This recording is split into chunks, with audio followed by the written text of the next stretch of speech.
Mong, seconded by Councillor Spencer. We'll just wait for that to come up.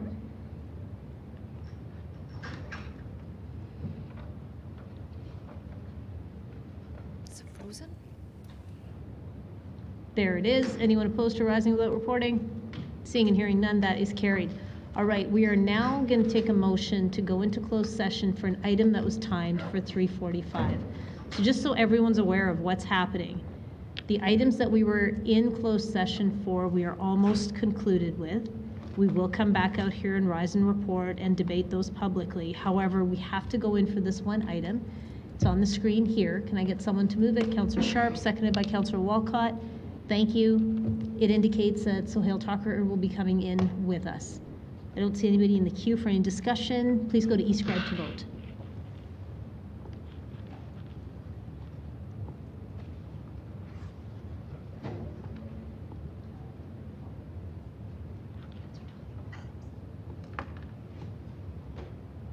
Councillor Chu, your vote, please. Yes. Thank you. Councillor Pootmans, your vote, please. Thank you. Councillor Wong, your vote, please. Thank you. Councillor Wyness, your vote, please. Thank you. Councillor Demong, your vote, please. Yes. Thank you. Councillor Sharp, your vote, please. Yes. Thank you. Councillor Penner, your vote, please. Thank you. Councillor Chabot, your vote, please. Yes. Thank you. Councillor Spencer, your vote, please. Thank you. And Councillor McLean, your vote, please. Yes. Thank you. Mayor Gondek, all the votes are in. Thank you. Could you display the results, please? That's carried unanimously. All right, we will go and tackle this item, and when we come back and rise and report, it will be on all of the items that we were in closed session for. So we'll be back here shortly.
The regular meeting of council will resume in open session shortly. Please make your way back to chamber.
Good afternoon, everyone. Welcome back to the regular meeting of council. Madam Clerk, roll call, please. Thank you, Mayor. On the roll, Councillor Chabot. Present. Councillor Chu. Councillor Demong. Councillor Dhaliwal. Councillor McLean. Here. Councillor Meehan. Here. Councillor Penner. Councillor Pootmans. Here. Councillor Sharp. Councillor Spencer. Here. Councillor Walcott. Here. Councillor Wong. I'm here. Councillor Wyness. Councillor Carra. I'm here. And Mayor Gondek. I'm here. Thank you, Mayor. Thank you. We are going to look for a motion to rise and report. I believe Councillor Penner, seconded by Councillor Pootmans, is bringing that. Anyone opposed to rising and reporting? Seeing and hearing none, that is carried. The first item that we will go to right now is 12.2.1, correct, Madam Clerk? That's correct, Mayor. Okay, so on this one, I believe it's being moved by Councillor Sharp, seconded by Councillor Walcott. Thank you. All right, and I believe Councillor Penner, you have something you wish to do? Yeah, I would just ask that we postpone this item to the call of the chair. I think Councillor Chabot was going to second that.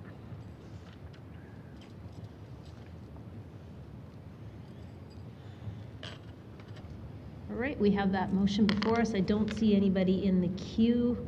Are you closed, Councillor Penner? Closed. All right, e-scribe to vote, please.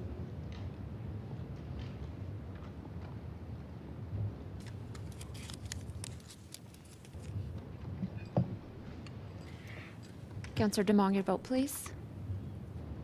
Thank you. Councillor Chabot, your vote, please. Yes. Thank you. Mayor Gondek, all the votes are in. Thank you. Could you display the results, please? All right, that's carried unanimously. We need to do one procedural thing, so I will go to you, Councillor Sharp. Thank you. I was just going to test council's will to see if we could reconvene tomorrow morning at 9:30 after our evening, 9:30 tonight, only because we were being very optimistic about finishing today's agenda today, but I don't think that's going to happen. So what you'll have or see before you is we would reconvene usually at 1 p.m. I'm asking council to reconsider that and come in at 9:30.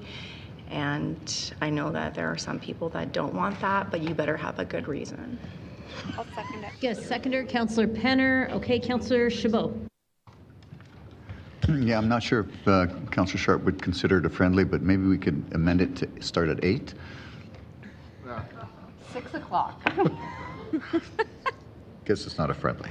I'll just be voting against it. I have a previous engagement already committed for like 10:50 or something, so. Okay, thank you. Let's go to Councillor Walcott. Thank you. I would also not want to do this because of the Emancipation Day Lunch and Learn that's tomorrow. That'll happen throughout the last hour of council prior to lunch and then lunch. Could we amend? Okay, thank you. Councillor Meehan. Yeah, I will also vote against this. Councillor Sharp, we book our mornings because we know that council reconvenes at 1, so appreciate wanting to bump things up, but as Councillor Chabot has already mentioned, we usually book our schedules in advance, so that makes it really tough. So yeah, I will be voting against this as well. Thank you. I don't see anybody else in the queue. Back over to you, Councillor Sharp. Yeah, I'm just going to leave it as it is. You know, Councillor Walcott, totally understand. We could excuse anyone if they wanted to take maybe a different break. We could have done that tomorrow morning, just change lunch break so folks can attend any activities. I understand that folks might have things going on, but at this pace, we may even be going into August 1st if we don't finish tomorrow. So with that, I'm closed, and I hope you can support this. Thank you. E-scribe to vote, please.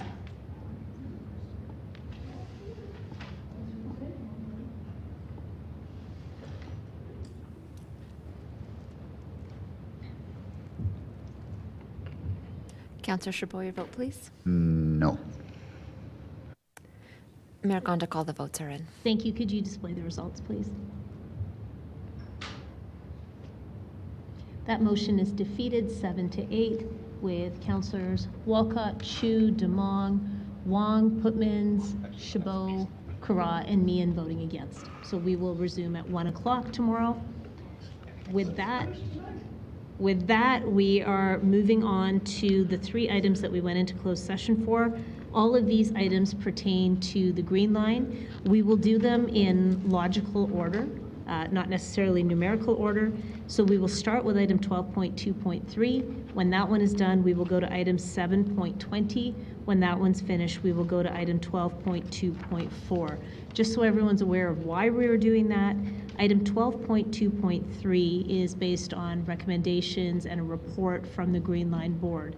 Then item 7.20 is essentially the administrative response should we agree with the recommendations, and 12.2.4 is a subsequent bylaw. So that's why they're in the order they're in. So let's kick things off with item 12.2.3, and I believe it's Ms. Tynan presenting on this one.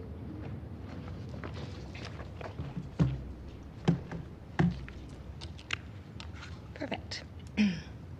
Thank you, clerks, and thank you, council, very much. It's my privilege to be here on behalf of the Green Line Board, many of whom are here with us today, and on behalf of our entire executive team and the broader Green Line project team. We have a number of recommendations coming before you this afternoon, and so thought it might be helpful just to clarify what it is, both for benefit of council and for those watching online and joining us here in chambers. So clerks, next slide, please. So the first recommendation is we are asking that to deliver this scope, a change from the 2018 council-approved Design Build Finance, the DBF delivery model, is changed to a multi-contracting strategy to align with the current market dynamics. This change will remove approximately $600 million from the overall project price and allows the Green Line Board to move to contract execution based on the individually negotiated scopes of work and contracts without much delay.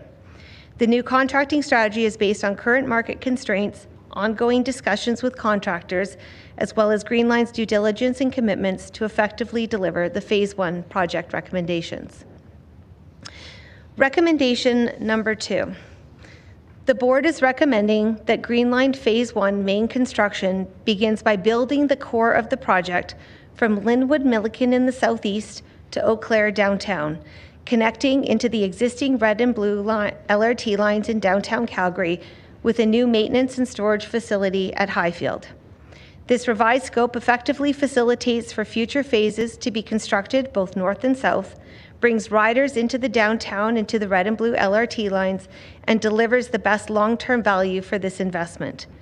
This would be a change from the Shepherd to Eau Claire alignment based on the actual price from contractors now that we have a 60% design and within the available funding. Construction of the remainder of the council-approved Phase 1 south from Shepherd into Eau Claire, Phase 1 from Milliken Linwood to Shepherd, as well as any future extensions north or south, would proceed when additional funding is in place. The board is also recommending shifting the 4th Street Southeast station near Stampede Park from underground to street level to better facilitate future regional transit connections and integration with the planned Grand Central Station. Next slide, please.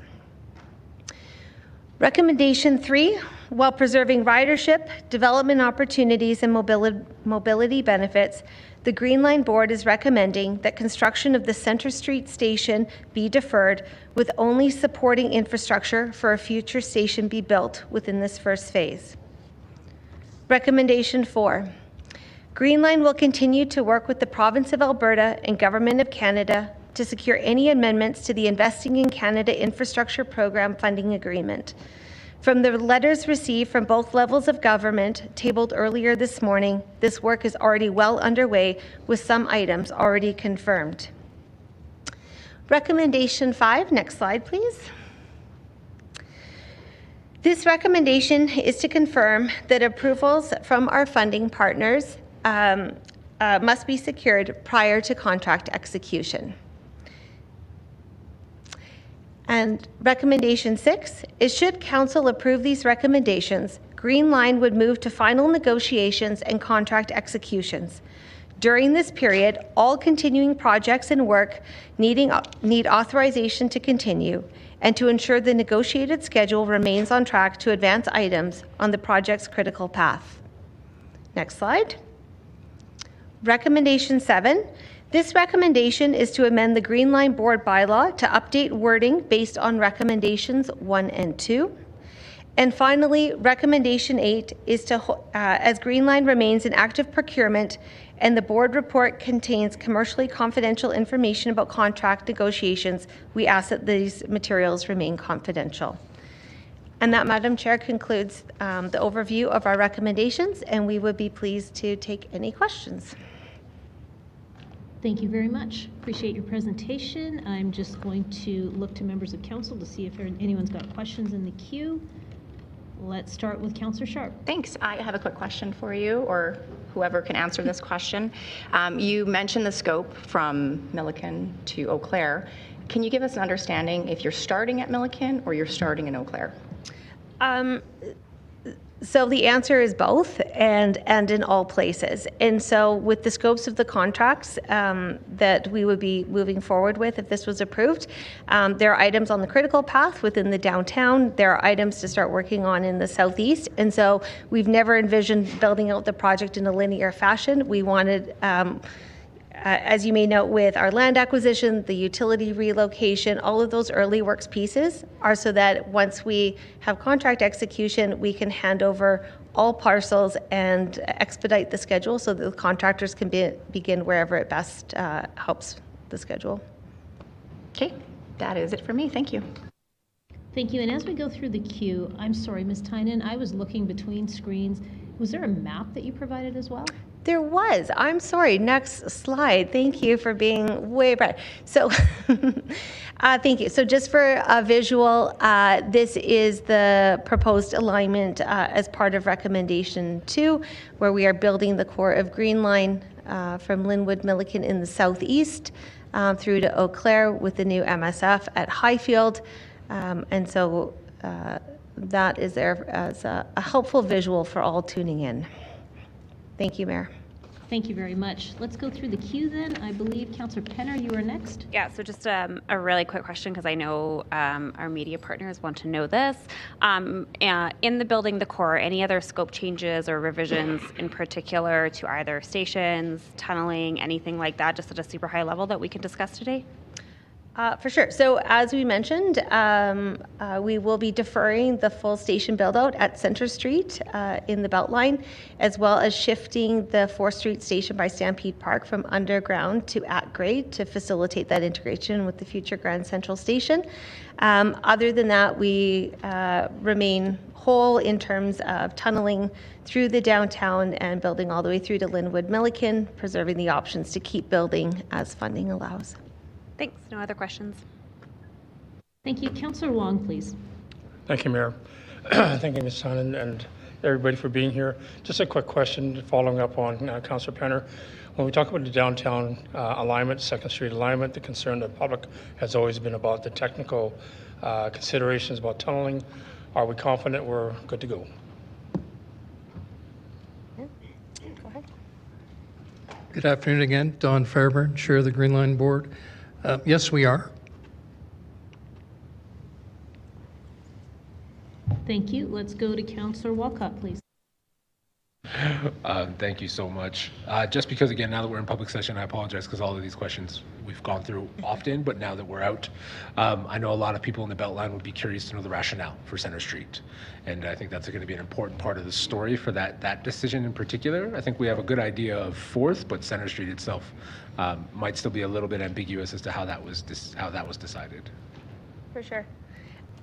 Thanks, Councillor Walcott. So when we started to look at options that we had following value engineering and design optimization to address the cost pressures, we looked at the downtown underground stations just to see what options that there could be, and using the lens that the board and project team have considered throughout the project. And so how are we meeting the business case, the federal funding application through ISIP, the benefits that we're committed to in 2020. So mobility, ridership, housing, transit-oriented development, environmental connections, societal benefits.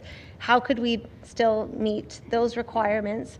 And so when you looked at the actual location of the Centre Street station, its proximity to the 7th Avenue station and the 4th Street station, it did retain those benefits. And there was a very small number of reduced ridership from those not without that station, because so many of them had other options, whether it be through existing transit or that ability to walk to an LRT station.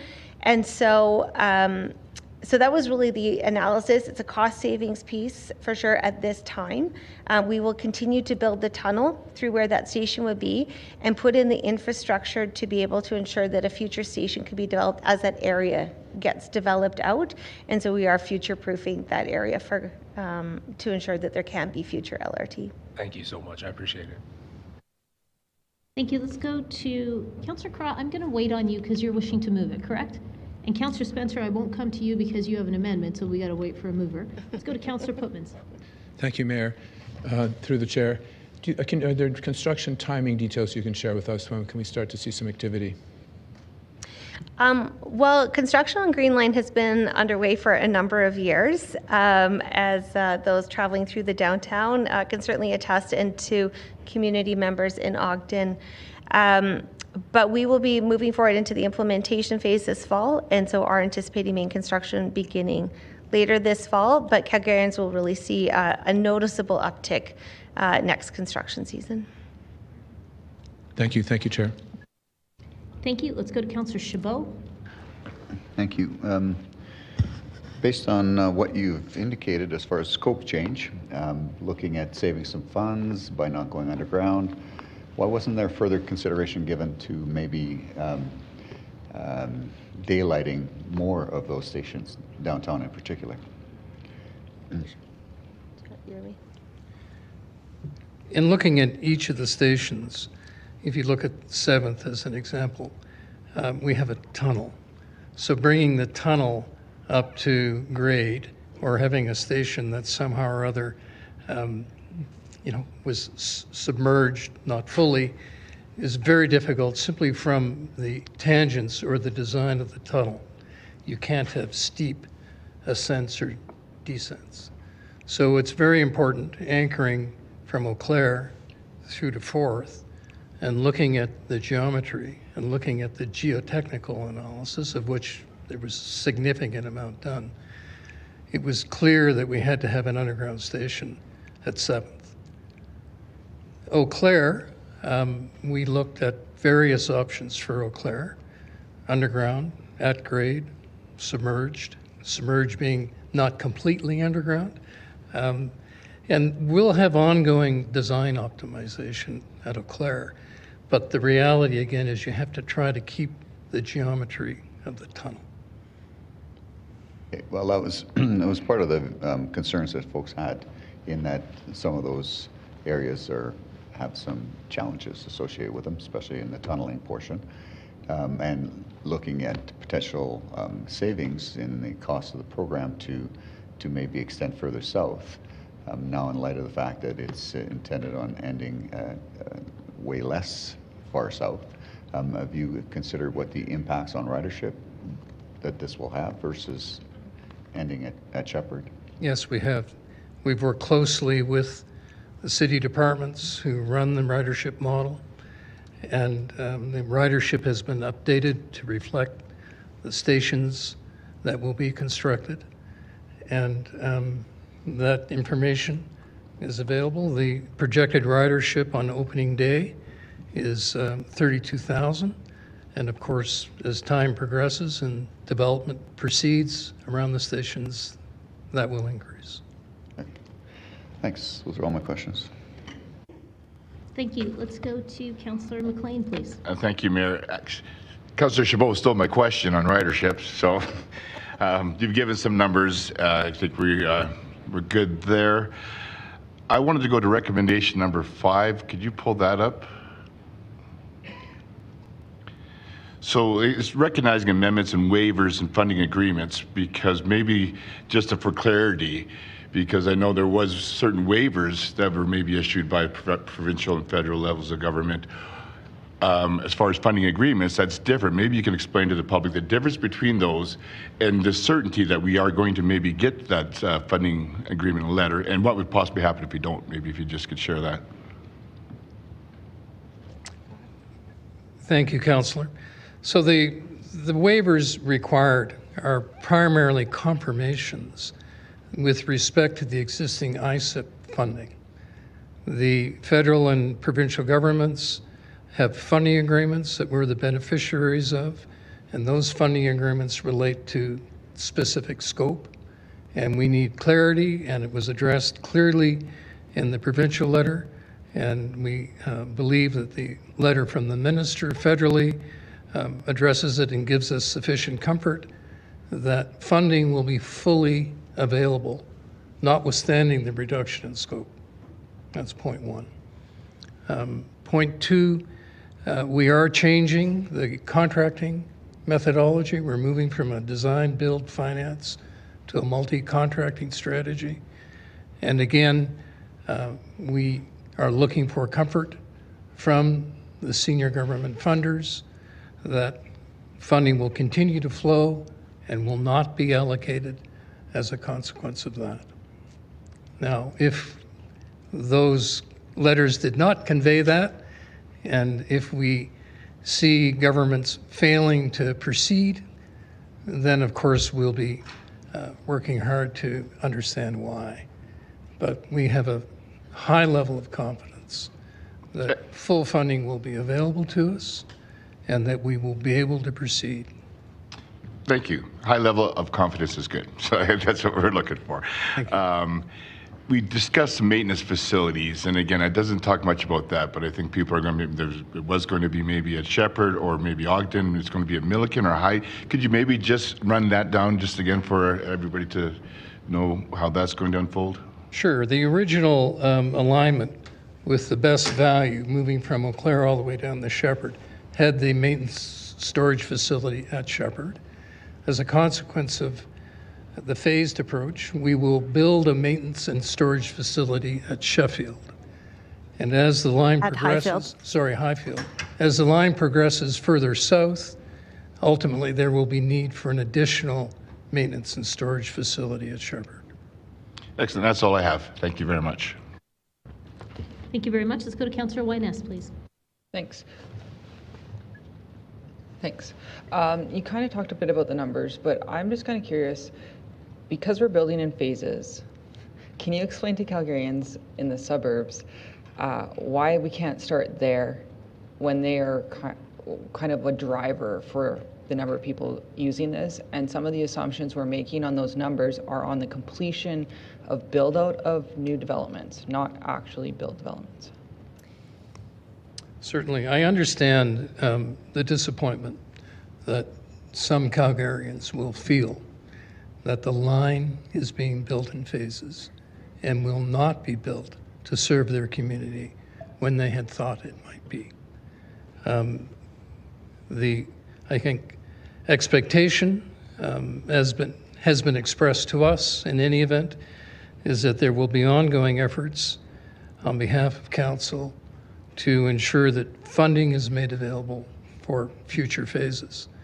With respect to your question and whether or not future growth is part of the justification of the benefits that will be realized with building the core, I think another way of thinking about that is this. The benefits associated with building of the core do not rely upon subsequent phases of construction.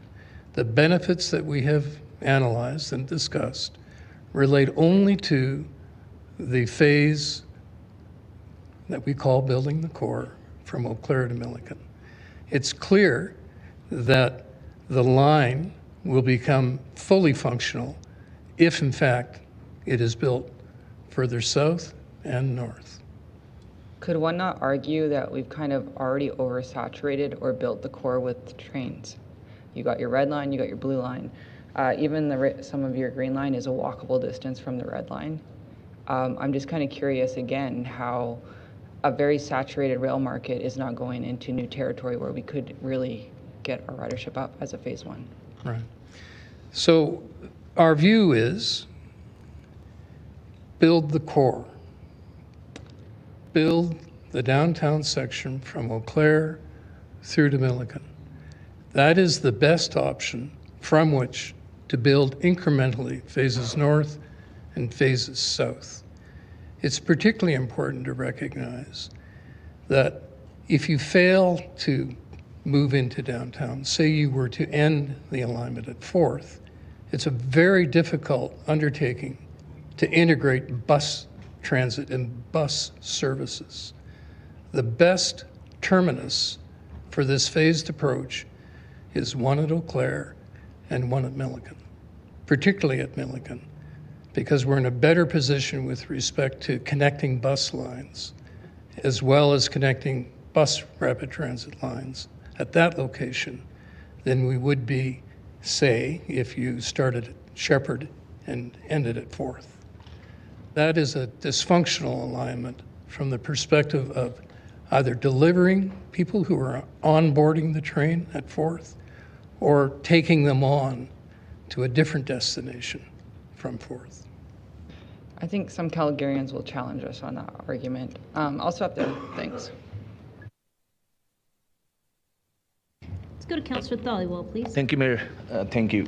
You said the ridership will be 30,000 on the opening day. What would have been ridership if we had gone from Eau Claire to Shepherd?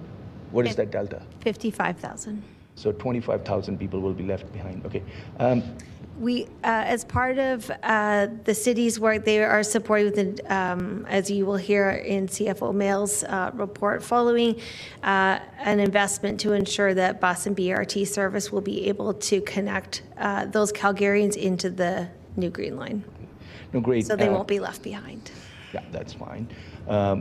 Because we continue, we're going to keep looking at option of extending it. My question is, subject matter expert or someone who's very competent on the board, did you guys even consider then an option of abandoning this project and not moving forward? Can you, for Calgarians' sake, tell them what would have been implications for this piece of infrastructure if that option would have been pursued?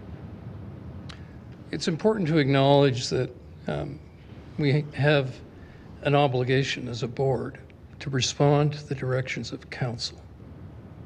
We receive specific directions from this council to analyze, put forward recommendations to deliver the original, what we call best value alignment from Eau Claire to Shepherd.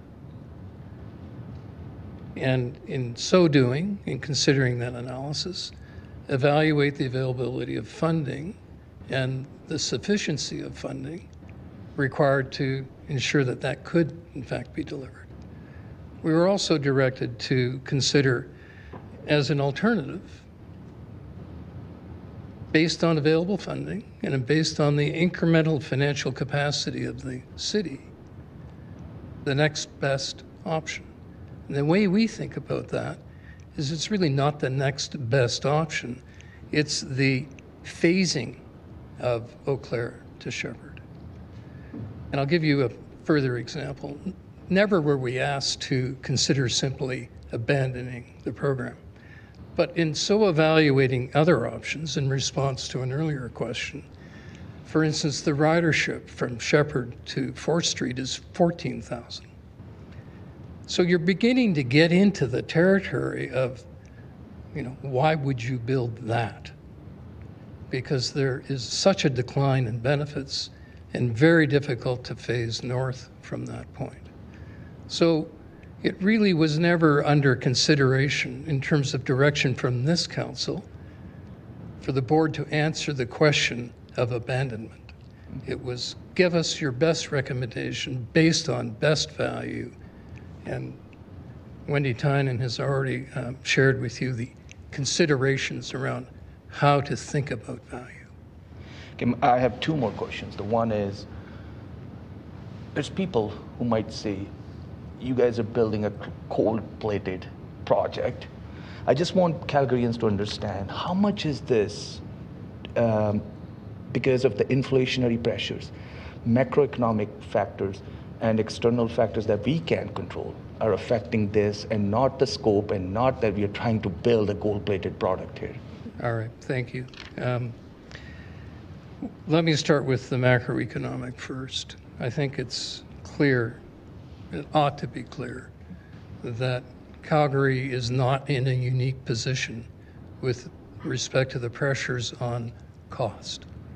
Every major infrastructure project, and specifically every major transit project in Canada and in North America, is struggling with price increases. And I'll make a distinction between cost and price. Price is what you end up paying contractors to deliver. And there are very good reasons for that. I'm not going to go through the impact of the pandemic, the impact of subsequent inflation, issues with supply chains. All of that's well known. What is important to acknowledge, and we have to give the Green Line team full credit for this, and I'm referring here to the leadership. Darshpreet Badi, unfortunately, is not here today, and his executive team, as well as ELT of the city. We have exhaustively employed value engineering to drive costs out of the delivery of this program. We have, through careful consideration of scope deletion or deferral, driven cost of the program. We have worked very closely with some very committed contractors who have stayed with us through this development period to achieve a 60% basically design level. Some are farther advanced than that, to ensure that we are delivering real value, to ensure that we've got the right allocation of risk, and that we haven't set performance specifications and requirements that are excessive to our actual need, which is really directly answers your question around gold plating. Mm-hmm. We have had a significant amount of help from our delivery partner, from our development partners, i.e. contractors, and from other agencies who are engaged in these very same challenges. And so I'm pleased to share with you that on a unit cost basis, per meter of tunnel or per meter of ballasted track at grade or elevated structures, we compare very favorably to other current transit projects in Alberta, in BC, and Ontario. And I have to say that the pressure that the board has applied to the team, the pressure that council has applied to us, and the knowledge that funding from senior governments is limited is more than sufficient to ensure that this is not a gold-plated project. Having said that, we've not taken it all the way back to the point where we can't deliver a safe, efficient, usable transit system. The art of this is to ensure that people want to use what we build. And so the integration and the aspects of design, particularly around stations, but also roads, park and rides, are all critical to ensuring that the system delivers its real value. So no gold plating, but a high focus on functionality, a high focus on safety, and a high focus on ensuring that we will have a reliable operational system. Great, thank you. Just for people who are watching, if you want to put it in perspective, any examples globally of transit infrastructure projects that are seeing this kind of cost escalation due to macroeconomic issues, labor demands and all that? If you want to share. Absolutely, and I won't denigrate any of those projects because their leadership and their provincial transit authorities, for the most part, are delivering these projects, are all seeing order of magnitude cost increases and schedule delays. It is not easy work whatsoever. You see it specifically in Ontario and the Metrolinx projects. I'm quite familiar with the Broadway subway line. They're doing their very best to mitigate delays and cost escalation, but they're struggling with them. The recently announced procurement of the Surrey-Langley extension of the SkyTrain in Vancouver again, into Surrey, has really had some difficult times. They've had to move to what we have done, multi-contracting strategies.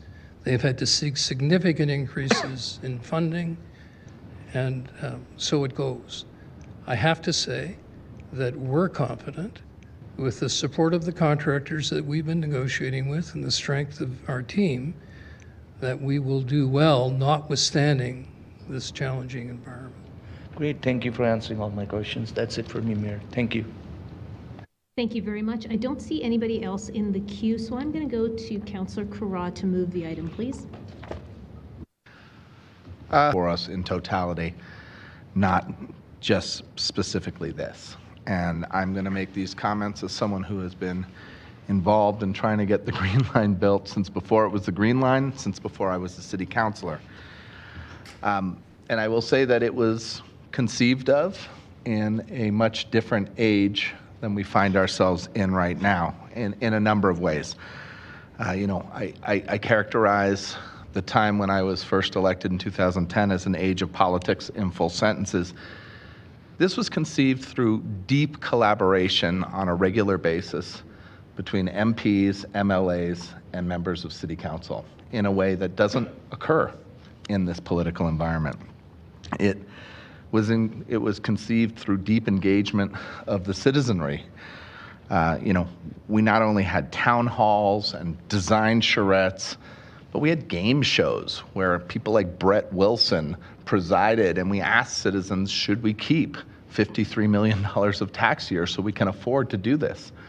And hundreds of people came out, and they spoke in support of things like that. Conceiving that kind of environment now is hard to sort of wrap your minds around. Social media was an incredibly positive and education-filled dialogue between people. It was an age of on time, on budget.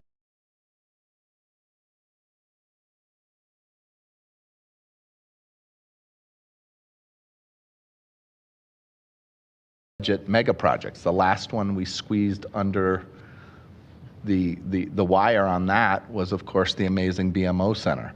But everything else, because of the pandemic, because of supply chain issues, because of runaway inflation, those days are over, and everyone, as you heard from Mr. Fairburn, is dealing with significant cost escalations. It's also a time where chickens are coming home to roost. It's a period of converging crises. Climate, democracy, capitalism, our conception of social justice and equity.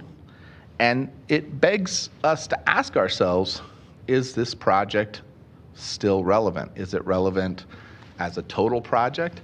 Is it relevant as a first piece of that larger project, much less for much more than we originally conceptualized? And the answer is yes.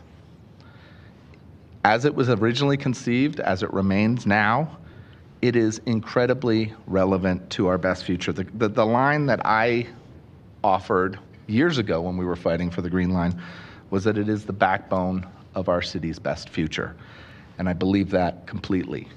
If we are going to grow to a city of 2+ million people, and we are going to move around the city, if we are going to move in a way that respects the imperatives of climate change, if we're going to move in a way that respects the financial realities facing a city like ours, if we're going to drive the next economies and the housing that we need, if we are going to lean into our commitments to equity and to inclusion and to celebrating our pluralism and creating a place that works for everybody, we have to build transit, and we have to build this transit. We have an unprecedented amount of money committed to this project. It's 3 times larger than the largest infrastructure project we've ever tackled, and it's buying us less now. But because we have that amount of money, we have to tackle the hardest part of this project. When we were first conceptualizing connecting the north with the southeast, the 2 big regions of the city that were not served by transit, we did not recognize how difficult it would be to get through the downtown with the CP rail, the river, the short blocks, the short distance, the escarpment on the other side of the river.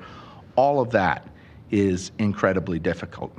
And the reality is that if we don't do this now with the money that we have committed, we will never connect the north with the south.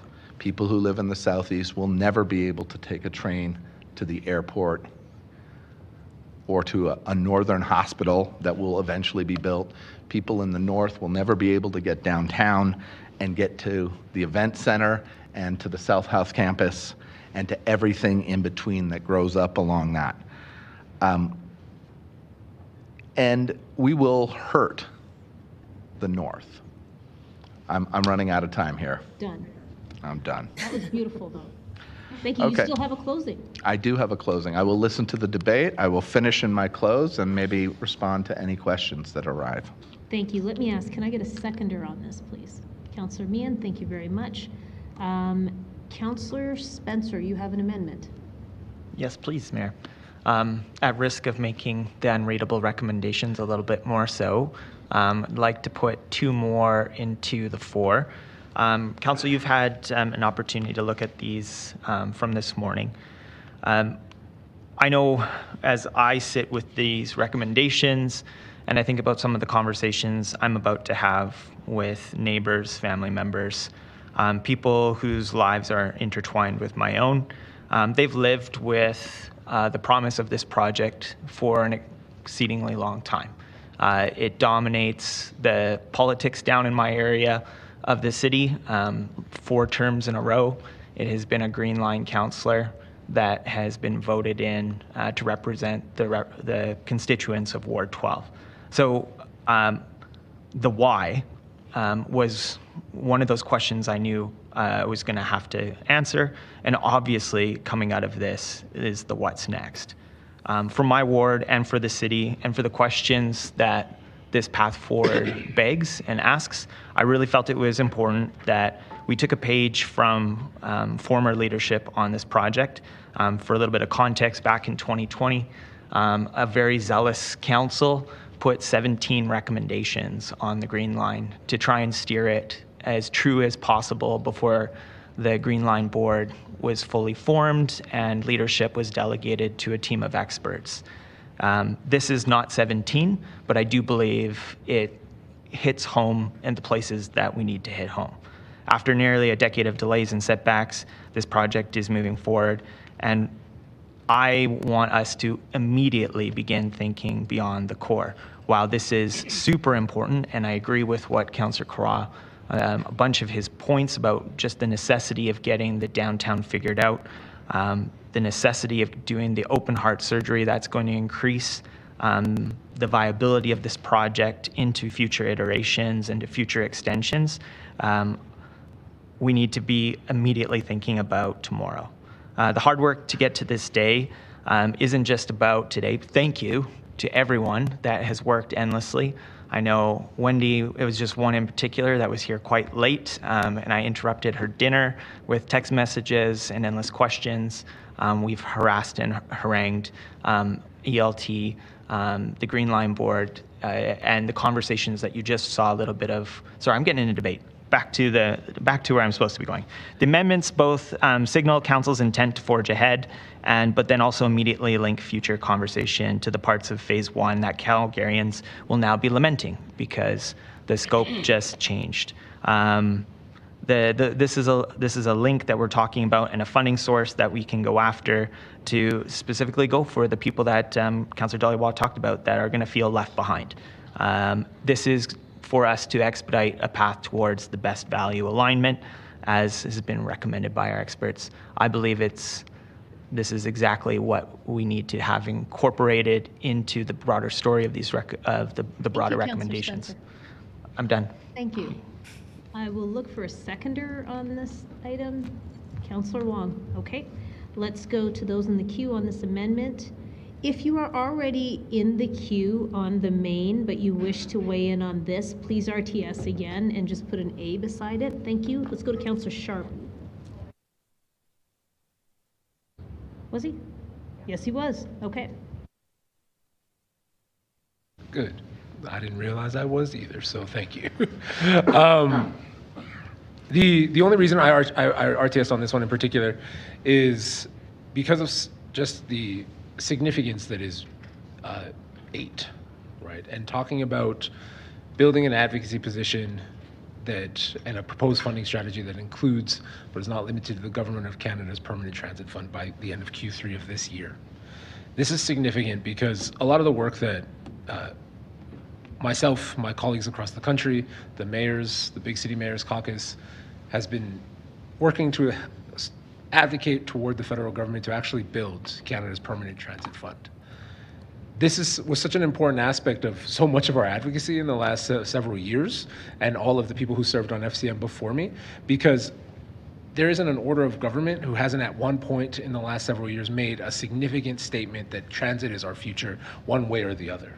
Whether or not it's been a statement related to development, or if it's been a statement related to the climate, or if it's just simply a statement on that's just what major cities do and that's what the future of cities is related to transit. The question always remained on something simple, which is who's going to pay for it, right, and how?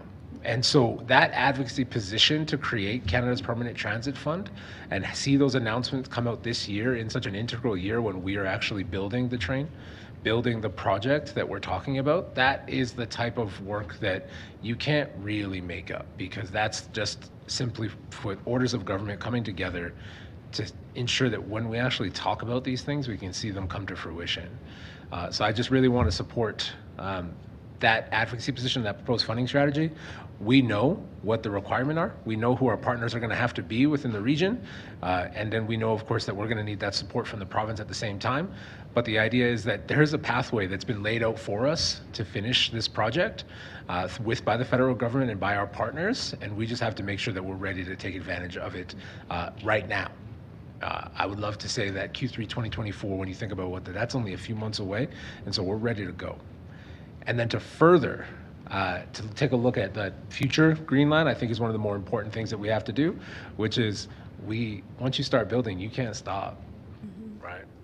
And so that number 9, I think, is important for us to always remember that, sure, we're going to be doing a lot of advocacy by the end of 2024, but then we're just going to keep going. And so that's really important, and I really support this. Thank you, Councillor Spencer. Thank you. Now we'll go to Councillor Sharp. Thank you, Councillor Spencer. I actually have a question for administration for number 9, and maybe, or Councillor Spencer, if you want to close on it. What's the return date on this?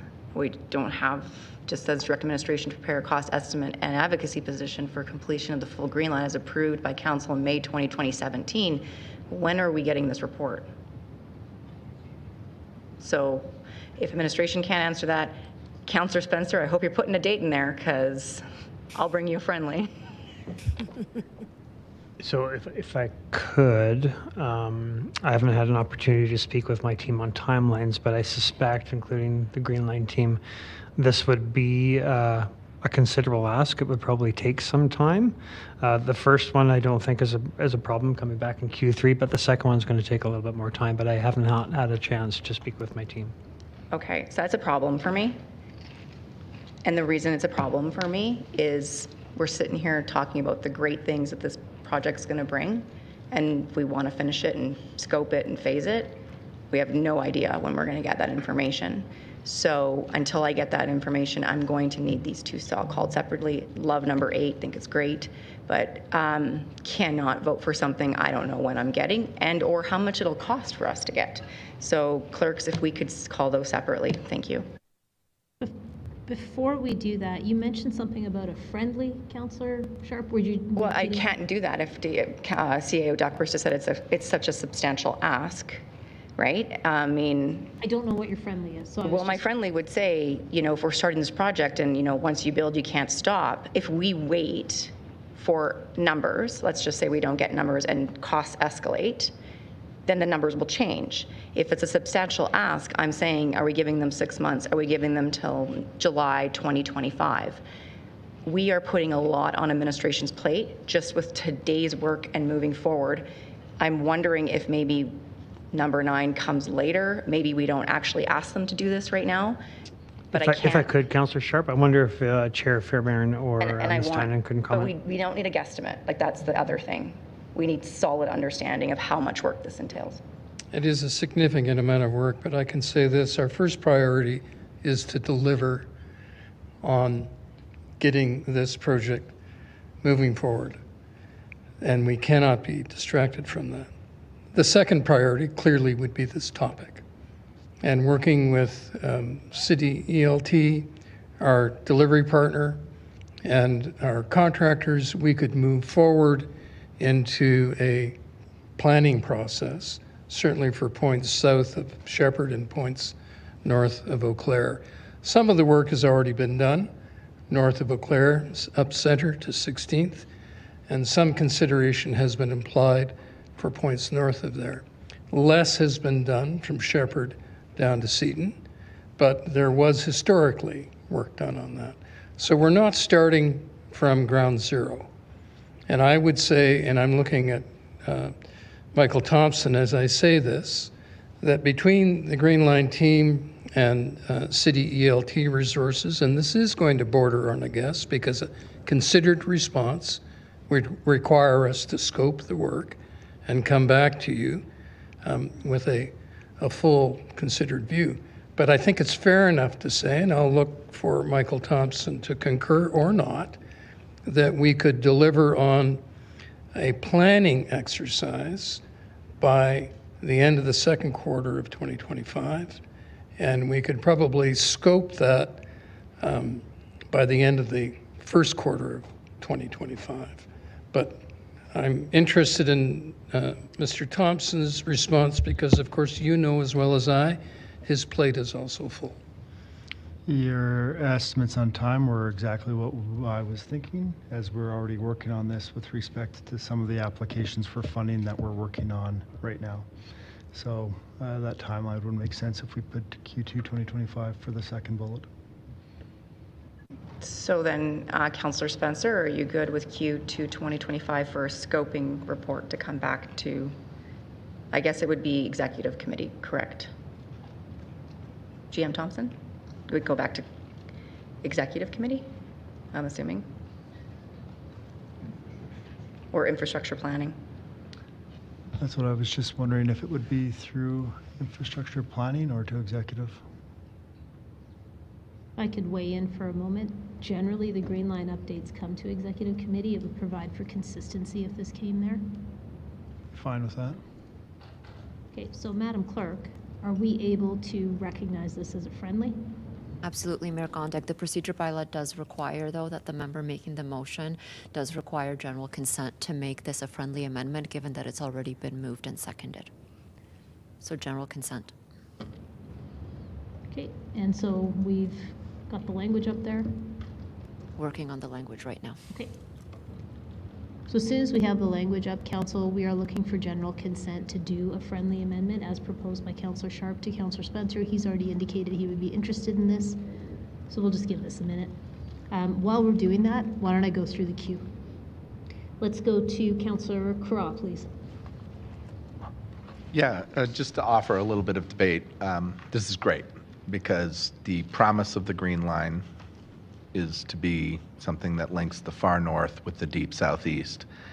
And while the current funding envelope has not been sufficient to that task, the intention is to continue building it and never stop building it until it's done. And I will address why I think that that is a very plausible thing to consider in the close of the main. But this is exactly the right kind of direction. I'm hugely supportive of it and appreciate the leadership from Councillor Spencer. Thank you. Let's go to Councillor Wong, please. Thank you, Mayor. Thank you, Councillor Spencer, for this.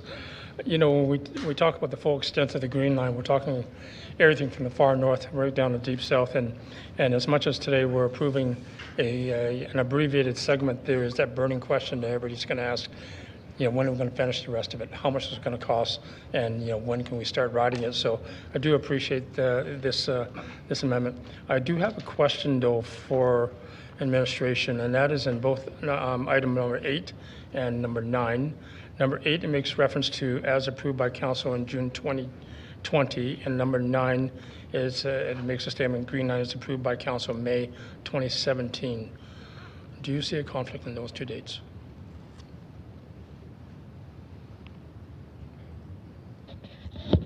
My assumption was that the 2020 date would be 16th Avenue to Shepherd, and the 2017 date would be the north extent to the south extent. And you're able to do both? That's what we would be working on. Obviously, there will be more detail on number 8 than number 9, and I believe number 9 has always been, the city had more information already on it, and so we've been working our way through it, but I do believe we could have it to the sufficient level by the end of Q2 2025. Thank you. Thank you. Let's go to Councillor Penner, please. Thanks. I actually took my RTS out, but I'm just confirming. I think it was supposed to say to prepare a scoping report and take out cost estimates. So just noting that. Thank you. So it should probably say return to executive committee with a scoping report. Would that work? Yeah. Okay. Thank you. Let's go to Councillor Chabot. Thank you. Well, I appreciate the further clarity by Councillor Sharp on this motion. I'm somewhat challenged by supporting it, having read the recommendations from the minister on what would qualify for additional funding. I just can't see how any of this would actually qualify for that funding, unless, of course, we're looking at tying into Lethbridge or maybe Okotoks or something, or possibly Airdrie from a regional perspective, and some of the other parameters around that funding don't actually qualify for a new line. So I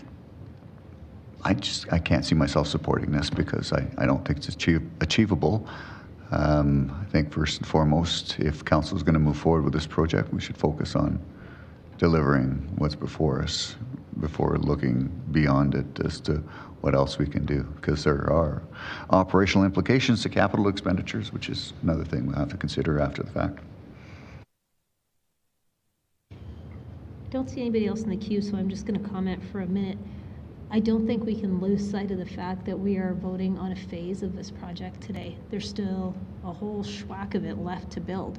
And so I think it's incredibly important to make sure that we pass these recommendations where we are actively advocating for funding that we need from both the federal and provincial governments. But right now, our ability to tap into the Permanent Transit Fund and any other opportunities needs to be top of mind. If we get complacent now and think, great, we've got a phase underway, and we forget the fact that there's more to build, that's not getting this whole project built. So I appreciate what you're bringing forward here, Councillor Spencer. Thank you for the friendly amendment, Councillor Sharp. I don't see anyone else, so over to you to close, Councillor Spencer. Thank you, Mayor. Thank you for the engagement on these recommendations, Council. The constructive, I certainly was kind of date agnostic on 9, just knowing that it would require some work, but appreciate the clarity that that is added. Just maybe some comments really briefly. Councillor Chabot, I get the hesitations, particularly with what we're looking at today and some of the risks involved, but ultimately for me, it's a very easy matrix in my head, the risks of not moving in earnest past and visioning from today forward beyond this makes it a far more risky proposition in the long run. So I hope you will support these amendments, Council. Thank you very much. With that close, we are voting on this amendment. Just before we do, Councillor Sharp, do you need them separated now? I think the plan was for all the recommendations to be called separately. I'm fine. Maybe there's other members of council that need them separated. I will be fine. Do you still need them separated? I do not. Is anybody else needing them separated? I don't, but however, the number should be 9 and 10 because we already have number 8. No, so we're replacing the old number 8 and moving it to the bottom and calling it number 10? Yeah, Thank you though. I don't see anybody needing to separate these, so for these ones we won't do that. Please go to eScribe to vote.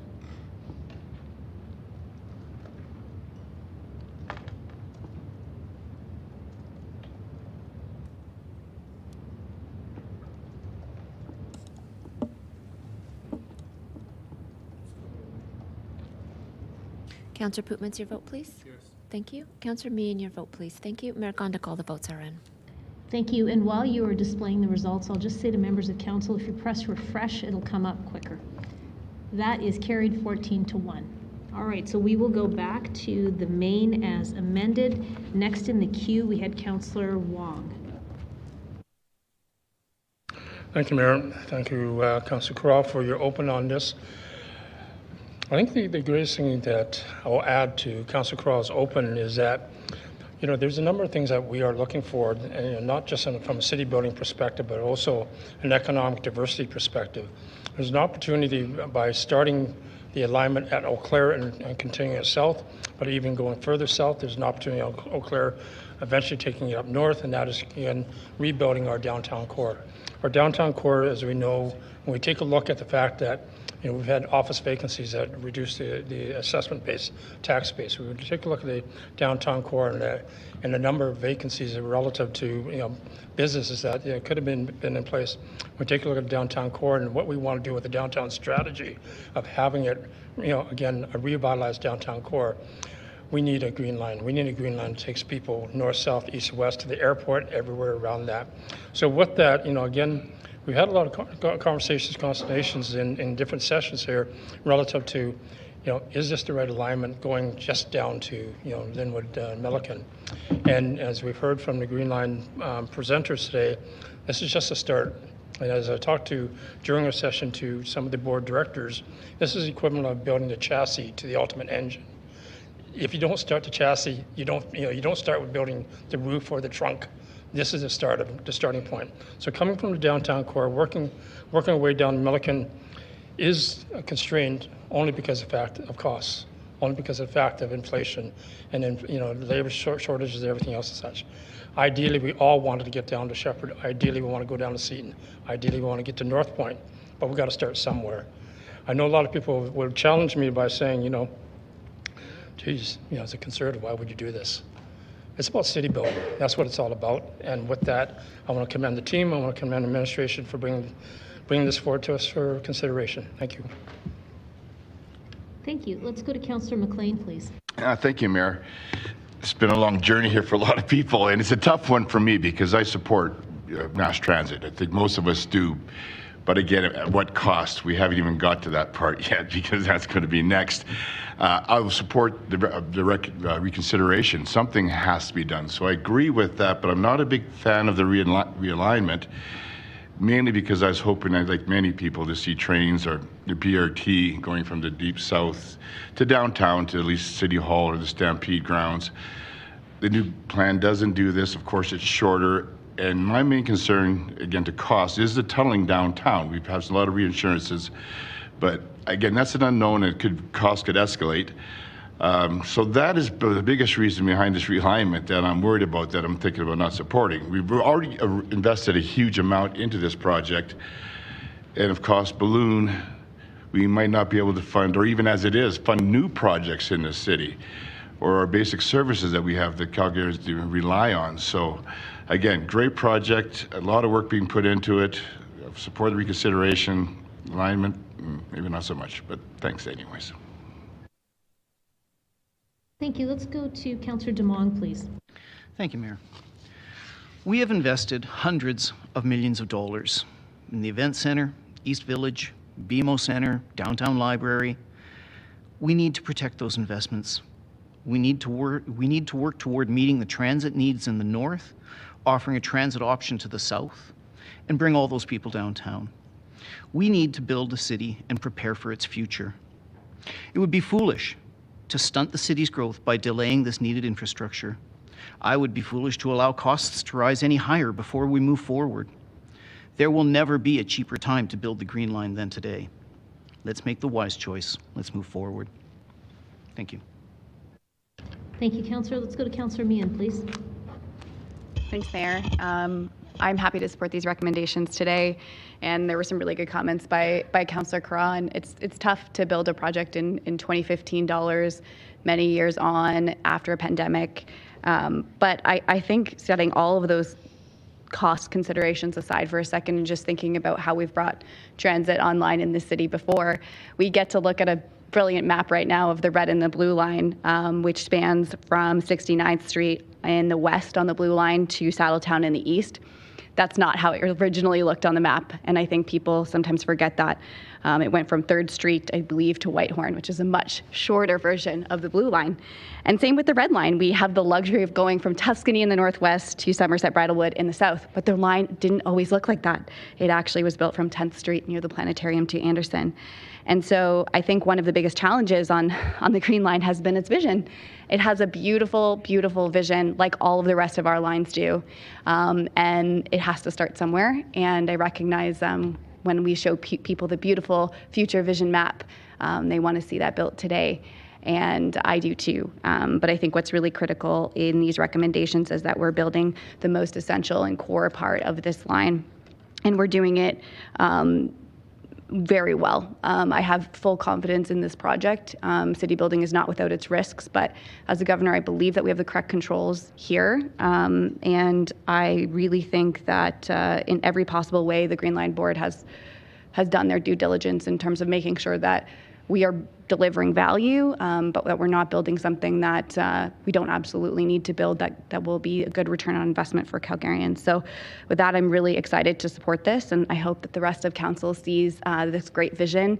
I agree fully with Councillor Carra that this is the backbone of Calgary's best future. We don't have a complete city without a complete transit spine, and so I'm very happy to support it and look forward to future conversations about how we evolve the project. Thank you. Let's go to Councillor Sharp, please. Thank you. First, I wanted to thank the Green Line Board for all your efforts and being here late nights and working really hard. And I get this is not an easy task. Transparency has been one of the biggest issues that we've seen and heard from many on this project. So I know you're doing your best today and moving forward. I wasn't going to say much actually about this. I know that we're going to be calling things separately.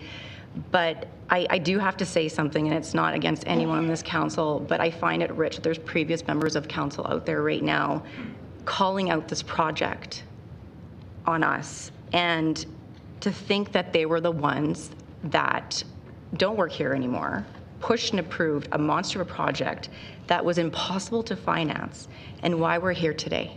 So I will support the reconsideration because on that merit, I don't feel like it's justified to be calling us out or calling other people out. They're not here. They have no idea what we've been doing for many, many meetings. But because we are voting things separately, I do support the Green Line. I support transit. I support getting the train to where people are.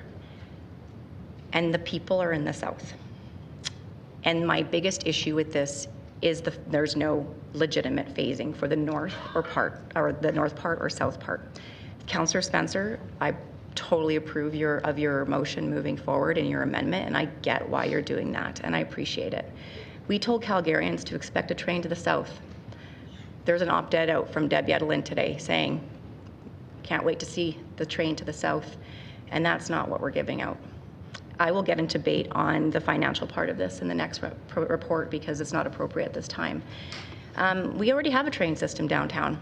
People in the far north and south now have no train. Doesn't make any sense to me. There could have been other options we could have considered. Yes, those could have come to the table. And we could have connected to our pre-existing systems without leaving people stranded in the suburban communities in the southeast. Get the train where the people are first, and downtown could have waited. The south is where the ridership is. So I will not be supporting the scope change, but I will be supporting the reconsideration. Thank you. Let's go to Councillor Penner, please. Yeah, thanks. So I'll be supporting the recommendations. I just want to do a couple things. Unfortunately, I need to fact check my colleague, Councillor McLean. This isn't going to come at the cost or the expense of core services to Calgarians. That's really important to note. Calgarians are not losing out. They are gaining. And I'll be supporting this. And this is a difficult decision. It's a difficult decision as it stops, virtually right before my ward and something that I've been very proud to champion. But I understand that in order to get further, it needs to start somewhere. And that somewhere is something that we've been investing in heavily and trying to revitalize. And I believe in the future of the project, and so I'm here today to stand and continue to lend my support and making the hard decisions in order to keep going. It is hard to look, 5, 10, 30 years down the road and put that aside because it may be more politically convenient to have a different narrative. But we are city builders, and we need to stand up and continue to be leaders for the future and to leave legacies. And I will leave it there. Thank you. Let's go to Councillor Chabot, please. Thank you, Mayor. I'm very much in agreement with Councillor Sharp on many of the points as far as what I can and can't support. I can certainly support a reconsideration of some of the previous decisions that will ultimately lead to a more efficient contracting mechanisms to lower our costs.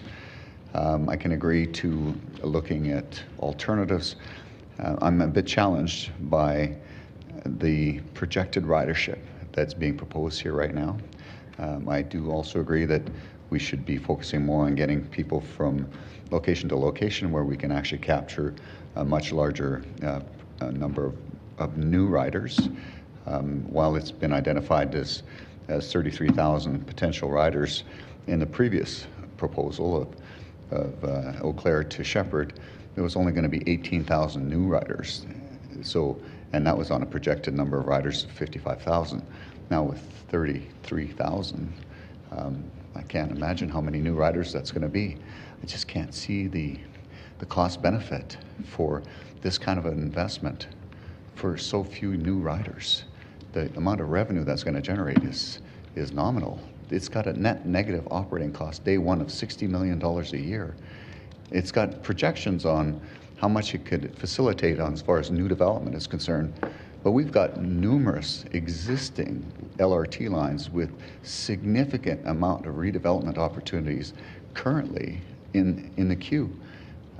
The idea that this is going to add so much more and there's going to be so much market absorption on this new line begs the question of, are we saturating the market? There's a lot of reasons why I just don't see this as the best solution going forward. Now, having said that, at least now there's an option. It's an option to be able to move forward with something, whether I agree with it or not. At least it's something that's within our financial means, and if council decides to move forward with this sooner rather than later, hopefully it'll prevent any further cost escalations that have already been created through the number of delays that have happened. Sounds like I'm arguing for it, doesn't it? No, I truly believe in mass transit. It's the cheapest alternative as far as moving people. I just don't see this as the right option for today.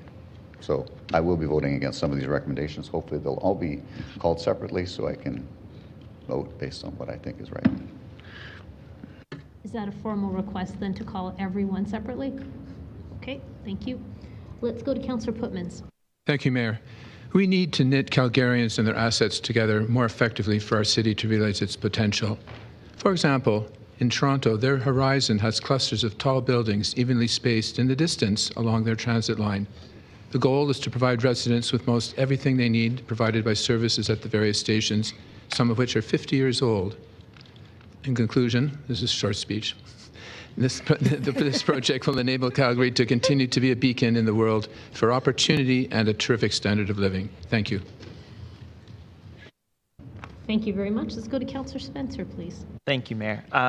This has been a very long process, and I think a lot of the misgivings that my colleagues have around this table, and ultimately I carry to some degree, is just where we've unfortunately arrived. When Councillor Chabot raises ridership numbers and whether or not, I mean, when you bring this down and you look at it through in slivers and in small sections, that was never going to be the compelling sell to anyone. When we talk about completing this, that is exceedingly compelling for the future of this city, and that is the vision that we need to stay focused on. Mass transit projects are having all kinds of issues.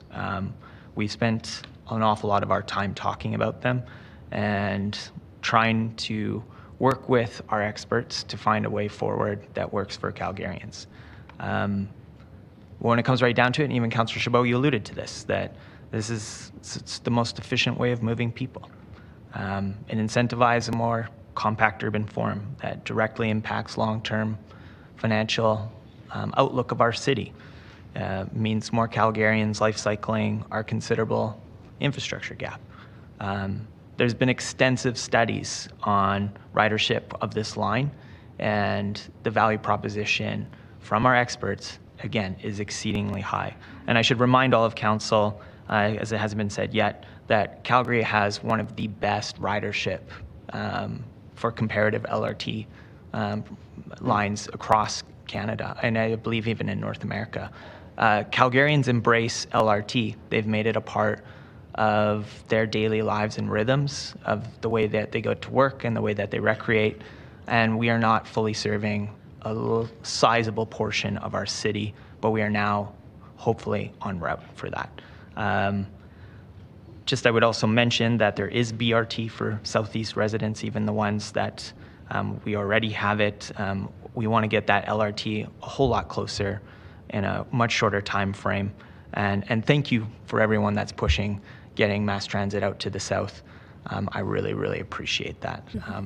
That's it. Thank you. I don't see anybody else in the queue, so I'm going to weigh in on this one. I'd like to thank my colleagues for outlining the many ways that Green Line matters and why we need to build it now.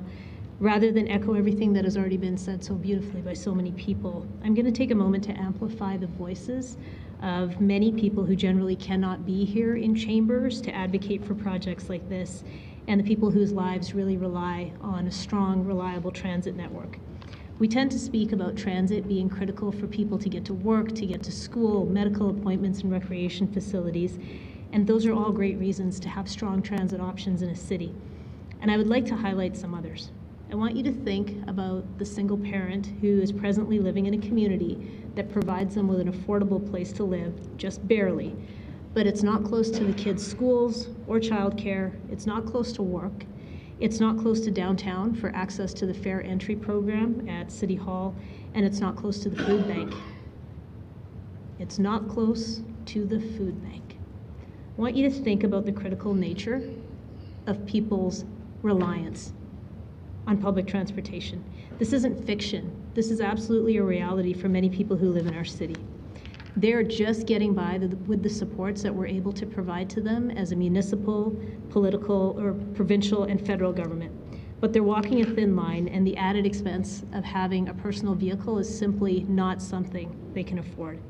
We have a responsibility as well as an obligation to serve all Calgarians. And this project that's designed to strengthen our public transit network will serve so many people who are counting on us to make their lives better. The Green Line will provide greater access to our city no matter who you are. It will benefit young people who cannot yet drive. It'll help them get to school and to their soccer games. It'll help the young professionals who chose our city to call home. It'll benefit seniors who want to retain their independence while they age in their home communities. And it will benefit people who rely on us to advocate for them because their lives are in a difficult place. Council, let's make sure that we are investing in Calgarians and in our city to ensure that we're improving quality of life and maintaining our status as a city that everyone wants to call home. I want to thank the Green Line Board and the Green Line administrative team for all the work that you have done and for ensuring that we are making informed, thoughtful, and prudent decisions. Your work actually managed to get us to a place where our provincial and federal partners are in lockstep with us. They believe in this project. They are confident that we can get this done, and they're here to help move this project along into the future. So thank you everyone who's been along on this journey, and I'm pretty happy with the place that we're at today. Let me turn it over to you. Oh, hang on a second. Okay, I'm going to turn it over to you to close, Councillor Carra, and there's a request to somehow try to make things bigger as we vote on each item because they are all separated. So over to you, Councillor Carra. Thank you. Excellent debate from so many of my colleagues. I want to thank Councillor Meehan, Councillor Demong, Councillor Spencer, Councillor Wong, Councillor Penner, Mayor Gondek, for really fleshing out all of the compelling reasons why this is critical. I want to take a moment to sort of respond to some of my colleagues who are less enthused about this project. And I think what it just boils down to, the fundamental fact check I just have to push, is that if we don't build the core now, we will never build the core. And if we don't build the core, the north will be forever underserved by transit, because getting in or out of the core with anything significant is going to be very, very difficult. And the opportunity to connect north and southeast is critical, and everything that Councillor Spencer said about the fact that this is just the first step, and Councillor Meehan made the exact same points, really important.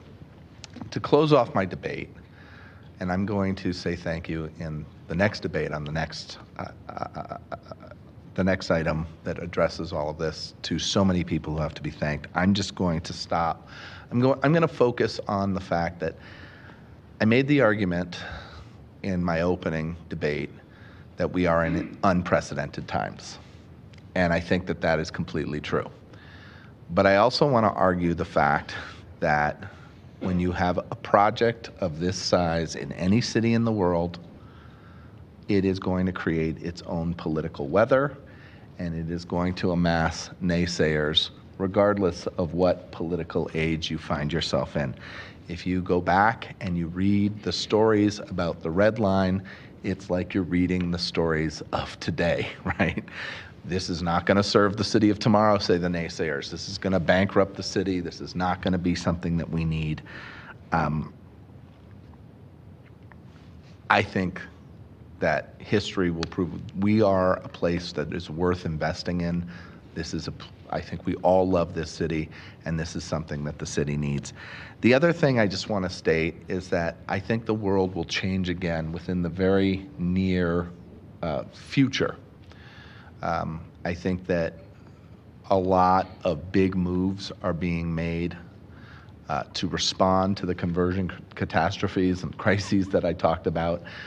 We will have funding for transit like we've never seen before, thanks a lot to the incredible work of FCM and whatnot. This is a time to start boldly, and the fact that we are putting in way more than our fair share as a municipality is short-term pain, but it's long-term gain, because as all of the other moves come into place, we will have paid our share, and we will be able to benefit from the money that flows from other orders of government as we respond to the future coming at us. Please support this. Thank you, Councillor Carra. With this, Madam Clerk, if you wouldn't mind letting us know what it is that we're voting on as we're going through this, I would appreciate that. Absolutely. Whenever you're ready, Mayor, we can launch the first vote with respect to recommendation 1A. So recommendation 1A, and we'll try to make the screen as big as possible. Recommendation 1A is a motion to reconsider Council's decision of 2018, March 19th, as it relates to approving Design Build Finance, DBF, as the delivery model for the Green Line LRT. And the text in bold is that previous Council direction that was passed on March 18th, and it reads that Council approved Design Build Finance as the delivery model for the Green Line LRT project from 16th Avenue North to 126th Avenue South. Thank you very much, Madam Clerk. So again, Council, this is to reconsider the previous decision. We have not yet gotten to what that new plan will be. This is just whether you wish to reconsider. Please go to eScribe to vote.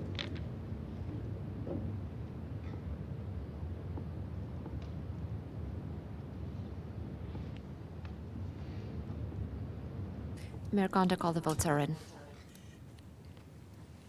Thank you. Could you display the results, please? That is carried unanimously. All right, let's go to the next one, please. Okay.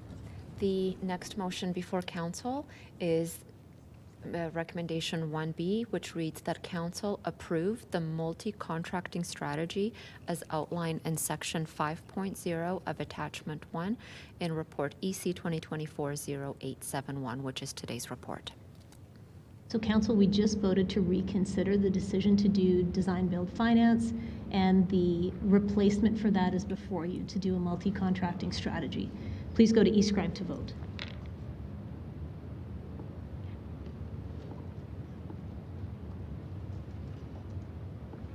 Mayor Gondik, all the votes are in. Thank you. Could you display the results, please?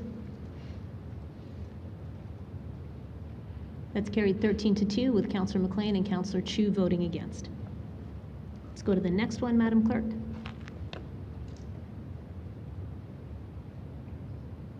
Mayor Gondik, the next motion is the second reconsideration motion contained with this report, recommendation 2A, and that is for council to reconsider its decision of 2020 June 15th as it relates to station alignment and station locations of Phase 1. The decision that was passed on June 15th, 2020 reads, the Green Line Committee recommends that Council reconsider its decision of 2017 June 26 as it relates to approving the alignment and station locations of Stage 1 and approve the updated Stage 1 alignment and station locations outlined in the revised Attachment 3. For clarity, this is a reconsideration only of the alignment and station locations in Stage 1. Thank you, Mayor. So once again, Council, you are voting on whether we should reconsider the decision that was made back in 2020. Please go to eScribe to vote.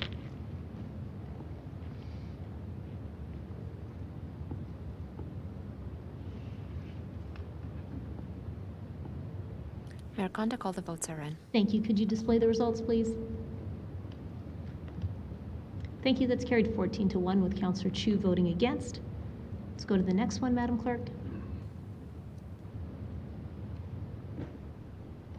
Next motion is the second part of that reconsideration, and it's recommendation 2B, that council approve the updated Phase 1 alignment and station locations outlined in Building the Core Scenario, Attachment 1 of Report EC 2024-0871, specific reference to page 124, acknowledging that there are 2 alignment station locations options for 4th Street Southeast, and one option will be chosen by the Green Line Board as management of scope change in accordance with the authority under Bylaw 21M 2020.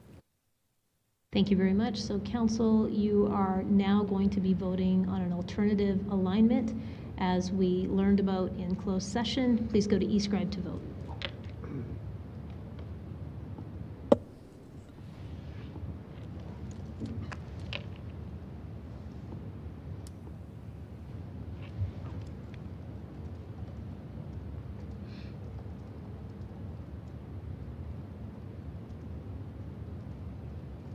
Councillor Chabot, your vote, please.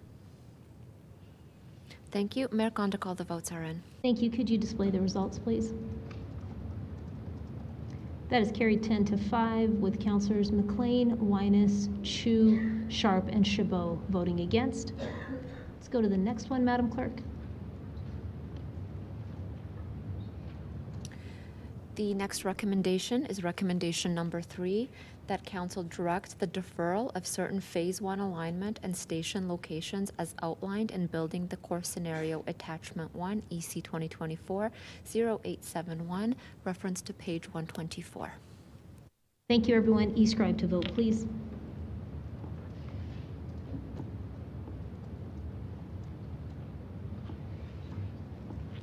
Mayor Gondik, all the votes are in. Thank you. Could you display the results, please?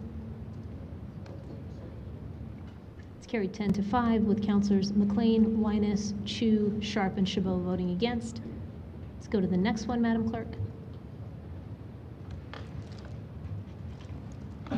Next up is recommendation number 4, and it reads that that council direct the Green Line Board to A, advise the Government of Canada and the Government of Alberta of council's approval of recommendations 1, 2, and 3.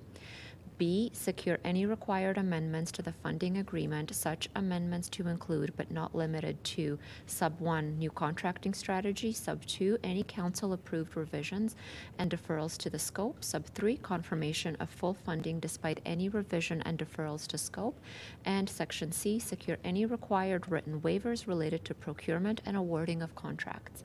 All amendments and waivers are to be in content satisfactory to the Chief Financial Officer and to form satisfactory to the City Solicitor and General Counsel, and amendments executed in accordance with Bylaw 21M 2020. Should all amendments and written waivers not be secured by the end of Q1 2025, direct the Green Line Board to report back to Council. Thank you. E-scribe to vote, please.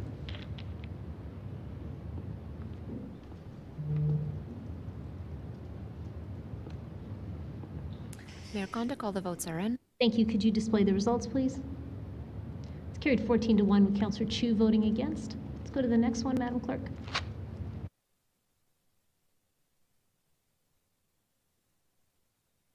We are on recommendation number 5, which reads, recognizing that amendments and waivers are not currently in place with respect to the funding agreement, authorize entering into definitive agreements for the new contracting strategy to be executed in accordance with Bylaw 21M 2020, and direct the Green Line Board to update the Executive Committee in October, November, and December 2024. Thank you. E-scribe to vote, please.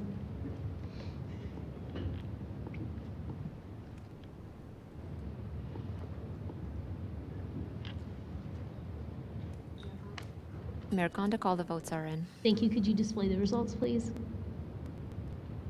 That's carried 9-6 with Councillors McLean, Winus, Chu, Dhaliwal, Sharp, and Chabot voting against. Let's go to the next one.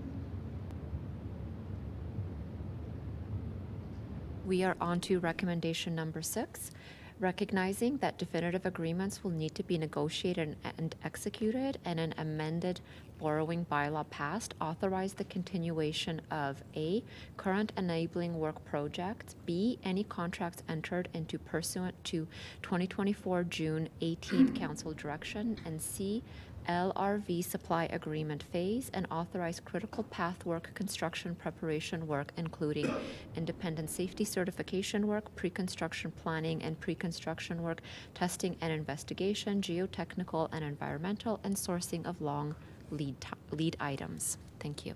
Thank you. E-scribe to vote, please.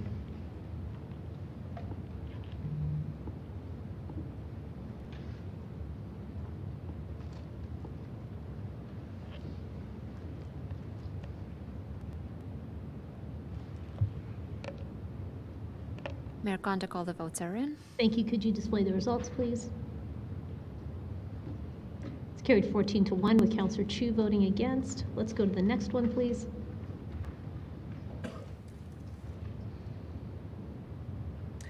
We are on to recommendation number 7, and that is that Council give 3 readings to the bylaw amendments as proposed in attachment 2 of report EC 2024-0886 to amend the Green Line Board Bylaw 21M 2020. And for clarity, that is the next report on the agenda. It's not contained within this one. I think it's 2 reports from now. That's correct, Mayor Gondik. Apologies, 2 reports from now, but there is no bylaw readings associated with this recommendation. Perfect. Thank you. Let's go to e-scribe to vote.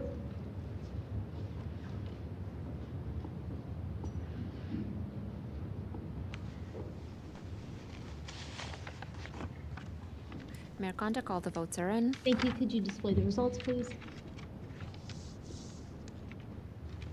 Carried 11-4 with Councillors McLean, Chu, Sharp, and Chabot voting against. And there's at least one more, right? 3 more. The next recommendation is the amendment that was passed earlier, and that is to direct administration to confirm cost estimates for the remaining segments of the Green Line as approved by Council in June 2020, and present Council with an advocacy position and proposed funding strategy to include, but not be limited to, the Government of Canada's Permanent Transit Fund by Q3 2024. Thank you. E-scribe to vote, everyone.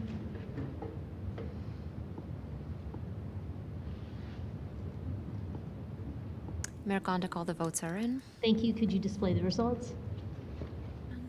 Carried 14-1 with Councillor Chabot voting against. Let's go to the next one. This is the second amendment that was passed. Direct administration to prepare cost estimates and an advocacy position for completion of the full Green Line as approved by Council in May 2017, and return to the Executive Committee with a scoping report no later than Q2 2025. Thank you. Let's go to e-scribe to vote.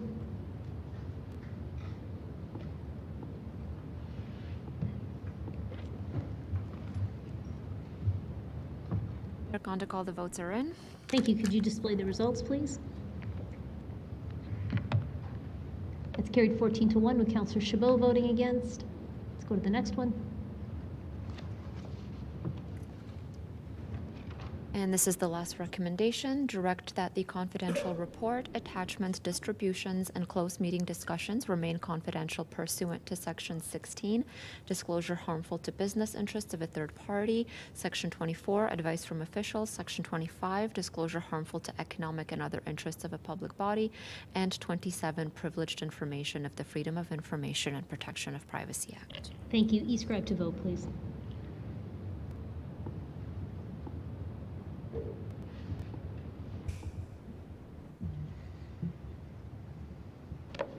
Mayor Gondik, all the votes are in. Thank you. Could you display the results, please? It's carried 14-1 with Councillor Wong voting against. Councillor Wong would like to recast his vote in favor. Can I get general consent that he can do that? I don't see anyone opposed to that. Can we just change the vote, Madam Clerk? All right, so that is carried unanimously. Thank you. All right, Madam Clerk, I believe there's a motion arising on this one. That's correct, Mayor Gondik. We've received one motion arising from Councillor Spencer. Thank you, Mayor. The motion arising that's before you deals with some of the risk that we have been talking about in great lengths over the last weeks. Calgary needs this project, and I'm grateful that we've finally arrived at a place to start general construction. Obviously, we have a few more items to vote through, but hopefully we are going to be announcing that here very soon. The path to today has taken resolve, commitment, an awful lot of hard work, and will require a lot of the same moving forward. The academic studies point to a project management and these larger major transportation projects, that it's ultimately project management and delivery, design, and politics as the three driving forces for major infrastructure project risk. And of course, Green Line is not immune to any of these. We've heard in great detail all the incredible work that has gone into to mitigate these risks, but ultimately the risk profile of this project has evolved considerably since funding was first approved in 2015, and that brings me to this motion arising. The more I personally have learned about major transit projects, particularly around risk, the more convinced I've become that Alberta would benefit from this change. My understanding is that Alberta is the only province that uses the model that we currently have, and there are good reasons for us to look at a change. So I put this on the floor as an advocacy position for council to consider, and also as a bit of a backdrop for the conversations on the items to come. Thank you very much. Councillor Wong is seconding this. Let's go to Councillor Penner, please. Thanks. Councillor Spencer, thank you for circulating this in advance so we could think about it. I can't actually support this today. I think there's a couple reasons. I don't think we've had the conversation as a council. I'm not sure where administration stands on this. I haven't had a chance to hear from transit.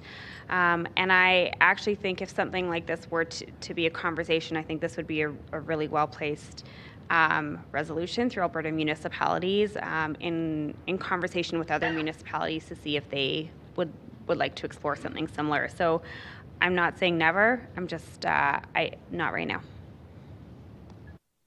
Thank you. Let's go to Councillor Wong, please. Thank you, Mayor. Thank you, Councillor Spencer, for bringing this forward.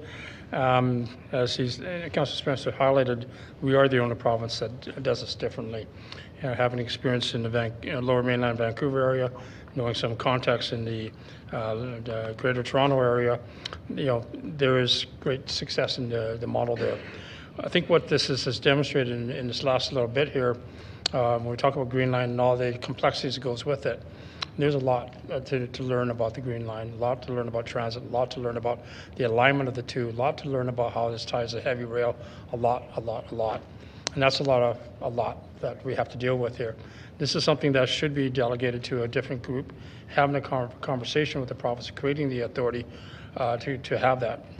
That separate conversation isn't appropriate. Whether we do it through this vote or through with the Alberta municipalities, it is the right direction to go. Thank you. Thank you. Let's go to Councillor Walcott, please.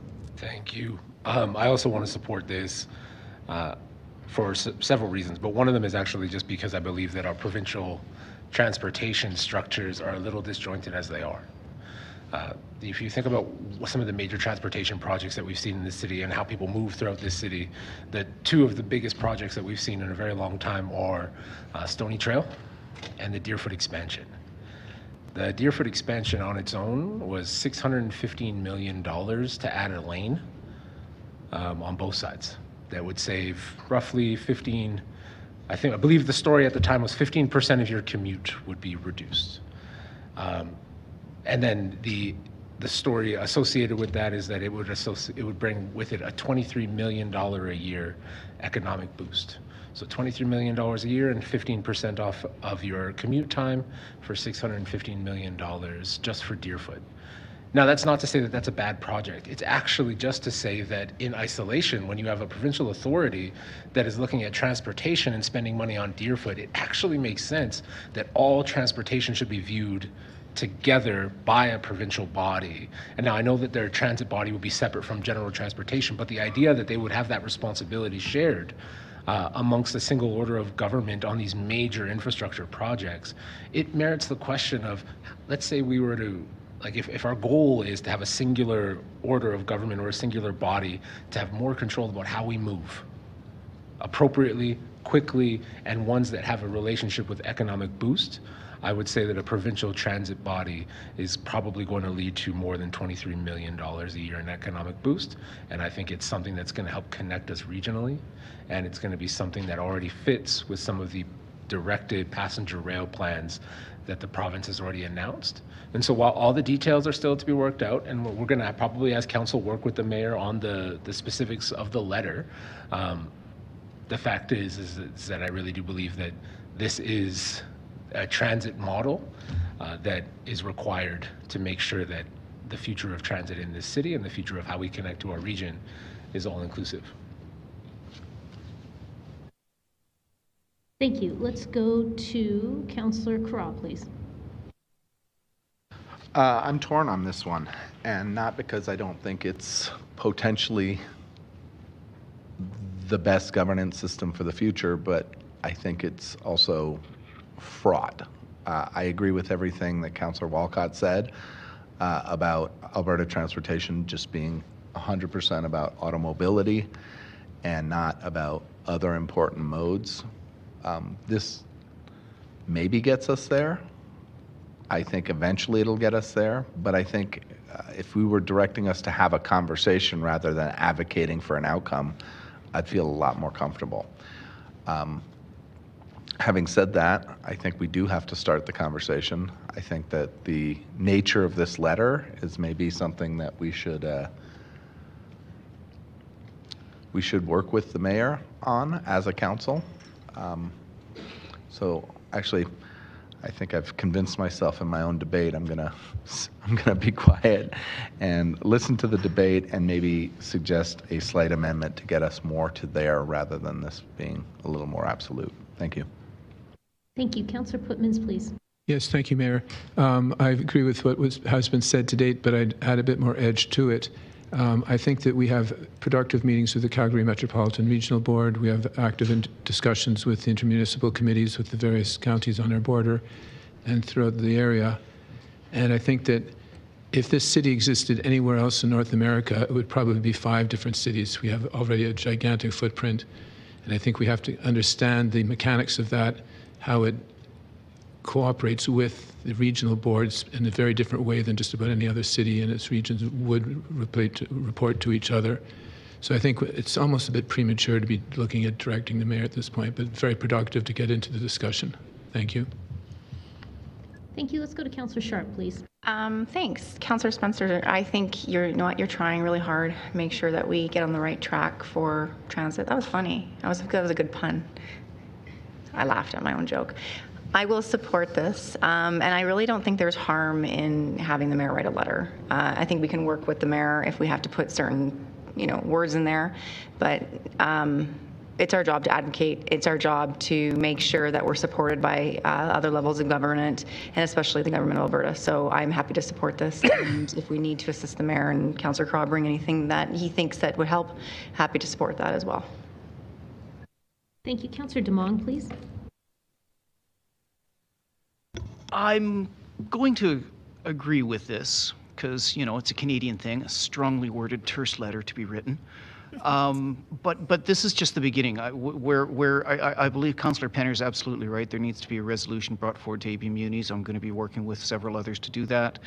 But I think it would be more important to have a provincial-wide direction and discussion with regards to transit and how transit impacts citizens across this province. So yes, I'll certainly vote for this, but I think it's just the first step in a conversation that we need to start having with the province and the rest of the province's municipalities. Thank you. Thank you. Let's go to Councillor Craw. I'm going to come back to you in a minute. As you wish. Councillor Meehan, please. Yeah, I mean, the devil's in the details on this as to whether or not this is going to be the right direction. I think a more collaborative, risk-sharing relationship is certainly needed. I think trying to approve projects through not just a board at the Green Line, but 3 levels of government is very challenging. And so I'd love to see more streamlining of that. I just think we probably should have had some discussions as to the parameters of that before we get into advocacy. So I really agree with Councillor Putmans on that. But potentially we can't sort out those details until we start having that discussion. So I would have tentative support for this and move forward cautiously. Thank you. Councillor Chabot, please. Yeah, I'm going to say I find this very interesting for a number of reasons. One, I'm not sure that the provincial government would be willing to step into this now in light of the current decisions that have been made. I don't know that they were necessarily supportive of our proposed alignment. In other words, what I'm trying to say here is I think the horse has already left the barn on this particular project. Maybe on future projects, it might be worthwhile to bring them into the fold or getting them to be directly involved right from day one. And maybe we'd have had a lot more support on this from a financial perspective. Having said that, you know what? I'm certainly game to seeing what they say. Councillor Craw, I think, is going to propose a friendly amendment that I think makes it more realistic as far as our managing expectations. So see if his amendment gets approved as a friendly, and I'll go from there. Thank you. Let's go to Councillor Craw. Yeah, I would ask the mover if he would accept as a friendly switching out the word affirming for the 3 words requesting exploration of.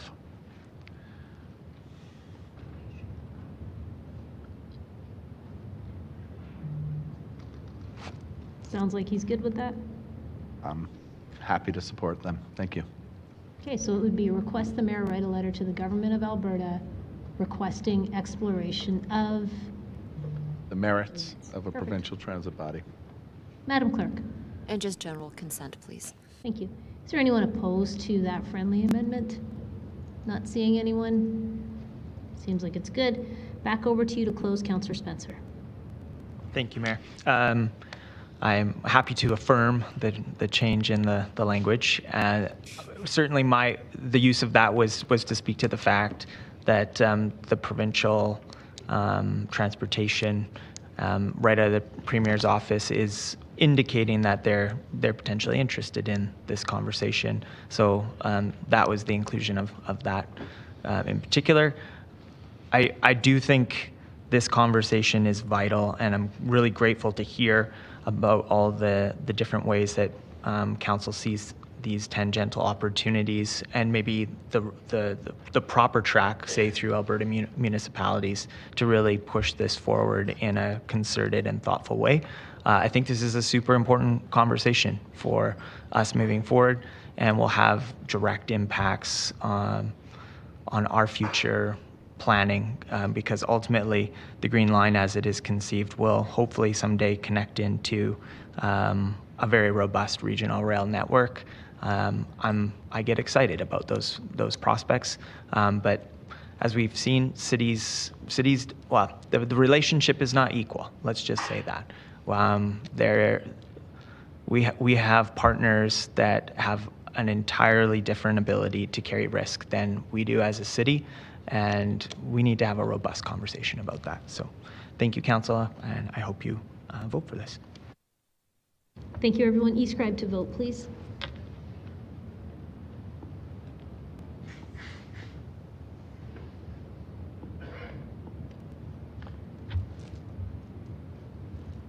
Mayor Kondik, all the votes are in. Thank you. Could you display the results, please? That's carried unanimously. All right, let's go to the next item. It is 7.20. This is Green Line Governance, Corporate Risk and Financials. I believe CFO Mail is going to be kicking off this presentation.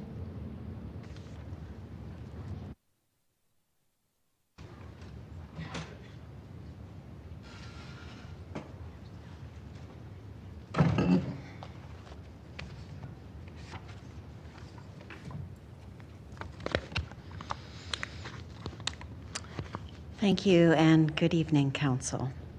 Similar to the previous presentation, I just want to walk through the recommendations that have just been made public and discuss what each of them mean, and then I just have a quick snapshot of the numerics and what that looks like. So if we could please go to the next slide. I have, there are 2 pages of recommendations.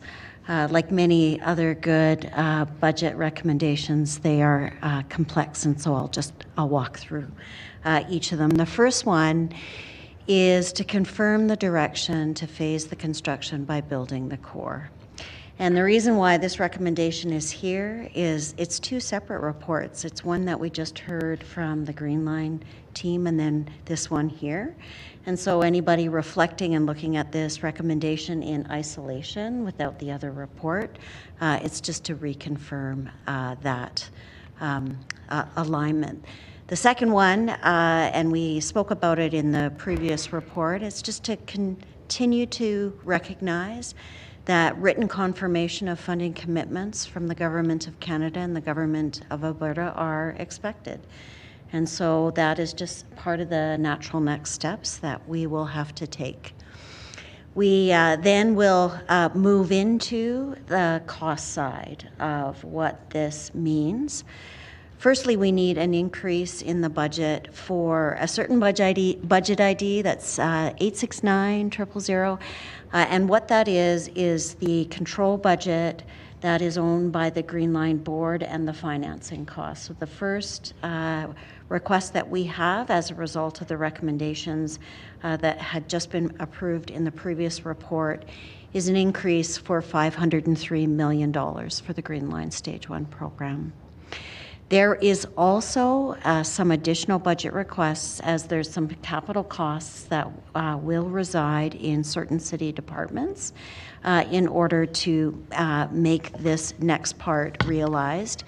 And that's $69 million for the public transit service, $121 million for the street service, $5 million for waste and recycling, and $7 million for planning and development services. And that's just to make whole and put all of the capital cost where the relative accountabilities reside. And that's including financing costs, which have gone down, given the financial strategy, from $640 million to $451, gives us a new total, including financing costs, of $6.248 billion for this alignment of building the core. Next slide, please. So we continue with how those increased costs will be funded. And it is made up of incremental municipal funding sources, and there are 4 of them. And so I'll walk through each of them. The first one, it has to do with, and we referenced it in the earlier report, that on day 1, when the Green Line opens, there will be incremental operating costs. And so good financial planning means that when you have a step up in costs, it is good to smooth those costs out and incrementally increase until the point which you need those dollars. So the increase will be $8 million per year, and we actually started this program last year, so there's an amount in the 2024 budget of $8 million, and we are recommending another $8 million in 2025. Now, I just want everyone to know that we currently have council direction to have tax increases no higher than what's already approved. So the $8 million for 2025 will be found through efficiencies by administration, so you will not see a tax rate increase. This will have to come forward in future budgets, and we will have to see how that comes forward. But the recommendation is to continue to increase $8 million a year, use those funds as capital to fund, and then when the Green Line opens, that will be available for the operating funds. So that's C1. The second one is Calgary has seen incredible growth in the number of people living and moving to the city of Calgary. That means our property inventory has gone up. There are more new taxpayers moving to the city of Calgary, and we are comfortable in having $16 million per year starting in 2025 and per year until the Green Line opens, having that $16 million per year available for funding. The third source is one that Council has already approved. It came from the 2023 positive operating variance, and it was $208 million that was set aside in the reserve for future capital for future cost escalations. And we are recommending that that gets transferred to the Green Line Fund. That's the reserve fund where we place contributions to be used by Green Line. We are recommending that that be placed into that fund. And lastly, if there are any operational savings into the future, and we have 6 years before the Green Line becomes operational, that because Green Line is a priority for the City of Calgary, that we would prioritize any operational savings prior to any of the budgeted transfers within the next 6 years so that those funds can contribute to covering the costs of building the core. So that in a nutshell is the increase in expenditures as well as where the funding will be kept. The next few are more just financial strategy or financial framework. The first one is around the major capital reserves to adjust the terms of reference to include the Green Line. We talked about how we still have to confirm the Government of Canada and the Government of Alberta, and in the event timing of their contributions don't come as anticipated, we would have a financial security just tying into that major capital projects reserve. The fourth one relates to the strategy we talked about, increasing $8 million per year until the Green Line operations costs are fully in the base budget. We started that in 2024. Those funds went to the public transit operating budget. We still need 4 out of that 8 million to continue for operating, but 4 can be transferred to be supporting the capital increases. We will report annually on the changes, any changes to this fiscal framework. We've talked about a number of different pieces, so we will return. There's a couple of confidential recommendations. We are still recommending remain confidential and that the discussions report and attachments remain confidential. So if we go to the next slide, in a nutshell, this is what we are recommending. So having heard and approved the building the core scenario, the total capital costs, both city and Green Line, now become $5,797 million. There are financing costs. There will be debt associated. The bylaws come in the report just after this one of $451 million, meaning total costs, including financing costs, is $6,248 million. The yellow bubble demonstrates the existing funding commitments. Now, we said we have to get definitive amendments come forward, but this is the existing funding and the comfort level over it with the federal, provincial, and of course the City of Calgary funding. That includes any financing costs already contributed. That means our shortfall overall is $705 million. And that $705 million is then broken down into the 4 different funding sources, one being the $208 million already set aside, the operational savings into the future of $133, the $252 million by taking the operations and maintenance costs and slowly placing it in, $8 million a year until opening, and finally 6 years of new growth, given the growth in property inventory, given just the number of population increase that we have seen. That is my presentation. Any questions, please? Thanks very much for your presentation, CFO Mail. I'm just waiting for people in the queue. I'm not seeing anybody, which is a little bit surprising, so I'll give it a couple more seconds. Still not seeing anyone, so I'll look for a mover. Councillor Kura. I'm happy to move this. I think a lot of the debate that I made about why we need to do this was covered in the first, so I think it's important to take some time to thank a number of people. The Green Line is a huge project, and with this, we get moving, and we have a lot of people to thank. I talked about an age of politics in full sentences. There were civil society groups, LRT on the Green, most prominently, who were absolutely instrumental in keeping this project on the rails, representing citizen priorities, and helping convince other orders of government. The business community also did a tremendously good job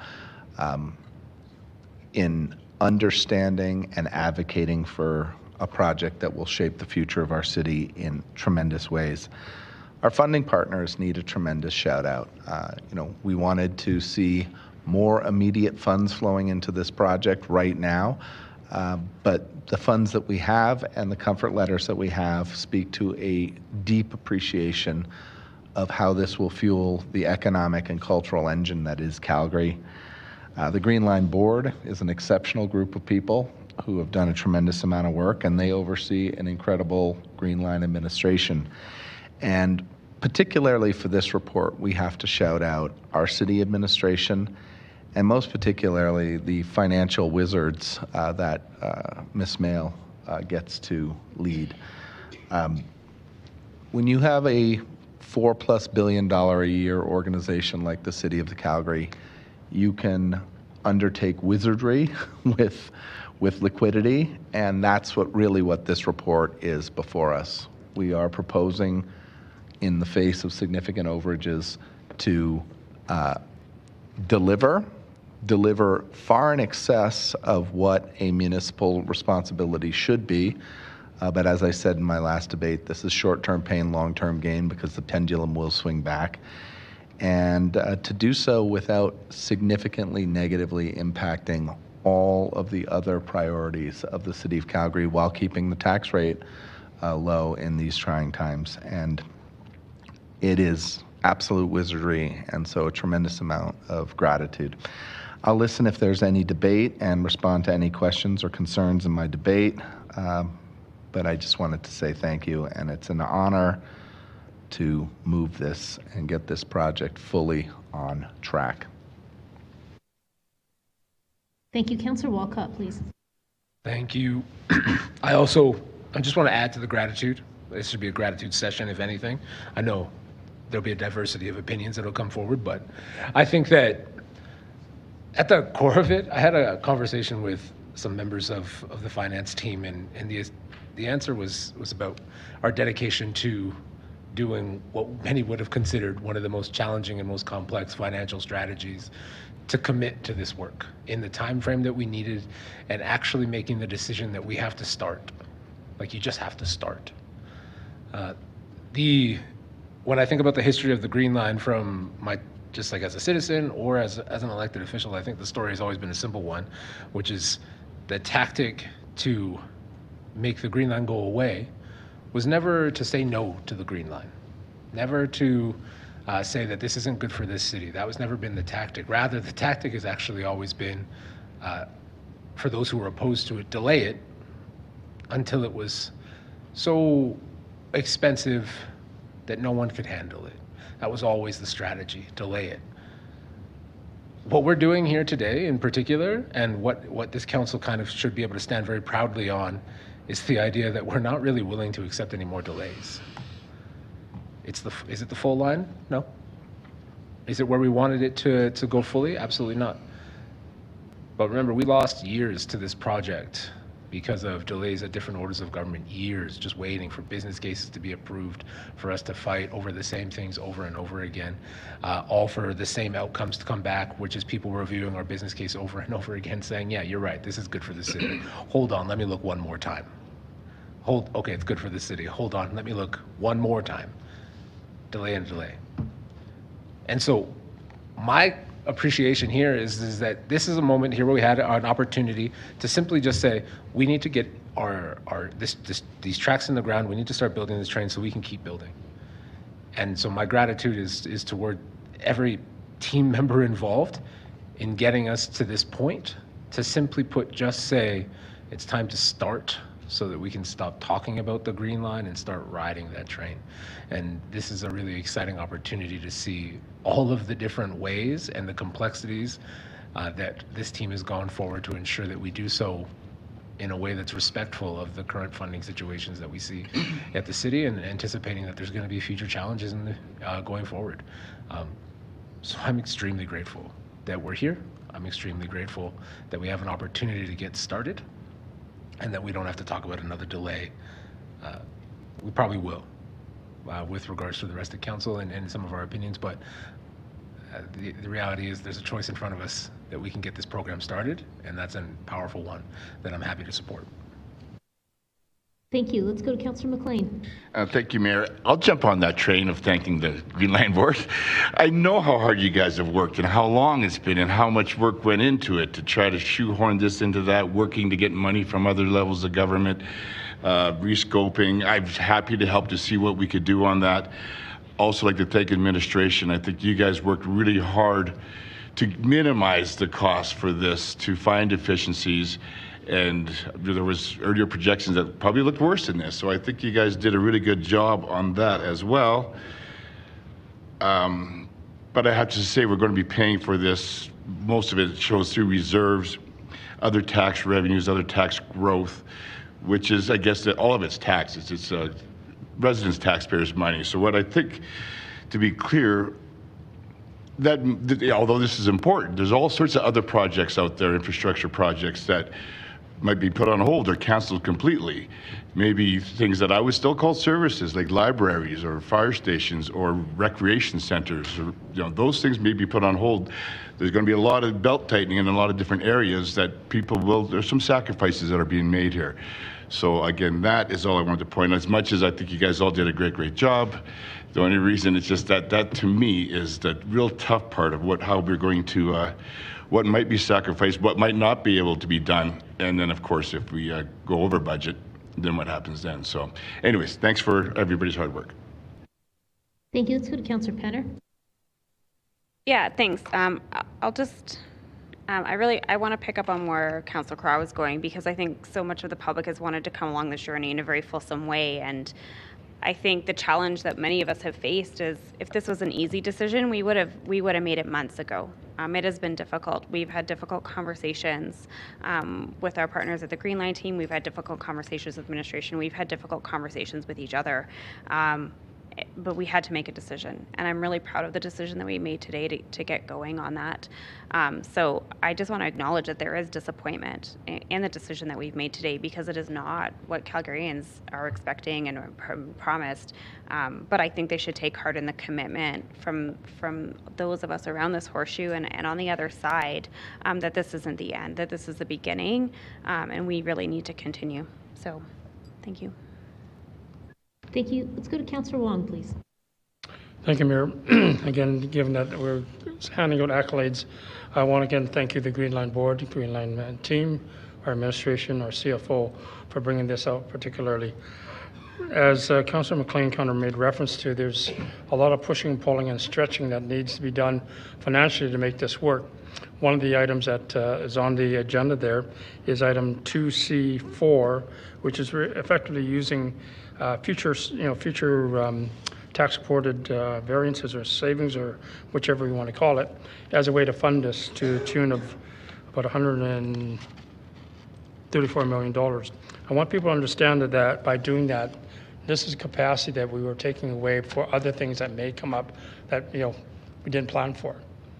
This is 7 years of what if, and not having resources to do that. And consequently, I think Calgarians need to understand that by keeping this to within our allocated tax rate increase and doing everything else here, this is again really going to pinch us for those contingencies that we want to be able to move forward on. So with that, I'm going to ask that we pull 2C4 and vote them separately. Thank you. Okay, thank you. Let's go to Councillor Sharp, please. Thank you so much. Thank you, Ms. Mail, for your presentation and all the work that's gone into this. I agree with all the accolades being given. Calgarians, yeah, they will feel disappointed. I feel that some might actually feel duped, and I would say that because of the amount of emails we got sitting here today about those that felt like this line was going to be built the whole distance. The price for building the old phase 1 was $5.5 billion. Now it's over $6 billion for a lesser project and even smaller scope. We are paying far more for far less of a system, and we're draining and eliminating our savings and eliminating future savings. We needed to do what we could with what we have, and that is not what's in front of us. If you were generally in favor of building transit, you would not have been starting with the most expensive, riskiest part and barely adding ridership. What Calgarians might see, and what I see, is risk. There's a financial risk, a risk that's not just for the city, but for Calgarians. Honestly, you can spin this any way you want, but I will not support burdening Calgarians on top of maybe the fiscal integrity of the corporation. This project does put other future projects at risk. You talk about libraries, you talk about fire stations. CFO Mail said they're going to look for efficiencies in operation. What does that actually mean? What else could be at risk? And so those are things, yeah, we had difficult conversations about, but we're going to actually have more difficult conversations in November. So I really don't want to see us cutting city operating budget to fund other priorities, because I think that that's a risk. Unfortunately, what we got right now might give us no other option. Now, the reputational risk.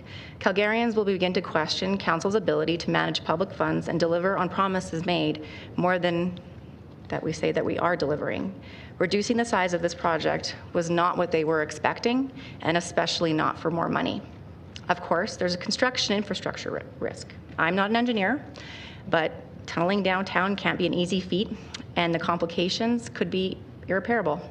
Again, the project starts with the riskiest part of the line, tunneling downtown.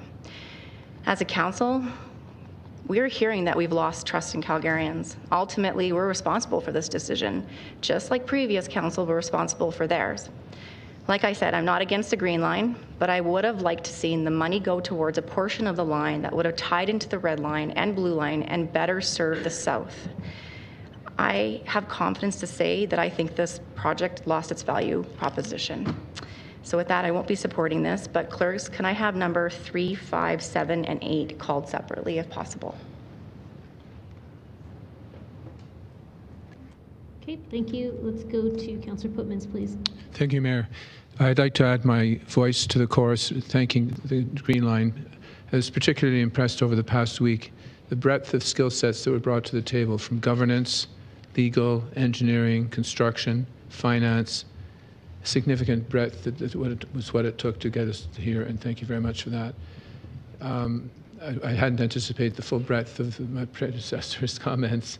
One thing that occurs to me that we have not actually talked about this very much, but there is a profound school of thought that is convincing that this method of building out a city via an LRT line is vastly less expensive than building roads and overpasses. We're embarking on a far more efficient way of building out a city where we understand the capacity to be as much as 140,000 people living in an area. It will not cost nearly as much money to accommodate their needs for infrastructure as we've paid for in the past. And that might be an economy we can book for future reference. Thank you very much.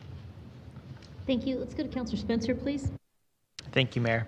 I mean, the timing of this kind of financial weight for the city is rather inconvenient. When you think of what it is we've traveled through over the last stretch, some of the long-term liabilities that we are staring down the barrel of when it comes to our water infrastructure, and we have an infrastructure gap that has not been adjusted since 2020 for inflation and is going to come back, my sense would be, with a bigger number. For me, it underscores the risk conversation in terms of, is the municipality ultimately the body to carry the risk of these large infrastructure projects? And I mean, the details around this one in particular, I want to say thank you to administration for saving this project. We needed your best, and you brought it. We need to stay committed to the vision of this line and all the good that it will bring, as has been outlined. But there absolutely are going to be some tough decisions ahead. So I find myself listening to the crescendo of voices on both sides, and I fully believe that there is a path through this, and hopefully it's one where we link arms in collaboration. Getting through challenges is something that great cities are known for. So let's not use these moments to divide us. Let's meet the risks as they're placed in front of us, work together, and find a better horizon together. Thank you. Councillor Chabot, please.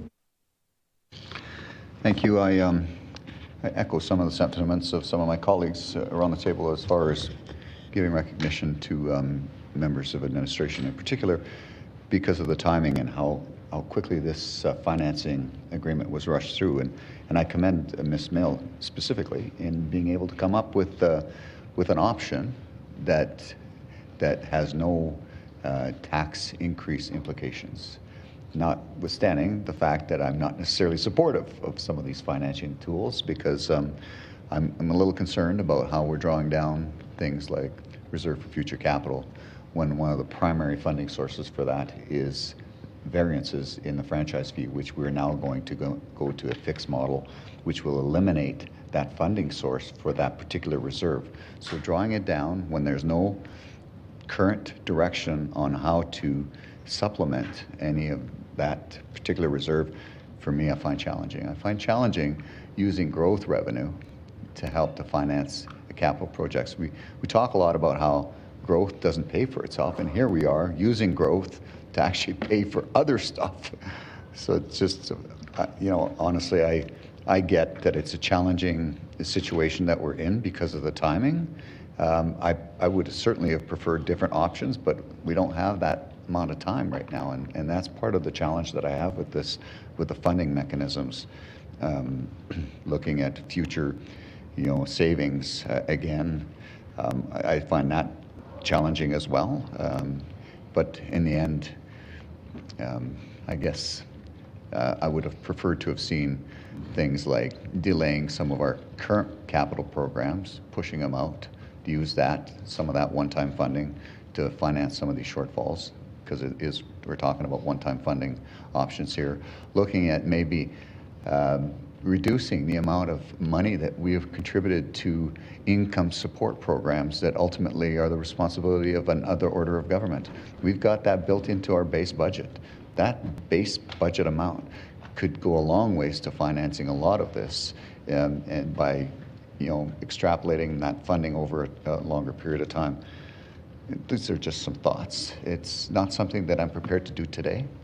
However, it is something that I think, if given the opportunity, being as much of this funding is extended over a number of years, if I get the opportunity to get reelected in the next election, I will be proposing some amendments to some of these funding tools to minimize some of the challenges that this is creating on a go-forward basis. So Councillor Sharp has already asked for some of those to be called separately. I support that, and outside of those four, I'm challenged with the rest of these to support. Thanks. Thank you. You just announced your re-election bid in the middle of a council meeting. Fantastic. Let's go to Councillor Meehan, please. Thanks, Mayor. Yeah, some interesting comments and debate from everyone around the table. I think what I would emphasize is that every decision we make, there are alternatives, and we have spent a long time debating those various alternatives and really believe that this is the best way forward. So I'm hearing some people say, I can't support the alignment change, but we looked at every alternate possible alignment, and this is the best value proposition for citizens in terms of ridership and building to a destination. Also hearing some comments around, we need a different funding strategy. I can't support this funding strategy, but also no alternates being proposed. And so I think we have to just keep in mind that it's easy to sort of pontificate about all different types of options, but I really believe that we have done that work, and this is the best possible option going forward. And so I am happy to support it, and really do give full kudos to City Administration and to the Green Line Board for getting us to this point. And with that, I am done. Thanks, Mayor. Thanks very much. I don't see anybody else in the queue, so I'm just going to weigh in on a couple of things. I appreciate your comment just now, Councillor Meehan, about the alignment change and how some folks couldn't support it. It's frankly the only way we can still access the federal and provincial funds. I don't know if that's perfectly clear to everybody, but the funding source called ISIP, I think it's Infrastructure Canada or something. ISIP is something. It's a federal acronym for the funding that both the federal and the provincial government are giving us for this project. And if we couldn't meet the thresholds of that fund, we would not be able to retain the initial money that they committed to this project. So the Green Line Board and the Green Line team came back with an alignment that hits all of the targets that we have to. So the only way we kept that money is by doing this alignment. And I really do hope that members of council understand that. I also have to say that we're not starting with the riskiest part of the line. As we just heard, we started work on this project to do the work that had to happen under the ground, the realignment of utilities, and we're doing everything simultaneously to the best of our ability. So we're not starting with the riskiest part. As a matter of fact, completing the core is the critical part that allows the green line to connect in with the red lines and the blue line. And frankly, that is something that the provincial government has said they absolutely need to see moving forward. So if I look at the fact that Minister Dreeshen as well as Minister McIver have been good partners to us and have written us a letter that says we're willing to move forward with you with the initial funding, that's a big deal. Not to mention Minister Fraser saying we will push this forward through the processes that it needs to go through, but we're here with you. We are good partners with you. We have 3 orders of government still working together on a critical infrastructure project, and that is reason to celebrate. I know there's people very frustrated about the fact that it's not going to be done in a full way that we had intended, but let me give you some examples of how much costs have increased over time. If we look at household costs, I can tell you that everything's gotten more expensive. Shelter costs have gone up about 26%. Healthcare and personal things have gone up 23%. Transportation has gone up 21%. Gasoline, 27%. Water, 45%. Electricity, 73%. Natural gas, 71%. This is how much things have increased in price. Food has gone up 26%, and this is between the period of 2019 and 2024. I talked to folks in the construction industry. 70% more expensive to do excavation right now. 150% increase in fuel costs. 50% increase in the cost of equipment and parts. 60% increase in the cost of asphalt. That's why this project costs more. It is not because we somehow mismanaged the funds over the last few years. The price of things has gone up. So given the inflationary environment that we're in, I'm very happy that CFO Mail was able to come back with something that allows us to carry forward. So thank you to you and your team for being so thoughtful in what you brought forward to us and how incredibly transparent it is where that money will be coming from. I also want to thank the business community who did such great advocacy on this project. The business community knew that it was going to be hard to say that we needed to possibly reduce the length of the line and that it was going to cost more, but they gave us a very real opinion, and that was, you have to start now. This project is too critical to delay. Thank you to the community-based organizations that have always been strong advocates, and the rail advocacy folks. Without your support, it would have taken probably a lot tougher of a decision for us to make. So thank you to everybody who advocated for this over time, especially now when we're at this critical point. With that, I'll go back to you, Councillor Carra, to close. Yeah, great points, Mayor Gondek. Great points, everybody who's supporting it. I do want to end on a note of gratitude, but I do also want to stress that projects like this, the longer they take, the more they're going to cost. And we have experienced an unprecedented moment, a step change in costs. And thank you to Mayor Gondek for outlining those. I will also say that things cost more because of political headwinds and because there are people who are more focused on trying to make political hay than in city building. We have an incredible group of experts who have spent a tremendous amount of time. We have great recommendations before us, and this is just the beginning, and I'm absolutely convinced that our funding partners will come to the table because they have to and because they want to, and I will shake my head if this is not a unanimous vote in support of this critical city shaping project. Don't close yet. Don't close yet. Who's seconding this? Councillor Meehan, thank you. Now you can close. I'm closed. Thank you. E-scribe to vote, everyone. And before we do that, Madam Clerk, you're going to walk us through what we're voting on because things have been separated. Thank you very much.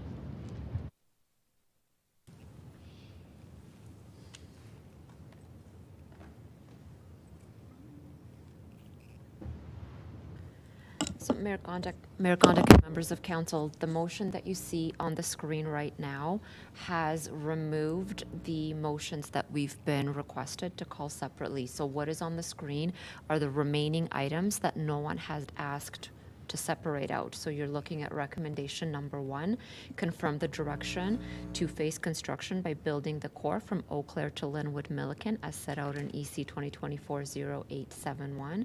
Next is recommendation number 2 to support building the core, recognizing that at a minimum, written confirmation of funding commitments from the Government of Canada and Government of Alberta are expected.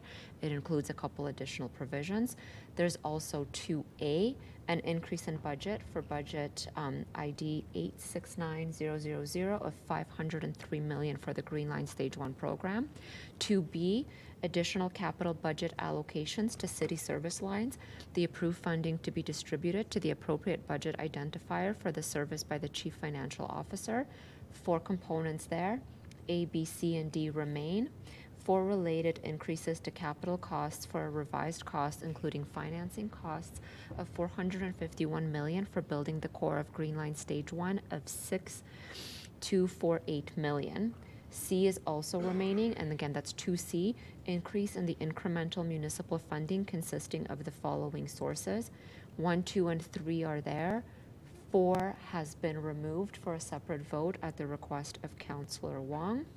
Recommendation 4 is there, a transfer of $4 million per year in each of 2024 to 2031 from public transit operating budget to the Green Line Fund. And lastly, recommendation 6, receive for information the financial strategy, updated financial framework in attachment 4, and projected capital balances in attachment 5. All other recommendations will be put up for vote one by one. All right, Madam Clerk, we have a small problem. Councillor Sharp. Yeah, I made a mistake. I'm sorry. Number 6, if we can call that separately. Yeah, absolutely. We'll adjust that right now. you. Any others, may I ask? Now would be the time.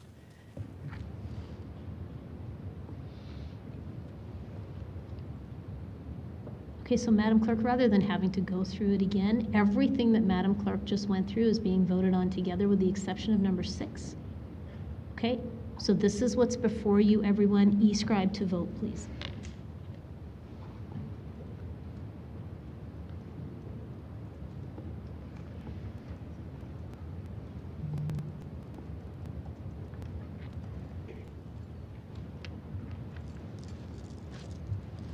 Councillor Spencer, your vote, please. Yes. Thank you. Mayor Gondik, all the votes are in. Thank you. Could you display the results, please? That is carried 10-5 with Councillors McLean, Winus, Chu, Sharp, and Chabot voting against. Let's go to the next one, Madam Clerk.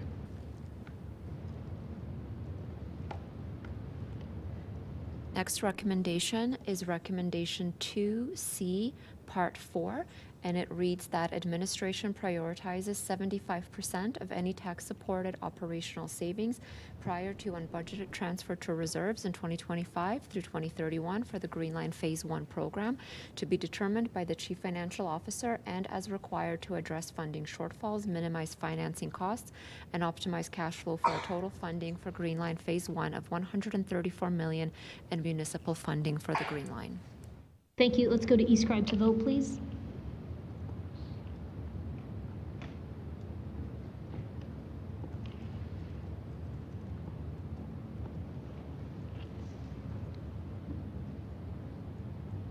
Mayor Gondik, all the votes are in. Thank you. Could you display the results, please? It's carried 9-6 with Councillors McLean, Winus, Chu, Wong, Sharp, and Chabot voting against. Let's go to the next one, Madam Clerk.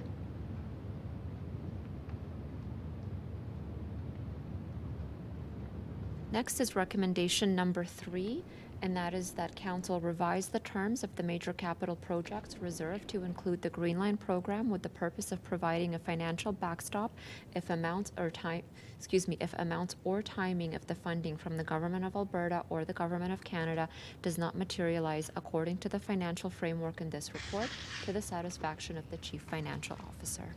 Thank you. E-scribe to vote, everyone.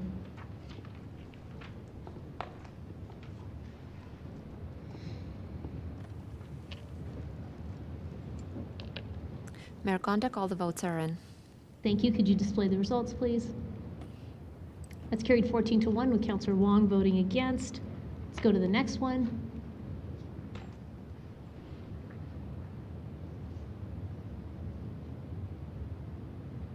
Next is recommendation number 4, and that Council direct administration It's 5. Sorry? Is it 5? It's 5. Oh, I'm sorry, did I misspeak? Yeah. I'm sorry, it's 5. I'll look closer. Recommendation number 5, that Council direct administration to brief Council annually on changes to the financial framework for Green Line Stage 1 program. All right, e-scribe to vote, please.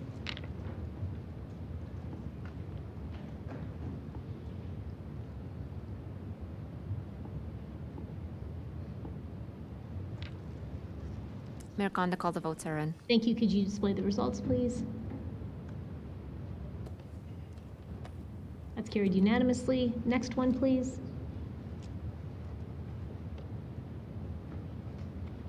Recommendation number 6, that Council receive for information the financial strategy, updated financial framework in attachment 4, and projected capital balances in attachment 5. Thank you. E-scribe to vote, please.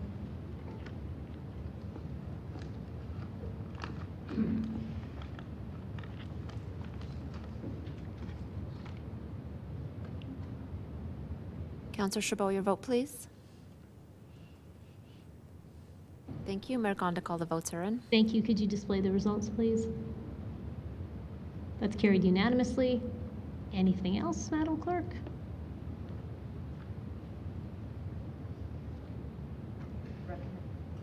Recommendation number 7, that council adopt confidential recommendations 7 and 8 contained in the confidential report EC 2024-0809.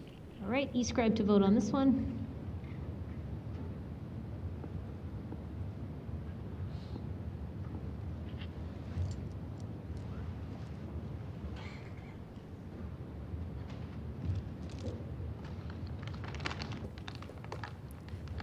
Councillor Meehan, your vote, please. Thank you. Mayor Gondik, all the votes are in. Thank you. Could you display the results, please? That's carried unanimously. Anything else, Madam Clerk? One more. There's one more, Mayor Gondik. And the last one is that council direct the closed meeting discussions report and attachments remain confidential pursuant to the exceptions to disclosures as set out in the Freedom of Information and Protection of Privacy Act to be reviewed by 2031 December 31st. Thank you. E-scribe to vote, please.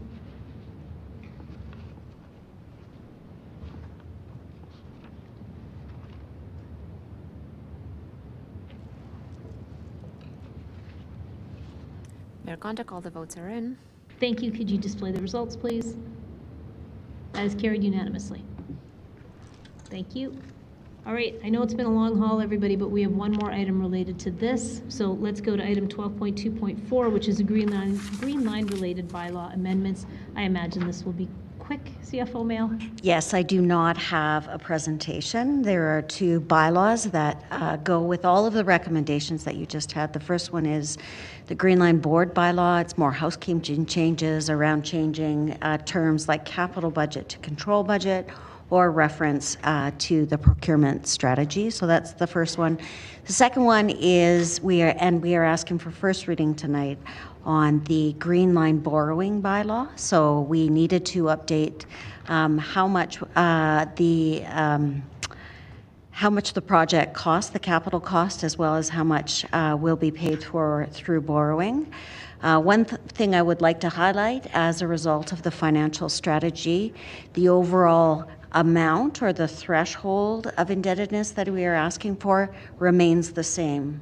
So the previous bylaw was $1.8 billion.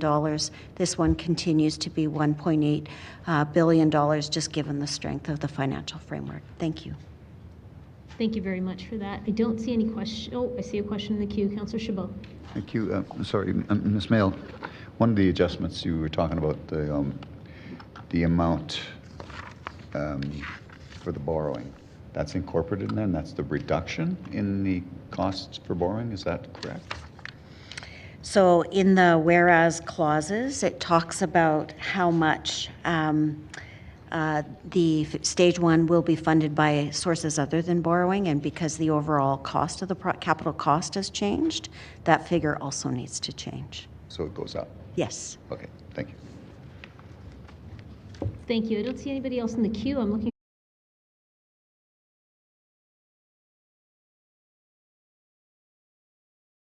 So please support it. Thank you. Seconder. It's already got my name on it, so.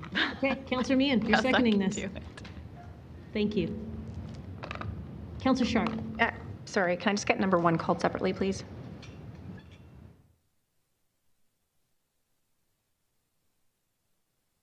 Madam Clerk. Thank you, Mayor Gondik. Just looking at the recommendations contained within recommendation number 5, if that could be the first recommendation to be voted upon, then city clerks can release proposed bylaw 33M 2024 as well as the 6B 2024. So if that could be the first recommendation to be voted. Yeah, absolutely. Thank you. Whatever order we need to go in. So we're voting on number 5 first so we can release things publicly.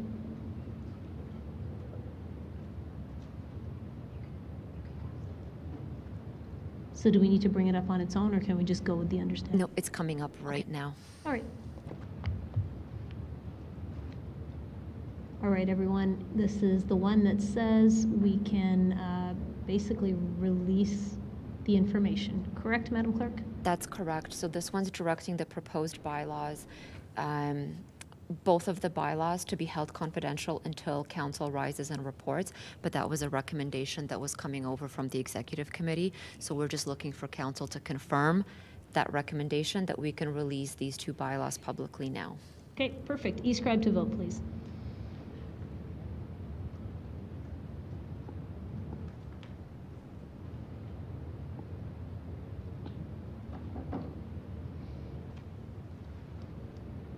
Councillor McLean, your vote, please. Yes. Thank you. Mayor Gondik, all the votes are in.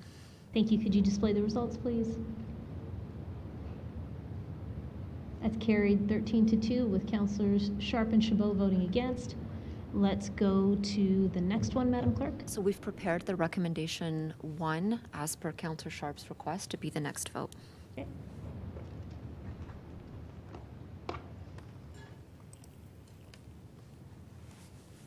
There you have it before you. It's to give 3 readings to the proposed bylaw. Please go to e-scribe to vote.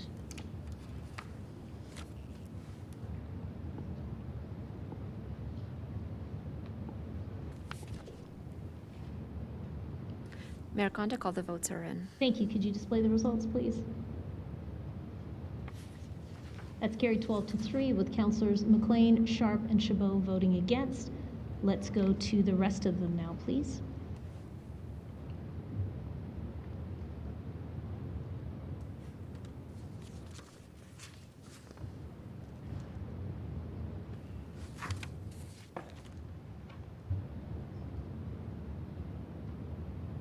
Mayor Gondik, recommendations 2, 3, 4A and B, as well as 6A and B are now ready. Thank you. Please go to e-scribe to vote.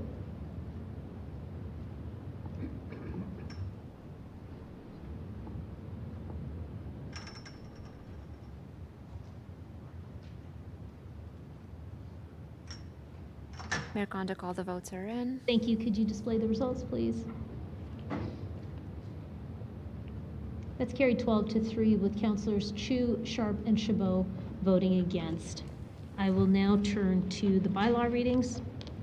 First reading of bylaw 33M 2024. Anyone opposed?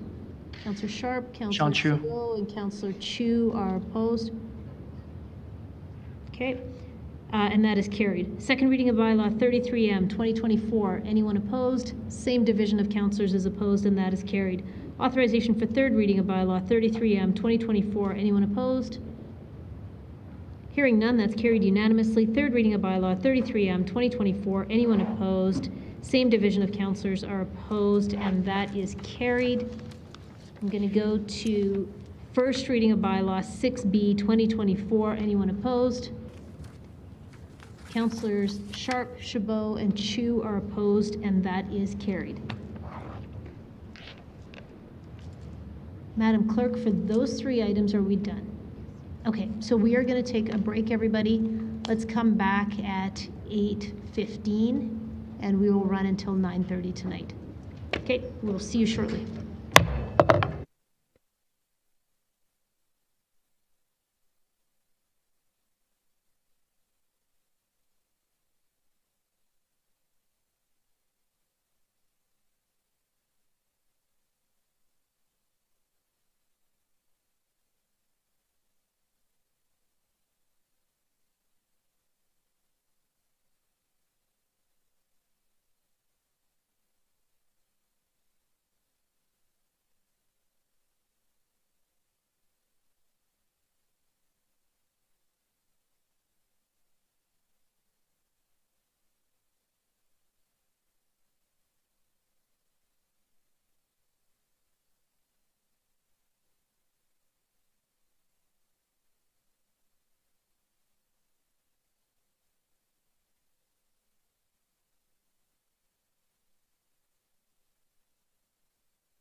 Hi, everybody. Welcome back to the regular meeting of council. Madam Clerk, roll call, please. Thank you, Mayor. On the roll, Councillor Penner.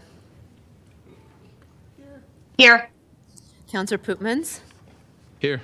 Councillor Sharp. I'm here. Councillor Spencer. Here. Councillor Walcott. Councillor Wong. Here. Councillor Wyness. Councillor Corral. Here. Councillor Chabot. Present. Councillor Chu. Here. Councillor Demong. Here.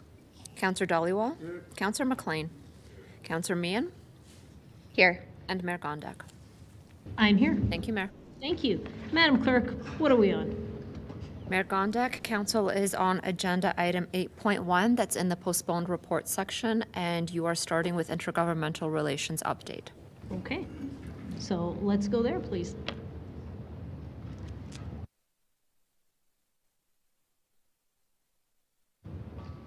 Thank you, Mayor.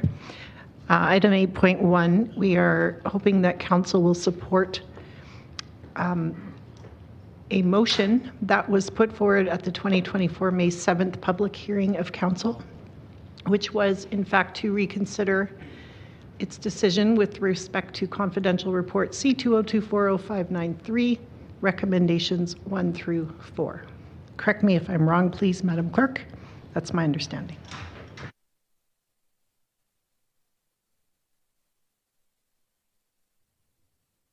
That sounds like everybody's understanding. Okay. So let's go to Councillor Carra.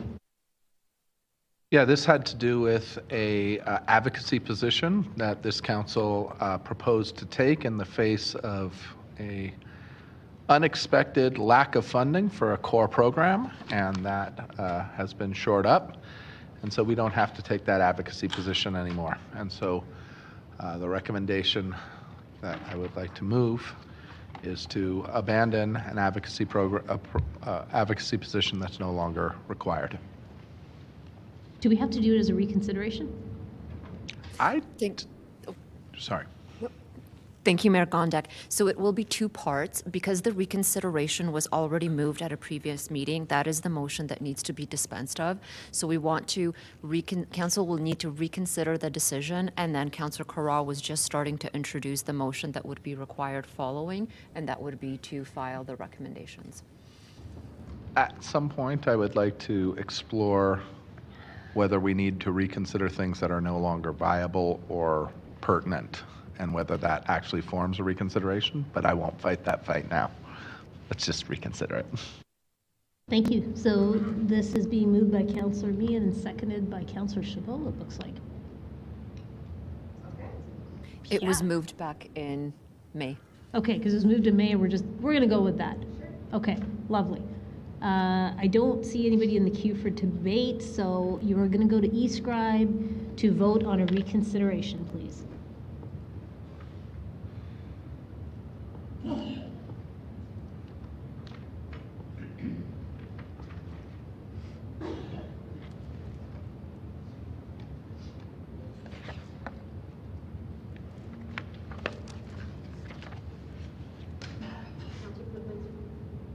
Councillor Pootmans, your vote, please. Yes. Thank you. Councillor Wong, your vote, please. Yes.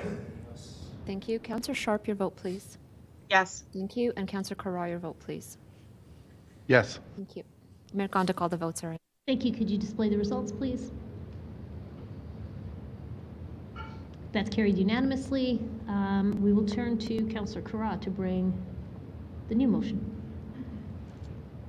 Madam Clerk, do you have it prepared? We do, and it's ready for you on the screen. Nope. No, it's not. That's the file one. Okay. Go ahead. There it is. I believe Councillor Chabot's interested in seconding. And if no one wants to talk about this, which I hope is the case, I'm closed. Thank you. Let's go to eScribe to vote, please.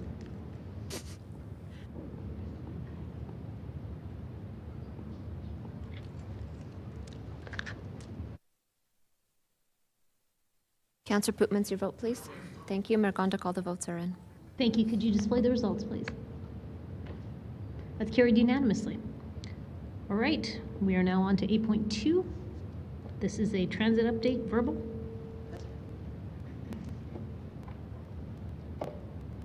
Thank you, Mayor Gondek. Well, this is a follow-up from a report that we brought on June 18, 2024.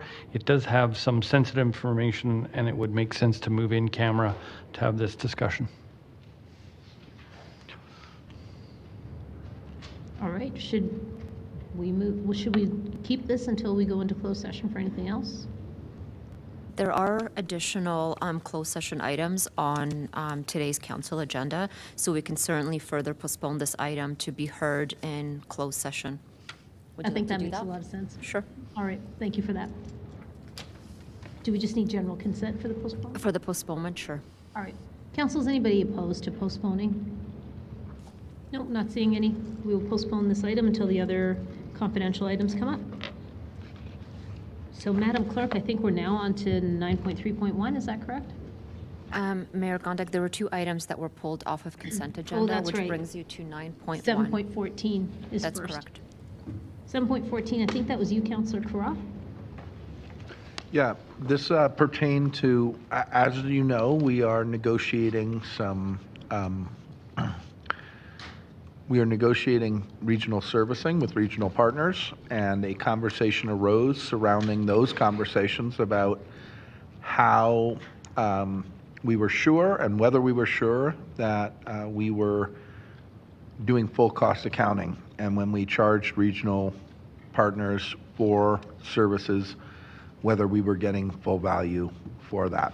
And the report that came back to IGA very clearly and comprehensively states that, yeah, we are giving a good service and getting a good price for it, and protecting our tax base while serving our neighbors who are paying their fair share. We asked if that report could be made public, and so I've just pulled it from consent, so, and it's not called a report. General Manager Hamilton, what are we calling it? A distribution? It was a PowerPoint presentation, so sure, a distribution. And I just think it's important that we put that onto the public record. So I would like to do that and move the item. Can I get a seconder for this, please? Councillor Chabot, thank you for that. I don't see anybody else in the queue for anything. Just go to you to close, Councillor Carra. Mayor, I'm having problems with my technology here. Could I debate this briefly? Yeah. Thank you. Oh, just got my chat working. Yeah, no, I also want to echo Councillor Carra's sentiments with administration. They did a very robust job on doing full cost accountability, providing, in-depth analysis and review of ensuring that we do get full cost recovery for all of our expenses, including sunk costs for some of our infrastructure, and it was a very good report. It didn't actually address my main concern, which was how we can benefit from servicing outside of our municipal boundaries and actually benefit from the increased value that it provides, but it did certainly ensure that we did get full cost recovery for our infrastructure. So thank you to NIN for that very comprehensive report. Thank you. Over to you to close, Councillor Carra. High praise from Councillor Chabot. I'm closed. Be scribed to vote.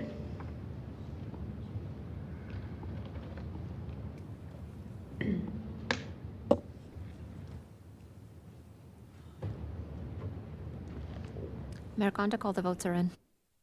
Thank you. Could you display the results, please? That is carried unanimously. All right, we are on to 7:18. This was you, Councillor Chabot. Yes, thank you. I imagine somebody's going to want to move this. I mostly wanted to debate in opposition.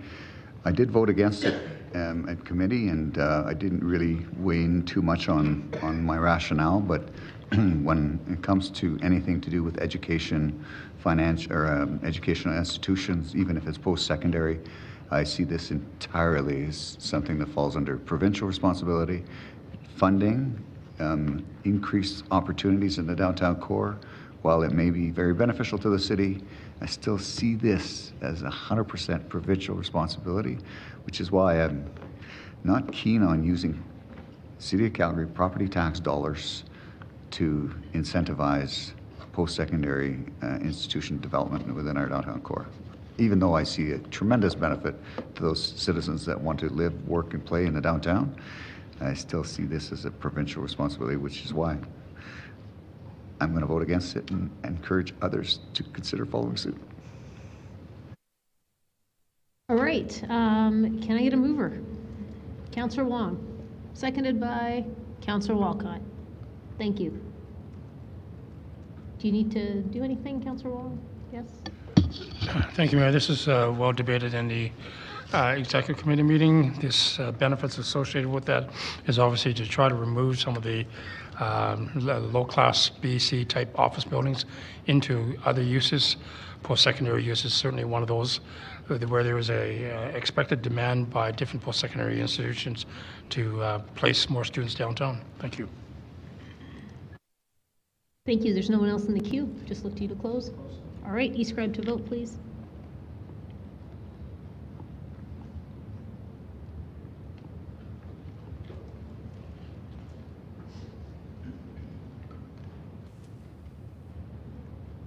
Mayor Gondek, all the votes are in. Thank you. Could you display the results, please? That's carried 12-3 with Councillors Wyness, Chu, and Chabot voting against. So that concludes any of the items that we had pulled off of the consent agenda. So am I right that we are now on to 9.3.1? That's correct. Thank you.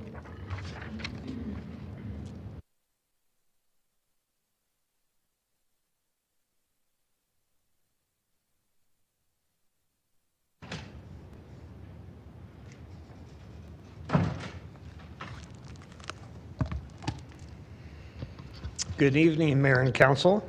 I'm here today to provide you with an update on the process to establish a truly independent review of the Bearspaw South feeder main break, and more specifically, outline the approach that is underway to select a panel chair to lead this review. And I do have a slide presentation to distribute to you, Madam Clerk. Madam Clerk, could you please distribute the presentation to Council?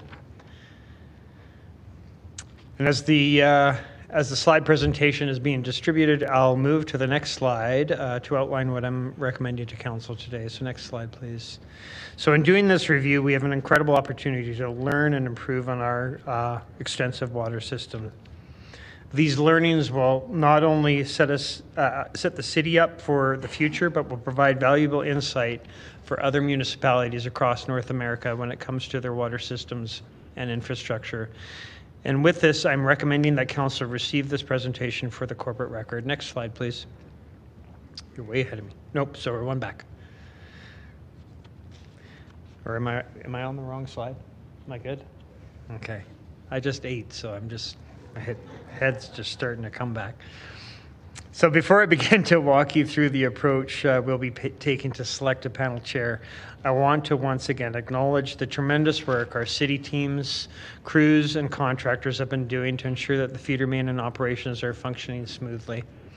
I know this incident has had significant impact on Calgarians.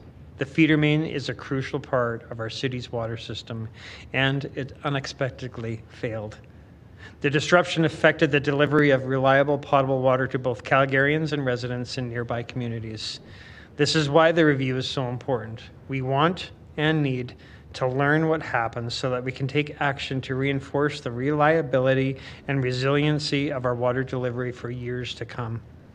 As I mentioned to Council at IPC on July 3rd and at the public hearing on July 16th, I believe that to truly learn and improve from this critical incident, the review should be conducted by an independent third-party review panel. And for this review to be truly independent, neither city administration nor city council should be involved in the review process, including participating as a panel member or in the recruitment of the panel chair, nor should they be involved with recommending or advocating for scope or engagement activities, nor advising on deliverables or the consulting choices of the panel. For this to be successful, the review panel must have full discretion related to all decisions to ensure that the review will be conducted without any bias or conflict of interest. And I have asked our Chief Operating Officer, Mr. Dalglish, to establish a role that will be a single point of contact and entry into the organization for the panel. That person will work with city administration teams to ensure that the panel has access to the information and data that they require to complete their work and help the panel participate in council meetings as needed to update Calgarians. I assure you we are committed to providing the panel with the information and data they need in a fulsome and timely way. And we are committed to upholding the integrity of this review so that Calgarians can get the answers that they're seeking. As for cost, which I know you and many Calgarians are wanting to know about, we plan to cover all the costs associated with this review through the city's Utility Sustainment Reserve.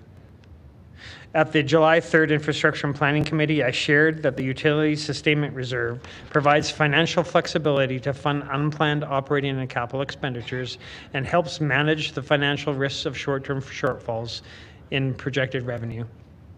We have a utility sustainment reserve and target for each line of service, which includes water, wastewater, and stormwater.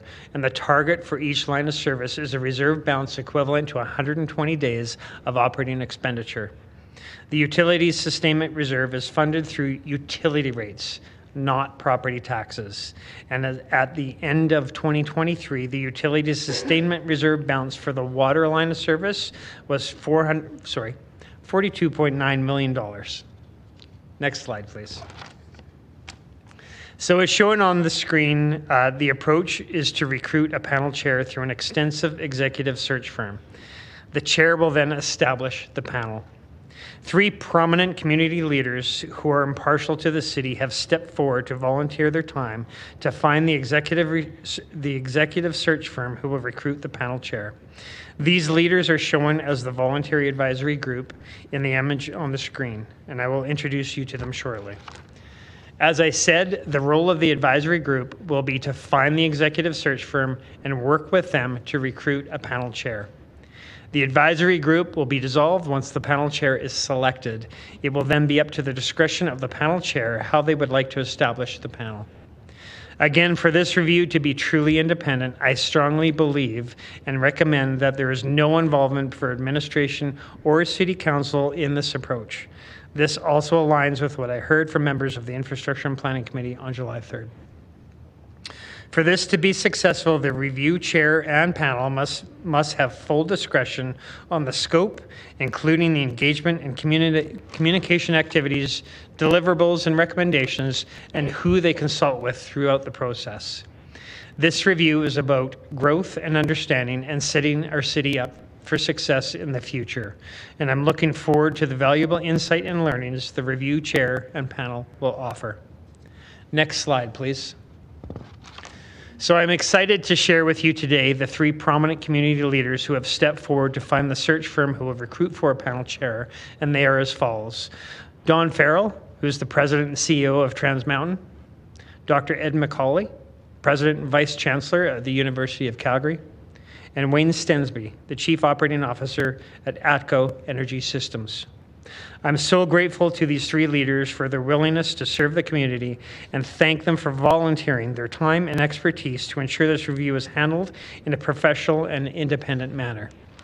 With the introduction of Ms. Farrell, Dr. McCauley, and Mr. Stensby, and their role as an advisory group for the recruitment of the panel chair, I will be stepping away from the entire review process, including providing you with any updates. I am confident that Calgarians are in good hands with Ms. Farrell, Dr. McCauley, and Mr. Stensby, and turn it over to them to begin the review process. Ms. Farrell, Dr. McCauley, and Mr. Stensby will not be speaking to the media about the review nor provide updates to Council on the recruitment progress. The next time Council and Calgarians will hear about the review and its progress will be from the panel chair, which I fully expect to be sometime this fall. Next slide, please. So in closing, I want to once again thank Council for their continued support for this review, and I'm recommending that Council receive this presentation simply for the corporate record. Thank you, and I'll turn it over to the Mayor for any questions that you may have. Thank you. You have a question from Councillor Sharp. Good evening. Hi, David. Just to clarify, I just need you to, media bust that go back to your slide, I guess, with the 3 individuals that Dawn Farrell is not the chair. It has been reported she is. So could you maybe just one more time explain the role of these 3 individuals? Absolutely. Councillor Sharp, so these 3 individuals are forming an advisory panel who will work with an executive recruitment firm. They will work together to identify individuals and then select a panel chair. So Ms. Farrell, Dr. McCauley, and Mr. Stensby will not be the chair of this panel. They are simply, and they're volunteering their time. They're volunteering their time to work with an executive recruitment firm. We will provide that procurement for them. They will select the firm who they want to work with. They're volunteering their time, and they're simply selecting the panel chair. As soon as the panel chair is selected, they will be stepping away. Great. I just wanted you to say it one more time because it has been reported incorrectly. Mayor, if there's no further questions, I'm happy to move this when it's appropriate. There are no questions, so please feel free to move it. Okay, well, CEO Duckworth, thank you very much for this. I know that we were a bit hard on you a couple weeks ago about the approach that you were doing. So I want to thank you for your work on this. I'm happy to see the progress. Since the 5th of June, Calgarians have been wanting answers. Why did this happen? How could this happen? Will this happen again? And how do we make sure it doesn't happen again? So I really hope that these questions are the tip of the iceberg when it comes to this review. Calgarians want answers, council wants answers, and probably members of administration want answers. So I would say that I'm really grateful for your approach on this. And to the appointed members, thank you for your willingness to deep dive into the infrastructure concerns. We're grateful for your volunteering, for your transparency, dedication, and commitment to uncovering any sort of issues from our system. And, Municipal Government 101, providing population with clean drinking water and having a robust, reliable system is the most important thing for us. So I'm happy to answer any questions in my close, but great job getting us to this point, CIO Duckworth. Thanks. Councillor Wong is going to second it. Do you to speak as well? Yeah, just very briefly, I just want to say thank you, Mr. Duckworth, as well, for bringing forward 3 esteemed members of our business community and Calgarians overall. As Councillor Sharp's indicated, there's a lot of people looking forward to the response there, and again, the selection of the panel and the panel chair. Thank you. Thank you. I don't see anybody else in the queue. Over to you to close, Councillor Sharp. I am close. Thank you very much. Thank you. E-scribe to vote, please.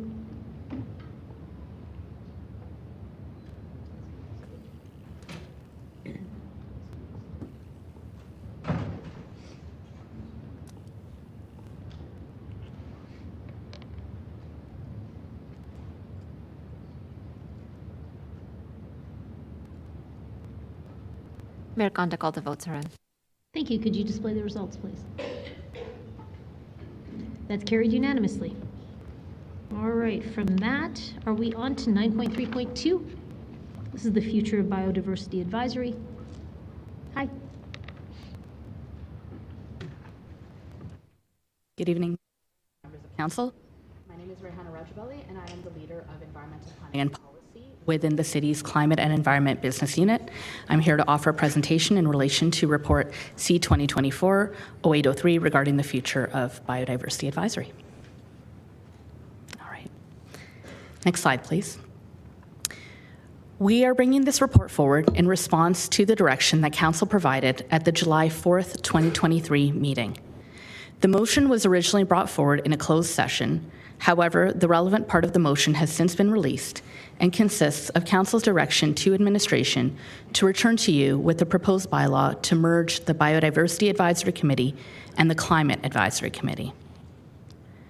Next slide, please. Recognizing that Council's desire is to achieve efficient and engaged advisory committees, the following recommendations outline the steps that would best respond to Council's direction for this purpose. Because a direct merger of the two committees would effectively result in a dissolution and reconstitution of both the Biodiversity Advisory Committee and the Climate Advisory Committee, our proposal instead is to merge the mandate of biodiversity into the Climate Advisory Committee. This would require the following steps. First, for us to return to Council by Q2 2025 with an update to the Climate Committee Terms of Reference to explicitly include the mandate of biodiversity and update the member composition to include biodiversity expertise. Second, to extend the term of the current membership until that time and to refrain from appointing new members to the Biodiversity Committee this year. And lastly, to disband the Biodiversity Advisory Committee in Q2 of 2025. Next slide, please. Some background on these committees. The Biodiversity Committee was established in 2015 to provide Council and administration with strategic advice on matters affecting urban biodiversity in the City of Calgary. The committee was created to help support the goals in Calgary's 10-year Biodiversity Strategic Plan and the Durban Commitment, Local Governments for Biodiversity. The Biodiversity Committee consists of 10 public members and 5 administration members. The Climate Advisory Committee was established in 2022 to support Calgary's climate strategy, Pathways to 2050, and the associated implementation plan. The Climate Committee consists of 15 public members and 1 non-voting administrative member. The Climate Committee's terms of reference include natural infrastructure, and they have recently renamed their associated subcommittee to Natural Infrastructure and Biodiversity. Next slide, please. With the emergence of a climate committee whose mandate includes natural infrastructure, Council expressed a desire to streamline the advisory services by merging the two committees. Administration engaged with both committees, as well as the board's commissions and committee admin, and understood that Council's original direction to merge the two committees would effectively dissolve both of them. I note that neither committee was interested in an outright merger for the following reasons. The Climate Committee was concerned about the loss of momentum that they have built as an advisory body on climate matters, while the Biodiversity Committee remains concerned that biodiversity might be diluted within the larger Climate Committee mandate. Administration's position is that leveraging the Climate Committee's momentum and structure as primarily third party will result in enhanced advocacy on both climate and biodiversity matters. This solution also does better parallel the city's administrative service delivery structure, with both climate and biodiversity mandates residing within the Climate Environment Business Unit. Next slide, please. I would like to emphasize that irrespective of how Council receives independent advice on the matter of biodiversity, as administration, we will continue our work in this critical area. We remain a signatory to the Durban Commitment, and the work of the biodiversity strategy itself would also continue under the relevant portfolios within climate environment, urban forestry, and the parks and open spaces service lines. Above are just some of the examples of the related commitments in our 2023 to 2026 service plan. Furthermore, the current work plan of the Biodiversity Committee, which the timeline of Q2 2025 will allow, is for them to prepare a report on the progress achieved in the 10-year timeframe in our biodiversity. This analysis is intended to be used by administration to inform the successor strategy to our biodiversity in 2026.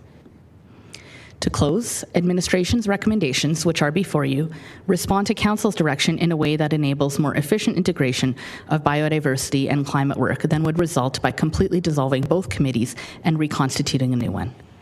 Administration recognizes the need for a successor to the biodiversity strategy and will use the gap analysis being prepared by the Biodiversity Committee to inform the successor strategy or action plan for 2026. This approach serves the public interest by streamlining advice to Council in a way that parallels the structure of these portfolios within administration. I'd like to note that some of the members of the Biodiversity Committee were here earlier today, but were not able to stay. That is all. Thank you. Thank you. I don't see any questions for you in the queue, so I'm just looking to find a mover for this item. Councillor Chabot, thank you. Councillor Penner, would you like to second it? Yeah, I was hoping to move it as the one who brought the initiative forward, but if Councillor Chabot wants to open on it, he can, and I'll second it. Nope, that's okay. We'll get you to move it, please. Go ahead and open. Yeah, thanks. I'd like to thank administration for their work on this and also for the commitment of the two committees in having this conversation. Definitely change is not easy. And I want to really reinforce a few things from the presentation. In no way is this meant to take away from biodiversity. It's really about aligning the work and best placing it within the corporation and within a structure that is actually going to allow it to, I think, flourish in ways that it hasn't been able to before. So again, really, this is maintaining that commitment, not moving away from it, and I hope that my colleagues can support this. Thank you. It's being seconded by Councillor Chabot. And I don't see anybody else in the queue, so you can close, Councillor Penner. Closed. Thank you. E-scribe to vote, please.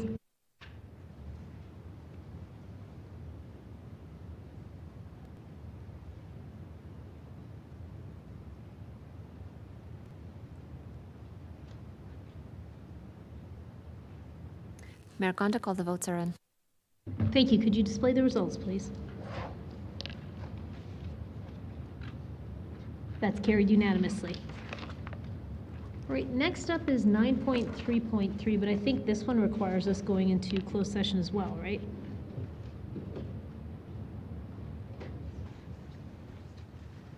Hi. Hi, good evening, Mayor. There's a potential for council to go into closed session. We do have some additional information that we can provide in a confidential distribution if council would like to receive it, but the main report is public. Okay, well, let's go then. Thank you. Thank you. Good evening, Mayor and members of council. Today's report asks for your approval of a revised timeline to implement the quantity-only model for our electricity and natural gas franchise fees. Next slide, please. On March 18th, Council directed administration to implement a quantity-only model for franchise fees starting in 2027, January 01. Since that meeting, new legislation from the province was introduced, and that requires us to accelerate the timeline. Next slide, please. We are therefore recommending that Council reconsider their direction for a 2027 January 1 start date and instead direct administration to target 2025 January 1 as the implementation date and to ensure that the city is fully compliant with the Utilities Affordability Statutes Amendment Act 2024 by 2025 March 17th. Next slide, please. Our franchise fees are currently calculated based on volatile commodity prices, and as a result, customers can experience sudden and unexpected increases. The quantity-only methodology that Council approved in March this year will provide greater clarity, predictability, and control for consumers. It will give the city more predictability in collecting what we budget for, and it will incentivize energy conservation, reducing climate impact. The provincial government's Utilities Affordability Statutes Amendment Act, formerly known as Bill 19, requires and enables us to implement this desirable change more quickly. Our aim is to have the new methodology in place for January 1, 2025, which provides contingency time for legislative compliance by the deadline of March 17th. Accelerating the timeline does carry some risk, but with a robust plan in place, we assess the residual risk as low to medium, and so are confident to recommend to Council that you approve the revised timeline. Next slide, please. This slide shows the basis of our original recommendation that Council approve an implementation date of 2027 January 1.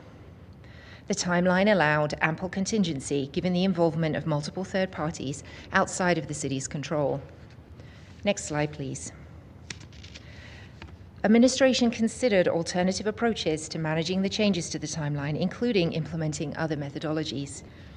But we still consider that a quantity-only model is best for Calgary because it provides greater clarity, predictability, and control for consumers by having a transparent flat rate directly tied to the amount of energy used. There is a direct link between consumer behavior and the amount paid. You use less, you pay less. Second, it maximizes stability in the franchise fee revenue collected by the city, minimizing our operating variances and providing a more stable revenue source for the services and infrastructure that Calgarians rely on. And third, it financially incentivizes consumers to use less energy, helping to reduce climate impact. Next slide, please. Our revised timeline aims to implement the quantity-only model by 2025 January 01 to reduce risk to the city around the collection of fees in 2025 Q1 while providing a contingency to ensure legislative compliance. We have accelerated implementation by largely eliminating the contingency that we had built into the original timeline and finding efficiencies in the process where possible. We were able to combine some steps and conduct others in parallel to help expedite the work. We are also fortunate to have dedicated partners to facilitate the process. NMAX and ATCO are committed to establishing new contracts quickly, while the AUC is targeting to approve new agreements that do not follow the standard template within 3 months. One thing to note is the dotted line extending past January 1, 2025. We are continuing to work with NMAX and ATCO to understand the requirements for updating their billing systems. There are complexities that we need to work through, and we need to find solutions that work for them directly and for the retailers that they interface with. We will update Council on these considerations and any impacts on the timeline in the fall when we know more. Next slide, please. Partly as a result of this uncertainty, timeline is the top risk we have identified, followed by a regulatory risk that the Alberta Utilities Commission may be delayed or even possibly not approve at all a quantity-only model, given that it is the first time this approach will have been submitted for their approval. There are also risks that delayed implementation may result in lost revenue and that the proposed approach or fees could generate a negative public perception. To manage these risks, we are expediting negotiations with NMAX and ATCO and will work with them to develop a robust and compelling rationale for the Alberta Utilities Commission that anticipates and proactively addresses potential concerns. The onus will be on the city to demonstrate that our proposed fees are just and reasonable and that the new franchise agreements are in the public interest, and we are confident that we can do so. We are keeping the AUC updated as we progress in our work, and we appreciate their commitment to a 3-month target for approving off-template submissions. We will be learning what we can from Edmonton's model and can keep the option to switch to the template agreement in reserve just in case it is needed. With these mitigations, we assess the residual risk as low to medium. Next slide, please. As a result, we are confident to recommend that Council reconsider their decision on March 18th regarding the implementation date for the quantity-only model and instead direct administration to target 2025 January 1 as the implementation date, and if we should for any reason miss that date, to ensure that the city is fully compliant with the Utilities Affordability Statutes Amendment Act 2024 by 2025 March 17th. As I mentioned just before we started, to support your decision making, we also have some additional details that have emerged following the e-scribe deadline. We will be able to share those with you in closed session if you would like to receive them. So we look forward to your direction on that and happy to take any questions. Thank you very much. I don't think I see, or Councillor Chabot, is it on this one? I put a thumbs up on it and I can't remember what it was. Please go ahead. Thank you. Ms. Stewart, thank you for this. Obviously, it's going to be challenging, especially to try and minimize the impact on individual ratepayers by going to a volume-based only system, because we do have some high energy consumers that will likely be impacted more severely unless we create special rates for special classes. So again, challenge. How well are you guys progressing on that front? Very well. We've had some excellent conversations. Just last week, we were reviewing with ATCO their modeling for differential rates for different customer classes. So I would say that work is advancing very well. Good. And so we're transitioning both electricity and natural gas? That's correct. Council's direction on March 18th was to use that model for both utilities. Just as we do now, except a different methodology. That's right. Yeah.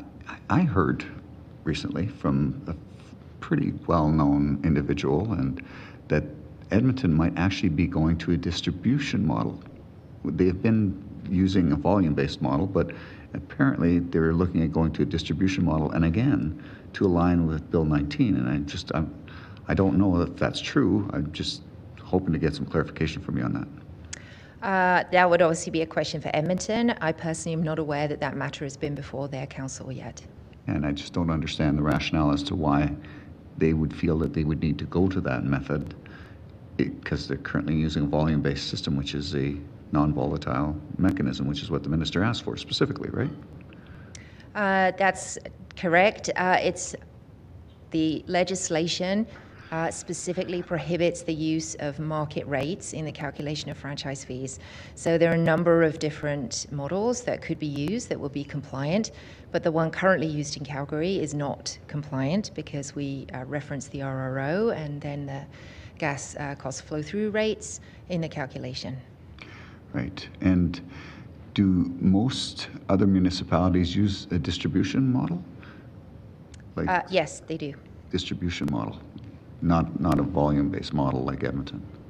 That's correct, although distribution models do include a consumption element in some places, so it's not quite as black and white as it appears on the surface. Yeah, I was on Alberta urban municipalities at the time when we helped to draft the new legislation for the small urbans.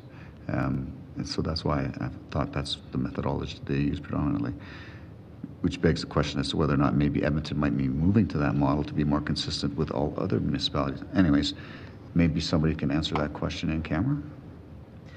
I don't think it would be appropriate for Calgary's administration to speculate on what Edmonton might or might not So do no one and could why answer they that? might be doing it. You don't know if anyone knows that answer at the moment within our administration? I can only repeat, Councillor Chabot, if there's a matter that Edmonton may be discussing that has not been a decision of their council yet, then there's not information that we can provide you, I'm afraid. Okay. But using this methodology will be fully compliant as far as you're concerned with Bill 19? Yes, our analysis suggests that it is fully compliant, and our conversations with key interested parties have uncovered no concerns with Calgary's public decision to move to a quantity-only model. It's just one other question I would have, based on the previous direction from council, looking at any positive variances from it to go towards this $10 million fund. If the volatility and the potential for positive variance is no longer there, what provisions would there be to look at some funding mechanism for that $10 million? Yes, you're correct. In any model that we might move to that will be compliant, the potential for operating variances would be much reduced.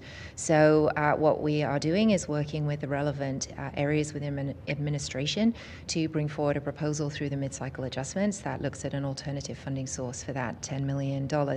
However, as council is aware, funding is constrained at this time, so we'll need to consider that alongside other priorities. That's a great answer. I have no further questions at the appropriate time. If it is appropriate, I'd be more than happy to move it. Well, it doesn't look like there's anybody else in the queue, so I would say now is the appropriate time. Yeah, no, I think you've answered all my questions and covered all the elements to my lines of question. So unless Councillor Spencer is adamant about moving this, I'm happy to move it. Councillor Spencer, would you like to second it? Fantastic. No one else in the queue? That closed. Thank you. Be scribed to vote, please.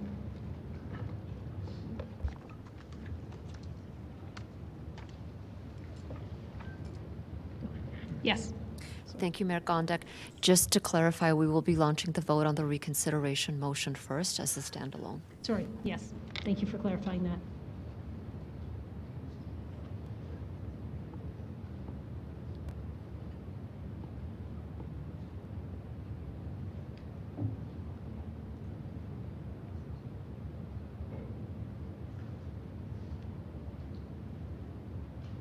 Councillor Walcott, your vote, please.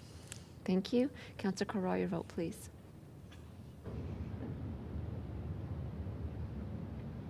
Thank you. Mayor Gondek, all the votes are in. Could you display the results, please? That's carried unanimously. And now the second part. That's right. The remainder of the recommendations will come up next. All right, everyone, so this is the part we are voting on now as the replacement. Please go to eScribe.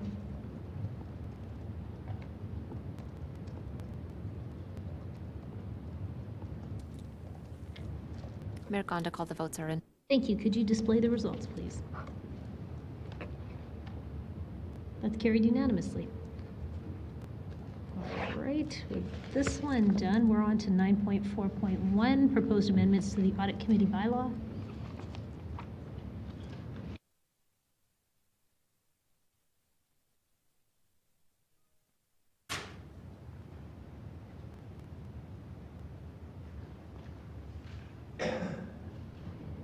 Who's bringing them? Is that you? All right, Councillor Spencer.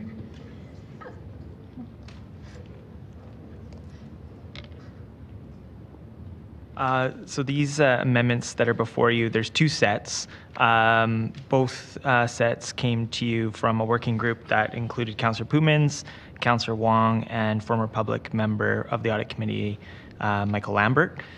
They do constitute a variety of housekeeping amendments. There's amendments to clarify current practice, essentially to align current practice with the language of the bylaw, or vice versa rather, amendments to support Audit Committee's mandate, role, and authority, amendments to support the City Auditor's mandate, scope of work, and reporting lines, amendments to support City Auditor's ongoing conformity to the Institute of Internal Auditors Global Internal Audit Standards. Both bylaws require 3 readings. I will make sure the City Auditor, I should have let her know ahead of time, but I'm sure hopefully she will be at short recall if anyone has any questions, and I'd be happy to address, or Councillor Pootmans, who is on the committee. All right, so you're going to move this, Councillor Spencer. Moved. Seconded by Councillor Pootmans. And Ms. Ormsby is available if needed.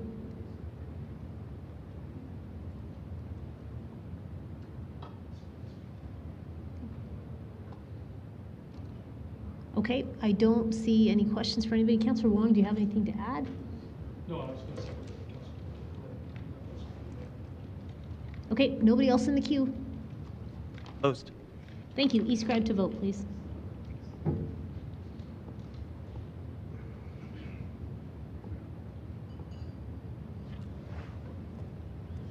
Mayor Gonda, all the votes are in. Thank you. Could you display the results, please?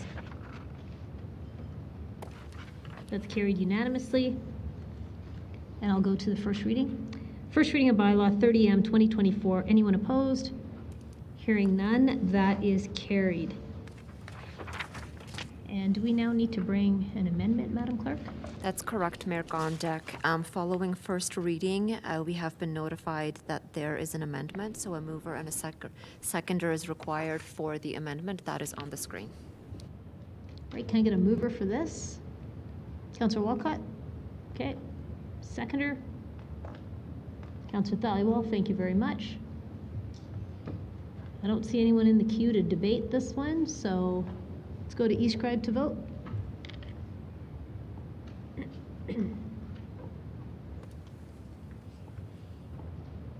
Mayor Gondek, all the votes are in. Thank you. Could you display the results, please? That's carried unanimously.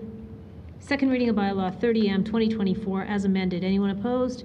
Hearing none, that's carried. Third authorization for third reading of bylaw 30M 2024 as amended. Anyone opposed? Hearing none, that's carried unanimously. Third reading of bylaw 30M 2024 as amended. Anyone opposed? Hearing none, that is carried. First reading of bylaw 31M 2024. Anyone opposed? Hearing none, that's carried. Second reading of bylaw 31M 2024. Anyone opposed? Hearing none, that's carried. Authorization for third reading of bylaw 31M 2024. Anyone opposed? Hearing none, that's carried unanimously. Third reading of bylaw 31M 2024. Anyone opposed? Hearing none, that is carried. That moves us along to 9.4.2, which is multiple municipal historic resource designations. Someone's upstairs? We have Ian Harper online, Mayor. Thank you very much. Please go ahead when you're ready. Yep. Good morning, members of council. There should be a presentation, clerks. Yep, it's up. It is. All right. Good evening at this point. Mayor Gondek and members of council, my name is Ian Harper. I'm a senior planner with Senior City Planning Policy. Next slide, please. The report before you seeks Council's approval to designate by municipal bylaw the following evaluated heritage sites as municipal historic resources. We recommend that Council give 3 readings to each of the following proposed bylaws to designate as municipal historic resources: the Jones residence and the Megarel residence. Now to the properties. Next slide, please. So the Jones residence, the first property recommended for designation as a municipal historic resource is known as the Jones residence, located in Upper Mount Royal. The 1911 Jones residence is an exceptional example of the Tudor Revival architectural style and has prominent facades facing both 12th Street Southwest and Prospect Avenue Southwest. It is representative of the garden suburb development pattern as initially developed by the Canadian Pacific Railway in Upper Mount Royal. Next slide, please. The last property recommended for designation as a municipal historic resource is known as the Megarel residence, located in Bankview and actually part of the city's first direct control heritage area that you can see in the streetscape picture. Built in 1912, this Edwardian cottage-style building represents the early pre-First World War housing form that contributed to the development of the Bankview as a middle-class neighborhood. It is a symbol of the residential development that benefited from a range of working-class backgrounds during the pre-World War I building boom. Next slide, please. Administration recommends that the properties included in this report have been previously recognized by Heritage Calgary through research and adoption as sites on Calgary's inventory of evaluated historic resources. They are both eligible for designation as municipal historic resources, and the owners of each of these properties have formally requested designation. If these 2 proposed designations are approved, it will bring us to 163 municipal historic resource designations, and that is 163 sites that are under bylaw protection from significant alteration or demolition. Therefore, Mayor Gondek, City Planning and Policy is seeking approval for Council for the following recommendations, which I open the presentation with and let you see on your screen once more. This concludes my presentation, and I welcome any questions you or Council may have. Thank you very much for your presentation. I'm not seeing any questions in the queue, so I'm going to go to Councillor Walcott to move the item. Happy to move. It's one of the more important things that residents who want to take care of their homes, they go the journey of actually getting them designated by bylaw. So this is an important move for these 2 residences. So moved. Thank you. Can I get a seconder, please? Councillor Meehan. Thank you. Nobody in the queue. Over to you to close. I'm closed. Let's go to eScribe to vote, everyone.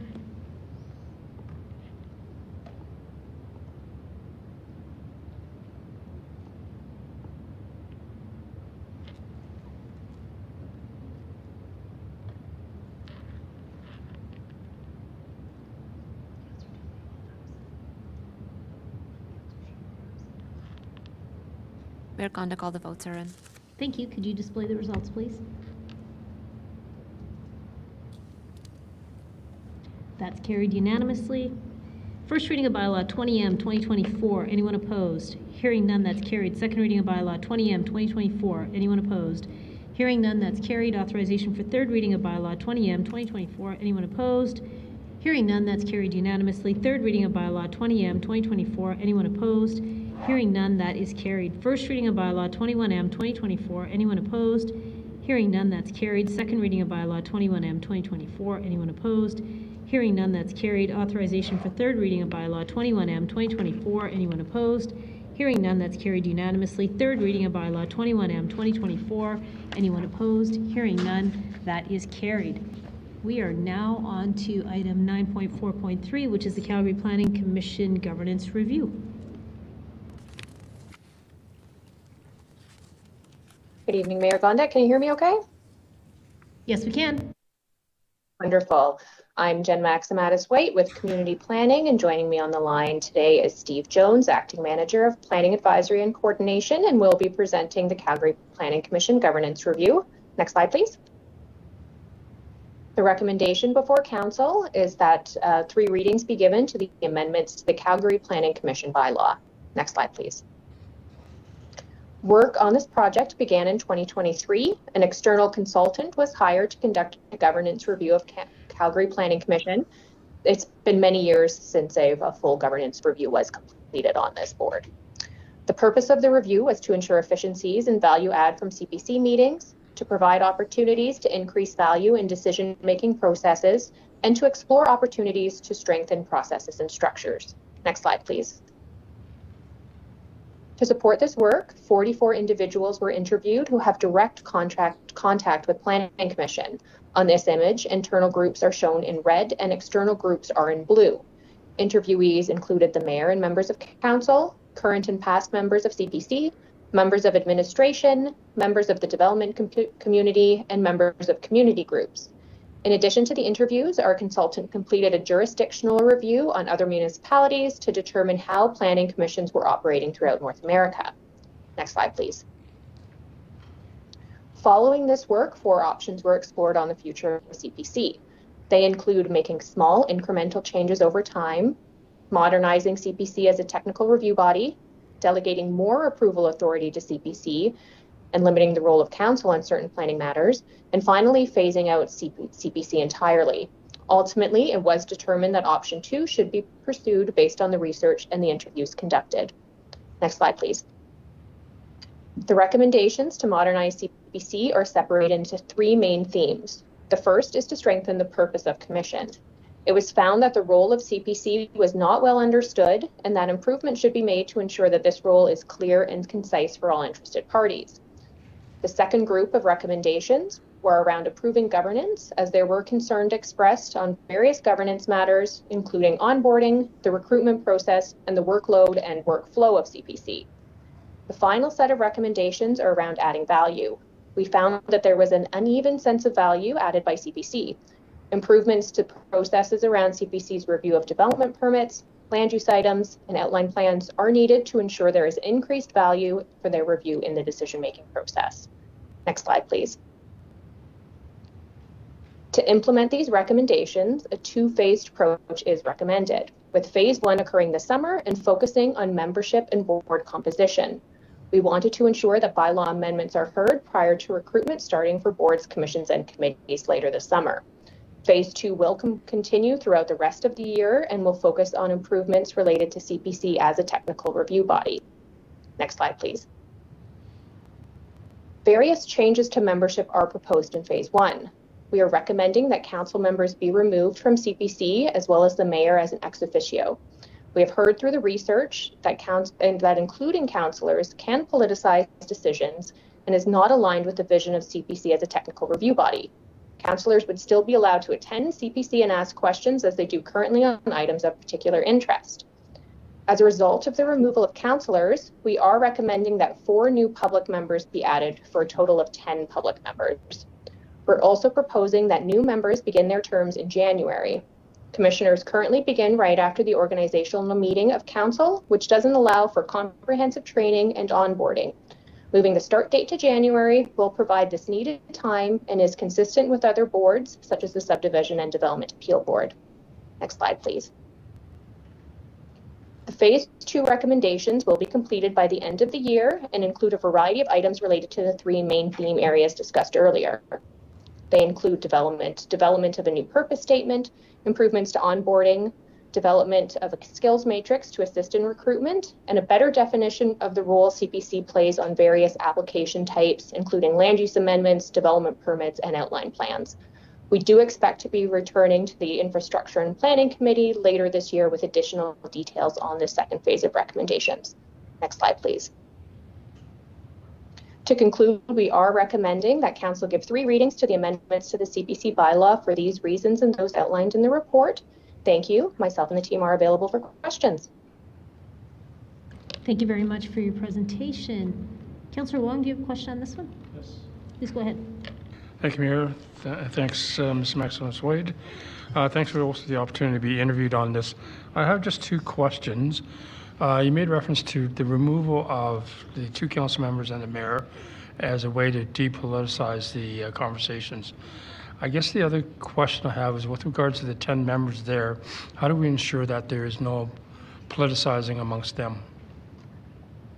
So we are looking at through the working in the development of the skills matrix to ensure that we have a variety of technical skills available for CPC members who represent a variety of different backgrounds. So ensuring we have that diversity of voices on Planning Commission, we can ensure that we're really focusing on CPC's role as a technical review body. Okay. And is it the role of the chair to ensure there's no politicizing? Certainly the chair has a role in that, and certainly with our onboarding and training opportunities, that will be a focus of discussion as well. Okay, thank you. And the other question I've got is with regards to the chair, and I believe we put two administrators as chair, and I can't remember if there's vice chair. Is that correct? That's correct. Yes, the chair and the vice chair are members of administration, and we're not proposing any changes there. I guess the question I have on that one, was there any consideration given to one being a community member, one being administration? Yes, we did have a variety of conversations around that role of vice chair and chair to see if changes should be made. Given the volume of work that's involved with those roles as a volunteer position, we were comfortable with those positions remaining with administration. Okay. The chair, the members, the community members, they're compensated? I'm sorry, could you repeat that? Are the members of CPC compensated? We are looking at that through the remuneration review that's ongoing for BCCs in general. Currently, they're not. Okay, thank you. That was it. Thank you. Let's go to Councillor Meehan, please. Thanks, Mayor. I can support the recommendations that are before us. I think the one question I have, and I'd just like to hear what consideration is being given to this, is that in removing the councillors from the committee, sometimes there's robust discussion at CPC that happens, and you can consult your council colleagues on what that discussion was, or we can rely on Commissioner Harlick's comments.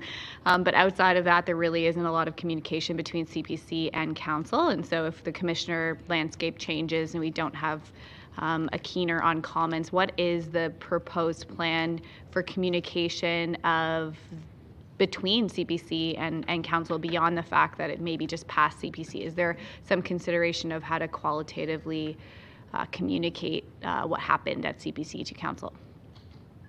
Yeah, absolutely. And that's a big value of having the council members currently on commission. So we are looking at that through that phase 2 work to see how can we accurately summarize those conversations that CPC is having and get a variety of written responses to council when you're considering those decisions. So that will be coming in phase 2.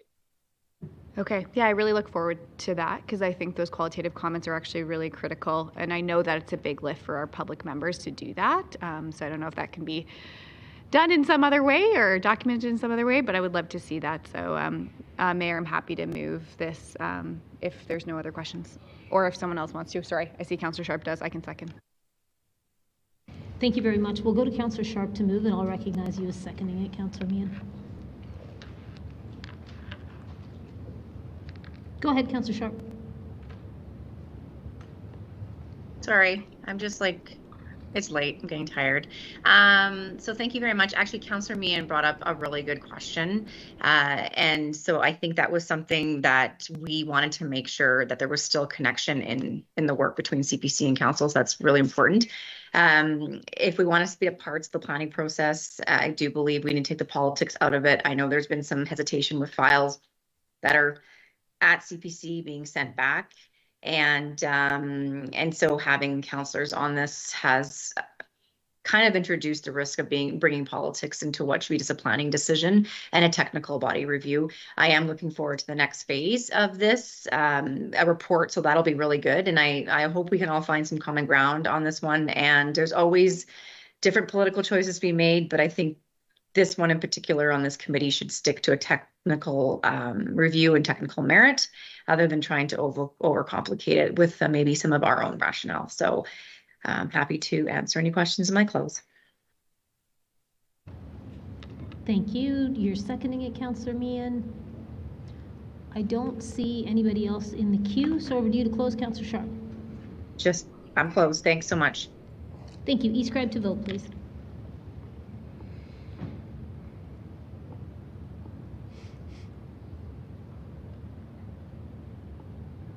Mayor Gondik, all the votes are in. Thank you, Madam Clerk. Could you show the results, please? That is carried unanimously. First reading of bylaw 64P 2024. Anyone opposed? Hearing none, that's carried. Second reading of bylaw 64P 2024. Anyone opposed? Hearing none, that's carried. Authorization for third reading of bylaw 64P 2024. Anyone opposed? Hearing none, that is carried unanimously. Third reading of bylaw 64P 2024. Anyone opposed? Hearing none, that is carried. Madam Clerk, I have a very quick question for you. We have 5 minutes left, and I bet you we could get through one of the bylaw tabulations at least. Can we jump to that instead of the notices of motion, because they'll take longer? General consent to move up items 10.1.1 and 10.1.2, please. General consent to that, everybody? Anybody opposed to it? Nope, seeing and hearing none. Let's go to item 10.1.1. It's a bylaw tabulation. I'm looking for a mover for this one, please. Councillor Spencer, seconded by Councillor Walcott. All right, let's go to e-scribe to vote.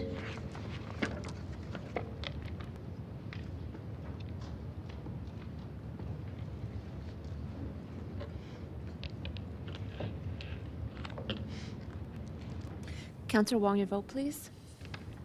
Thank you. Mayor Gondik, all the votes are in. Thank you. Could you display the results, please? That is carried 14-1 with Councillor Chabot voting against. Second reading of bylaw 38P 2024. Anyone opposed? Councillor Chabot is opposed. That is carried. Third reading of bylaw 38P 2024. Anyone opposed? Councillor Chabot is opposed, and that is carried. Madam Clerk? Thank you, Mayor Gondik. That went really quickly. There is a note with respect to item 10.1.1. Councillor Sharp was absent for the whole of the public hearing, so she should not have voted on that motion. Should we recast the vote? I would appreciate it. Okay, yeah, we can do that. Thank you. Councillor Sorry, I should have. That's okay? I should have. Yeah, my bad. No worries. Okay, everyone, we're going to vote again on this. Good catch.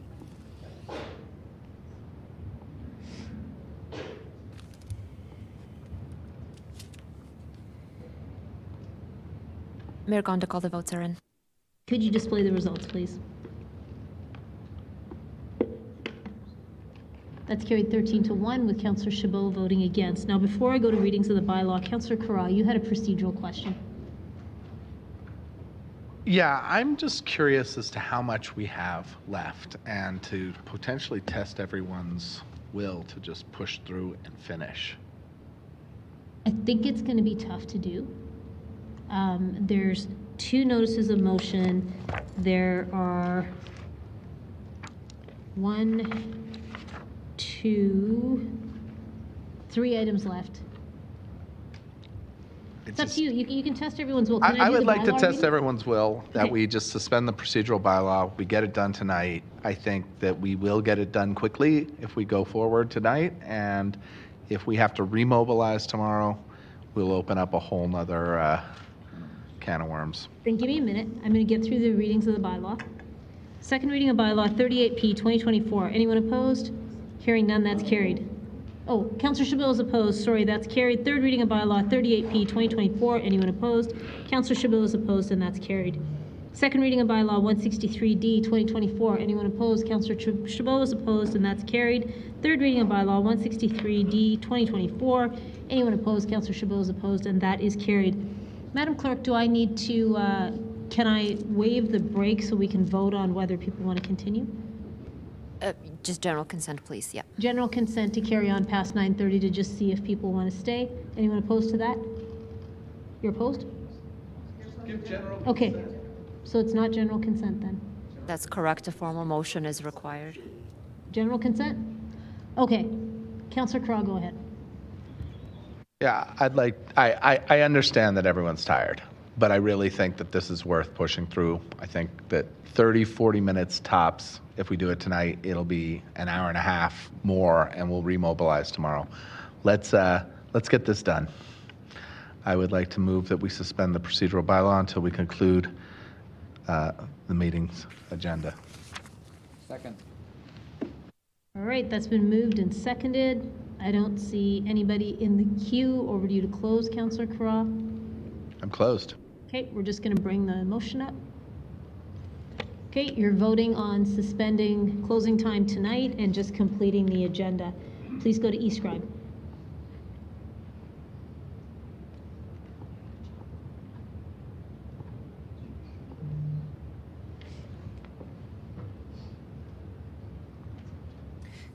Councillor Walcott, your vote, please. Yes. Thank you. Councillor Sharp, your vote, please. No. I'm sorry, Councillor Sharp? No. Thank you. Mayor Gondik, all the votes are in. Thank you. Could you display the results, please? That motion's carried 10-5 with Councillor Penner, Demong, Ballywall, Putmans, and Sharp voting against. All right, so let's keep going. You know what? I'm going to finish the other bylaw tabulation, and then I'm going to go back to the notices of motion. Okay, the next bylaw tabulation is 10.1.2 in Fairview Industrial. Do I have a mover? Councillor Spencer will move. Oh, Councillor Second Penner. it. It's fine. Councillor Spencer can move it. I can second it. Okay, it's moved and seconded. I don't see anybody in the queue. Let's go to eScribe to vote, please.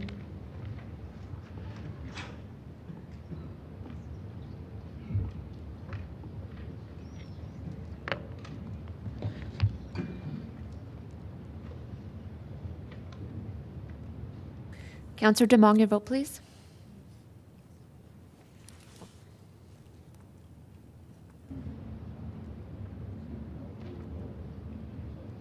Mayor Gondik, all the votes are in. Could you display the results, please? That is carried unanimously. Second reading of bylaw 34P 2024. Anyone opposed? Hearing none, that's carried. Third reading of bylaw 34P 2024. Anyone opposed? Hearing none, that's carried. Second reading of bylaw 35P 2024. Anyone opposed? Hearing none, that's carried. Third reading of bylaw 35P 2024. Anyone opposed? Hearing none, that's carried. Second reading of bylaw 4C 2024. Anyone opposed? Hearing none, that's carried. Third reading of bylaw 4C 2024. Anyone opposed? Hearing none, that's carried. Second reading of bylaw 5C 2024. Anyone opposed? Hearing none, that's carried. Third reading of bylaw 5C 2024. Anyone opposed? Hearing none, that is carried. Second reading of bylaw 155D 2024. Anyone opposed? Hearing none, that's carried. Third reading of bylaw 155D 2024. Anyone opposed? Hearing none, that is carried. We are going back to the notices of motion. Let's kick it off with 9.4.4. This is over to you, Councillor McLean. Thank you, Mayor. First, I'd like to thank you, Mayor Gondik, and administration for all the help and work that we put together the last little while on this notice of motion. It was debated and passed executive last week, but I did make some revisions to address some of those concerns, so maybe if clerks could put that up on the screen. Okay, yeah, so basically what the new recommendations are: to notify Foothills County, the Land and Property Rights Tribunal, the Minister of Municipal Affairs and relevant local authorities of the intent to initiate a new annexation application for the proposed annexation area 415.15 acres and potentially other land pursuant to the recommendations from administration.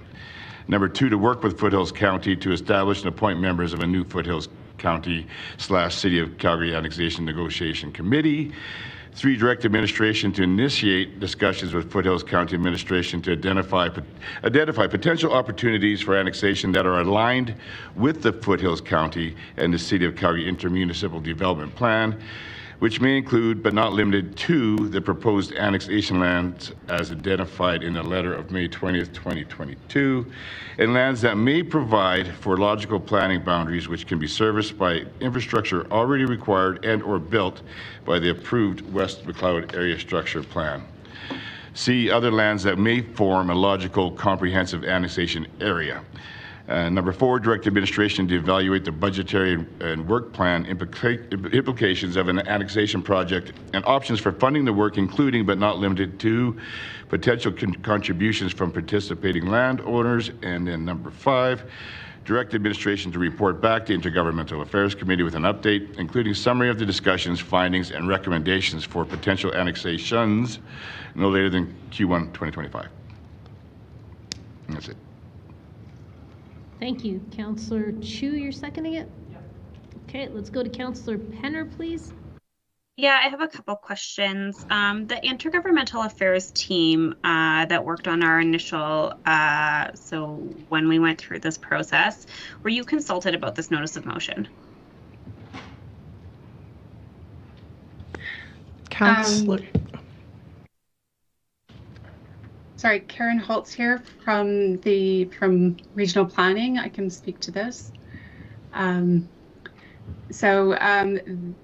The regional planning team was not consulted prior to executive committee, but we have since met with Councillor McLean, and he's made some changes to the motion that we recommended to make it clear that this is a new annexation process.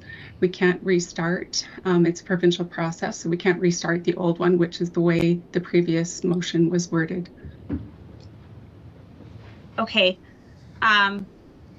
In your opinion, though, based on even the content and the lens and consideration, is it a reconsideration of a previous decision of council?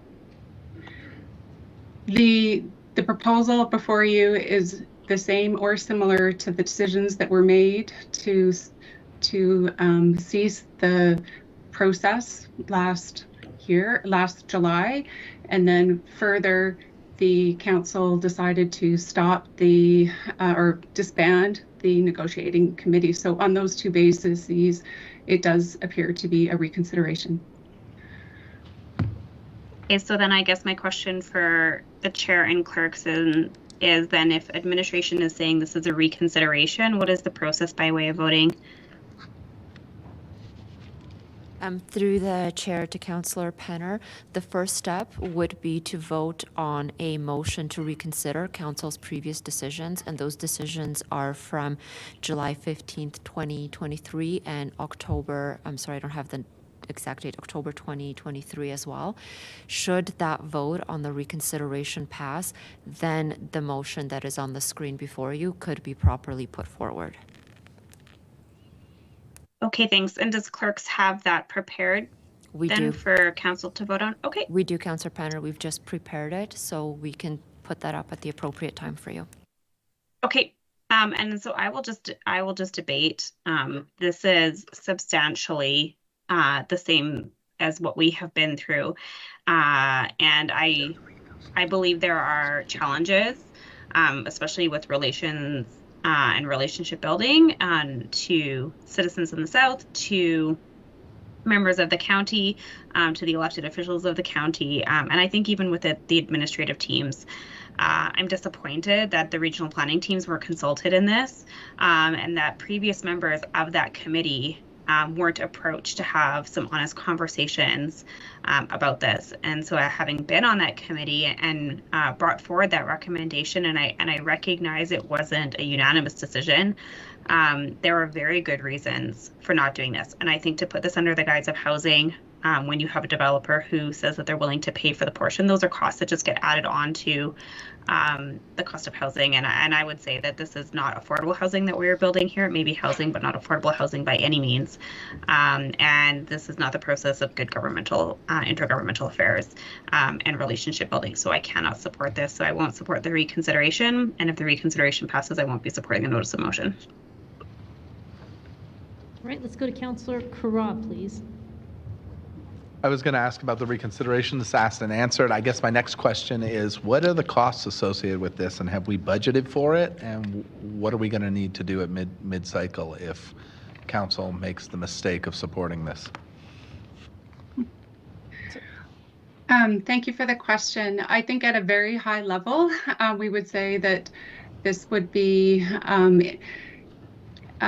something that we would need to plan and budget for. We can say that we would need to staff time essentially for 2 years, and we can go and further explore that. I think that motion does indicate to bring back budgeting requirements to intergovernmental affairs on what that might require, but it is a substantial piece of work, and the compensation, it really is hard to predict, like dependent on the amount of land that comes into the annexation. The amount of the compensation to Foothills County would vary substantially in proportion to the amount of land. And Councillor Carl, I'll just add further that the report back is Q1 of 2025, so we would not be considering it in this mid-cycle adjustment. Okay, I'm going to debate. I'm going to say this is something that we have considered extensively over the last several years, and consistently we voted it down as being way too costly, way too questionable as to what we might get, way too intensive of staff's time. There are much more important things to pursue, like the Prairie Economic Gateway. I will also say that, I think we're sort of at the end of the age of annexation, and with models like the Prairie Gateway, we can, and with the regional plan approved, we can work with our neighbors and do cost sharing, and it will be a much more surgical and much more assured way to move forward. When you open up an annexation, you have no idea what you're going to get at the end, how long it's going to take, or what the costs are going to be. And we know that we just don't have the bandwidth for this. So I highly, highly recommend that the proponents of this, who Councillor McLean is acting on behalf of, seriously consider working with Rocky View and working with the City of Calgary through the region, building what the market is bearing, and engaging in necessary cost sharing. There's no need for an annexation here. Please do not support this. Right, thank you. Councillor McLean, I know you're in the queue, but you moved it, so typically you would close it. I'm just going to add something in. Sure. Okay. I think you may be in the queue because you feel it's not a reconsideration. Yeah, that's correct. It's just a report. And we had extensive discussions. It was July 25th of last year when we voted last time, so it's been a year. So I was under the impression that not only that, and because it's not a report, and it's a whole new motion, that it was not going to be reconsideration. So, Ms. Hamilton, do you want to weigh in? Or, sorry, Ms. Holtz, you can. I can just say that in this instance, the 1 year does not apply, but I was going to suggest that maybe the clerk could speak more specifically to that. Yeah, absolutely happy to. So with motions that were adopted by council, there is no time limit. So a motion that was adopted, reconsideration may be moved by any member, and that reconsideration requires a 2/3 vote. There's no distinction in terms of how much time has lapsed. However, when a motion is defeated, which is not the circumstances that are before council today, that's where a 12-month limit applies, and it differentiates whether it's a majority vote or a 2/3 vote. But again, in this instance, the motion was adopted, so there is no time limit requirement. And Mayor, I can add, Councillor McLean, it is same or similar to what was done before. The ask is James, yeah, I get it. Like I said, that was not conveyed to me earlier, which was nice, but I was also in the impression that it was possibly be up to the call of the chair. So ultimately, reconsiderations are up to the call of the chair, but when administration and the clerk is telling me that it's a reconsideration, for me to overrule it seems out of hand. So I'm going to go to Councillor Meehan, who's also in the queue. Okay. Yeah, I can't support this in light of all of the conversations we've had in closed session around strategic needs and the growth pressures I think that we're already facing with other types of applications. I feel that this is an attempt to reconstruct something that we already did and looked at to try and get a different answer. And so for those reasons, I won't be supporting this. There's no one else in the queue, but I will say this. I think, Councillor McLean, what you're trying to accomplish is get some housing built in an area that is adjacent to the city, where there is some existing servicing, with a developer that's interested in making sure that they're able to foot some of the cost.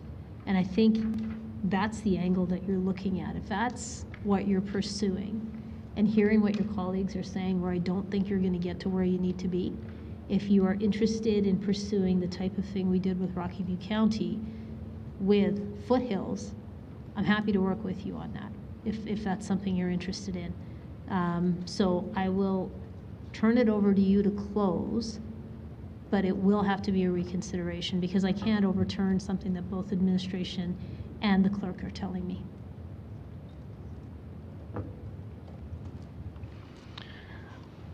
Okay, so to close then, like I said, we spent several weeks talking about this back and forth with council mates, with administration, with the mayor. And so this feels like a little bit of some new information that might have been handy to have before, but I still believe that we are in a housing crisis. And this is providing direction to move forward with an annexation in one of the areas that we have with the highest growth and demand. I do think there is no additional expenditures as of now except for the work being done.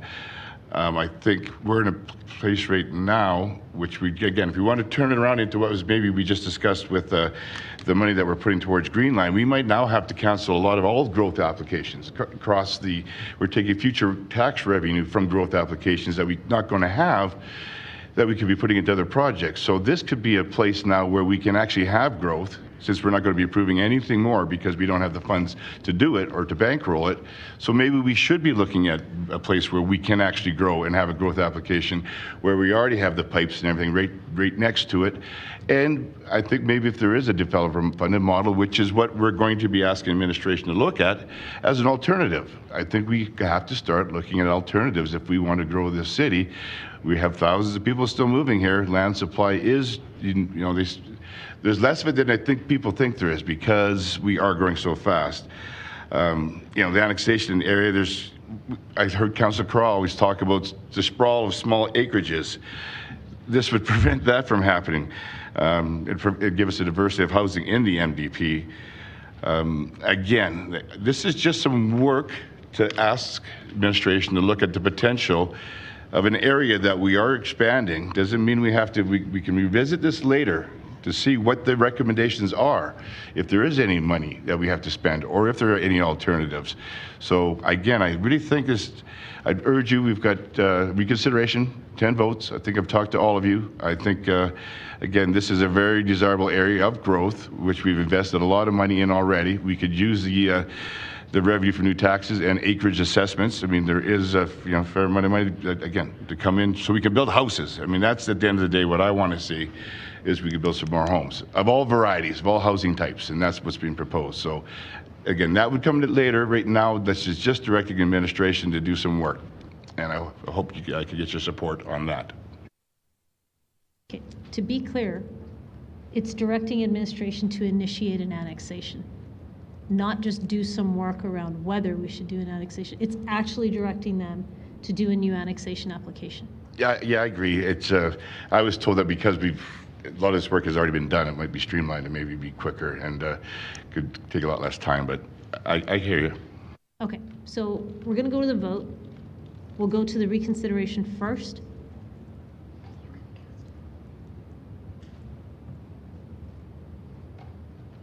Just require a mover and a seconder for the reconsideration. Okay, so for the reconsideration, it's moved by Councillor Chu. It's seconded by Councillor Chabot. Okay. Right. Voting on reconsideration.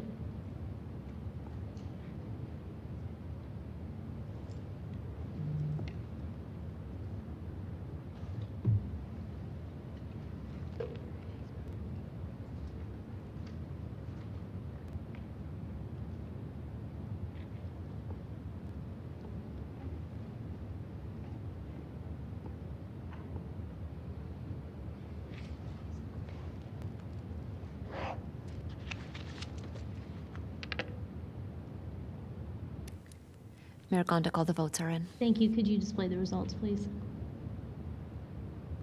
That's defeated 8-7 with Councillors Walcott, Spencer, Henner, DeMong, Putmans, Carra, and Meehan voting against. So there's no reconsideration. So the notice of motion will not move forward. Okay. Do we need to do anything else on this, Madam Clerk?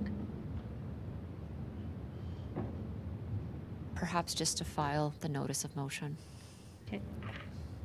Can I get someone to move? Councillor Carra, thank you. Moving to file the notice of motion. Can I get a seconder on that, please? Councillor Wong, thank you. We're just bringing the motion up.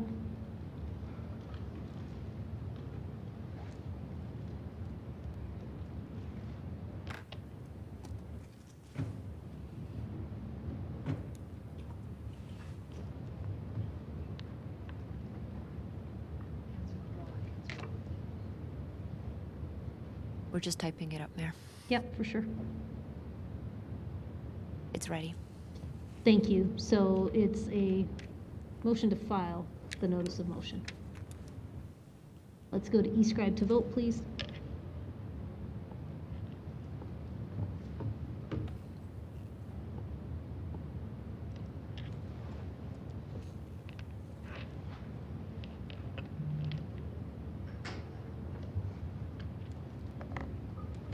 Councillor Penner, your vote, please.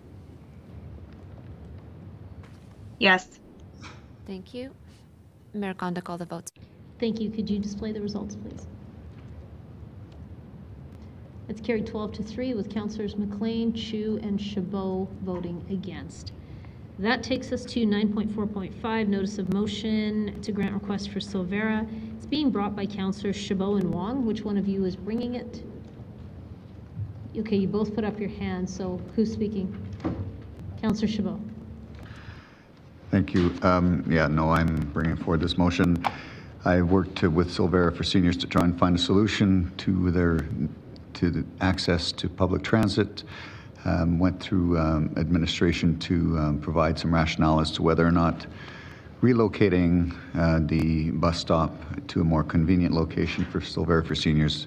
Of course, one of the prior release conditions on the development permit for Silvera for Seniors at that facility did necessitate the building of a sidewalk. They were hoping to be able to have a transit stop put in closer location in conjunction with the building of the sidewalk. At the end of the day,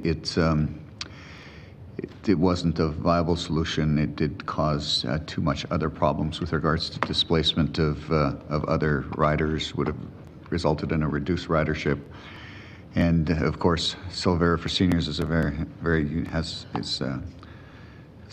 unique entity in how it's recognized under the Municipal Government Act and their ability to directly requisition funds from the rate base. So I thought rather than having them go through that process, that we could find some funds to supplement their current budgetary shortfall to actually build a sidewalk, which will actually benefit the region as a whole.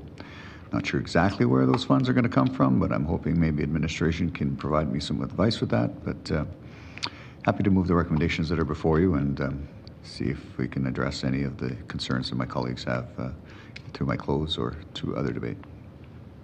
All right, I'm assuming Councillor Wong is seconding this. Let's go to Councillor Meehan, please.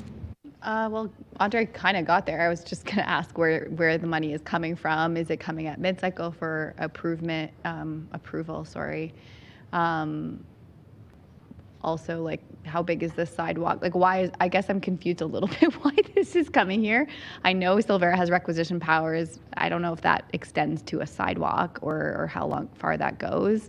I would just love a little bit more information on how big this sidewalk is, why this is needed, why this is coming before council. It's a very significant thing to bring it here. So I'm not against it. I just really don't understand why this is here, and something like this couldn't have been resolved without a notice of motion. So just a little bit more context on where the money is going to come from, if that's approval for mid-cycle, and also why this is here and couldn't have been resolved internally. And I don't know if admin wants to speak to that.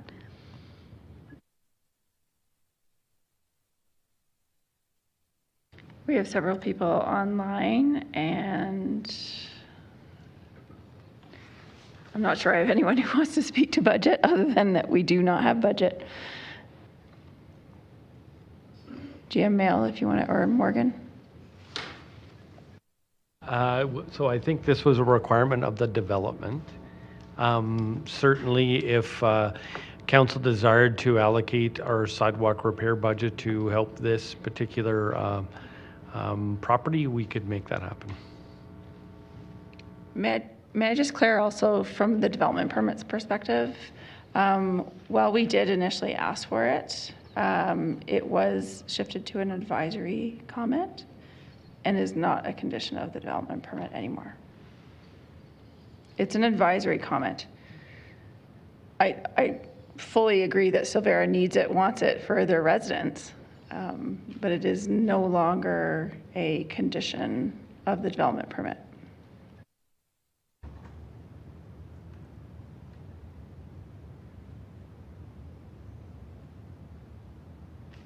Okay. I guess I was the one asking questions. This is not something I want to vote against. I just simply feel like there are so many little important things related to sidewalks, slope stability in every possible ward. So like it's really hard to see this coming and being pulled out, because I've had frank conversations with you about some very important things of a similar magnitude in my own ward that I feel are actually very critical to safety. And I guess my follow-up question to administration is, while Silvera does have requisition powers to the city, like does that extend to sidewalks as a part of a development approval? So to be clear, through the development permit process, administration asked for the sidewalk. There was some concern with that ask, and so we moved it to an advisory comment. So it is on the development permit as an advisory comment. There were two, a Part A and a Part B there.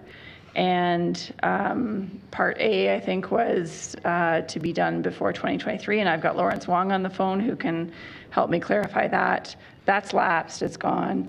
And the second part is to do it if and when there's major redevelopment on the site, which of course is not happening right now. Okay. Okay. All right. I'll just move into debate. Like I'm just struggling, Councillor Chabot, and I really hope that in your close you can really wrap up for us as like why this is here, because any one of us could have brought something forward from a million different things to fund and fix. Why this is being pulled out, not considered as part of our regular budgetary process, especially now that we know that is actually not an essential component of the development approval. Yeah, bring it home in your close, I guess. Okay, let's go to Councillor Wolcott, please. I was going to ask something similar to Councillor Mianzana, questioning about the requirement as part of the development approval. I was going to go a slightly different direction, is that if this was a requirement of the development approval, that I think it'd be easier to do a notice of motion to remove that requirement, but clearly we already did. So my follow-up question is actually something about the requisition abilities of Silvera for seniors. I just was curious if there's anybody online who can speak to Silvera's particular aspect of the Alberta Housing Act and their ability to requisition for capital projects not related to their building. Do they have the ability to requisition beyond the scope of their property into like public right-of-ways?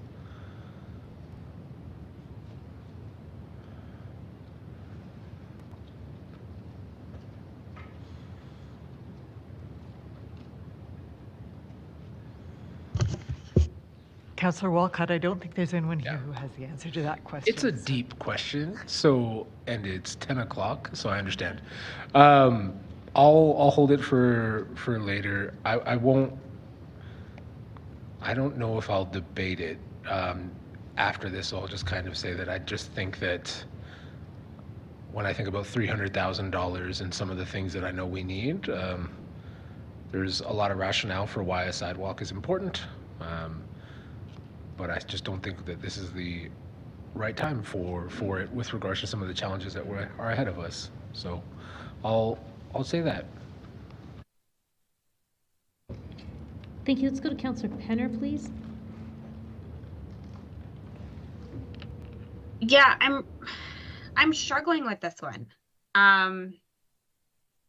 Because this is not the first time that we've heard from a nonprofit housing provider around sort of like and I don't want to call them the additionals, but when I think about housing and complete communities and the work that we're doing to support our nonprofit housing sector, when I think about where $300,000 could go towards operating and maintenance or building new units versus a sidewalk, I'm just wondering what the values-based conversations are that we're having. Because as I read in this report, the $300,000 is likely going to just even be a portion of the sidewalk cost. And so it's not like Silvera is asking for the entire thing. So I'm really torn on this. So I guess what I'm trying to understand from the city's perspective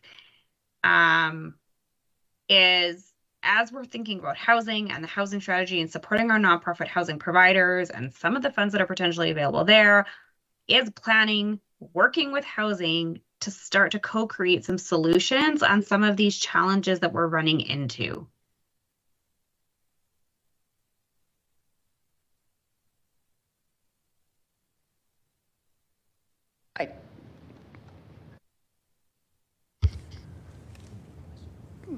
Councillor Penner, Stuart Dalglish here, I can just say that we are generally looking to work across more effectively on housing solutions across departments to really bring about better outcomes for housing.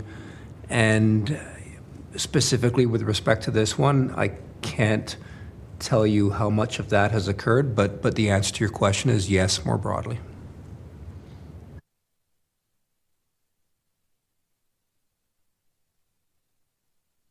Okay.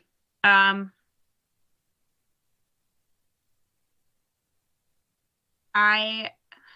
think my questions for the movers respectively are, why now?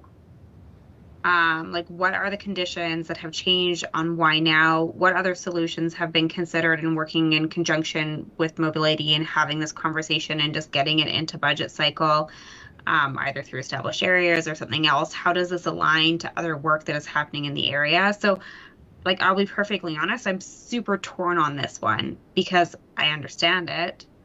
I see the sidewalk right across the street. I see the sidewalk on the corner that it would connect to. So I don't know yet. I think I need to hear a really strong close. And I think I need to hear some justifications, but I think I'm also frustrated that we're not better already from a corporation standpoint at sort of getting on top of some of these solutions to help out. And then it has to come to a notice of motion, which just seems ridiculous. Okay, let's go to Councillor Wong, please. Thank you, Mayor. Ms. Hamilton, just a question for yourself, and that is with regards to when a prior to what was a prior to release condition, and now it's an advisory condition. But when it was a prior to release condition, do you recall whether that was put in there because there was a request to put a bus stop there? And if there was a bus stop there, was that was that the precipitating factor? Sorry, can you just repeat that? Councillor Wong, maybe I'll take the question. Thanks, Lawrence Wong, the manager of development engineering. So during the DP review, we did request a TIA for the site because of the intensity that was coming in. And through the TIA analysis, it was identified that a sidewalk is required to service the development. The closest bus stop is about a block away south on 37th Avenue. And that's why we had put that into the development permit as a condition of something that is required to service their site. I wasn't around for the DEP, but my understanding is that there were conversations with Silvera, the cost being one of it, and then the intention of wanting to help them proceed. And that's why the PTR was then converted into more of an advisory, where we put a time limit to it, and also if there are future plans to intensify the site even more, then certainly we would absolutely require it. So that was how the condition came to be, and I think Silvera had some understanding or thought that they could secure some funding from grant programs further down the stream or further down later on, and then afterwards I guess that didn't materialize, and therefore here we are. Thank you, Ms. Wong. Just to clarify what you just said there, the sidewalk was a condition to get to a bus stop. Was it the bus stop they wanted relocated, or the bus stop that was a block away? I can jump. Do you want me to jump in, Lawrence? I was there for this part of the file. Please. So we explored both. and we do have transit on the line. We looked at potentially moving the bus stop. That wasn't feasible. And so the second option, well, the first option was the sidewalk. Second option was looked at moving the transit stop, and then we went back to the sidewalk. This is a residential use. Oh, and Mr. Jordan's right here, so come on up, Chris.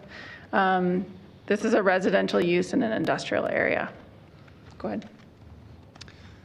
Hi, Chris Jordan, Manager of Transit Service Design with Calgary Transit. I think the only thing I'll add is that we reviewed options that include rerouting the existing path of the bus either partially or fully, and evaluated that could have not only cost implications, but displace more people than it would serve if it was moved to the location next to Silvera or near Silvera. And this area has many streets with no sidewalks, so it can introduce the need for sidewalks in many areas for other people, many of whom might have disabilities as well, or work in similar fashion in other establishments. Yeah, thank you, Mr. Jordan. Ms. Hamilton, I'll go back to yourself again. I've been to the site. Being a Silvera board member, I've been to the site. I've had an opportunity to tour the site, and I understand that there was a request to put a bus stop there, and it wasn't deemed appropriate to put it there. My conversation with the president CEO of Silvera was, if there was no bus stop there, they questioned why they needed a sidewalk in the first place. So given that's the case, the other question that was being posed, do they have the ability to requisition monies for a sidewalk? I don't know the answer to that, but what I do know is that the board is looking to requisition money for housing units more so than sidewalks. That's their priority, is housing units. So I can't speak to requisition of funds, but assisting Silvera in getting housing is why the prior to release condition was moved to an advisory comment. And Mr. Jordan can speak to more about the bus stops, but I think he answered you as to what we reviewed during the process. So I guess my question then becomes, if it's an advisory, is there a requirement to have a sidewalk? No. So on a development permit, a prior to release condition is exactly that, a condition of the release of the permit, and that must be met. If something is advisory, it is exactly that, advisory. And as Mr. Wong explained better than I did the first time, there were two components to that. The first one has expired. The second one is if and when there's major redevelopment, and that's not happening. So then I think when I hear you say there's no requirement immediately to have a sidewalk. There is no requirement from the development authority through that development permit to have a sidewalk. Okay, so therefore ask the mover to answer the question, do you still need this if there's no requirement for a sidewalk? I'll close there, thank you.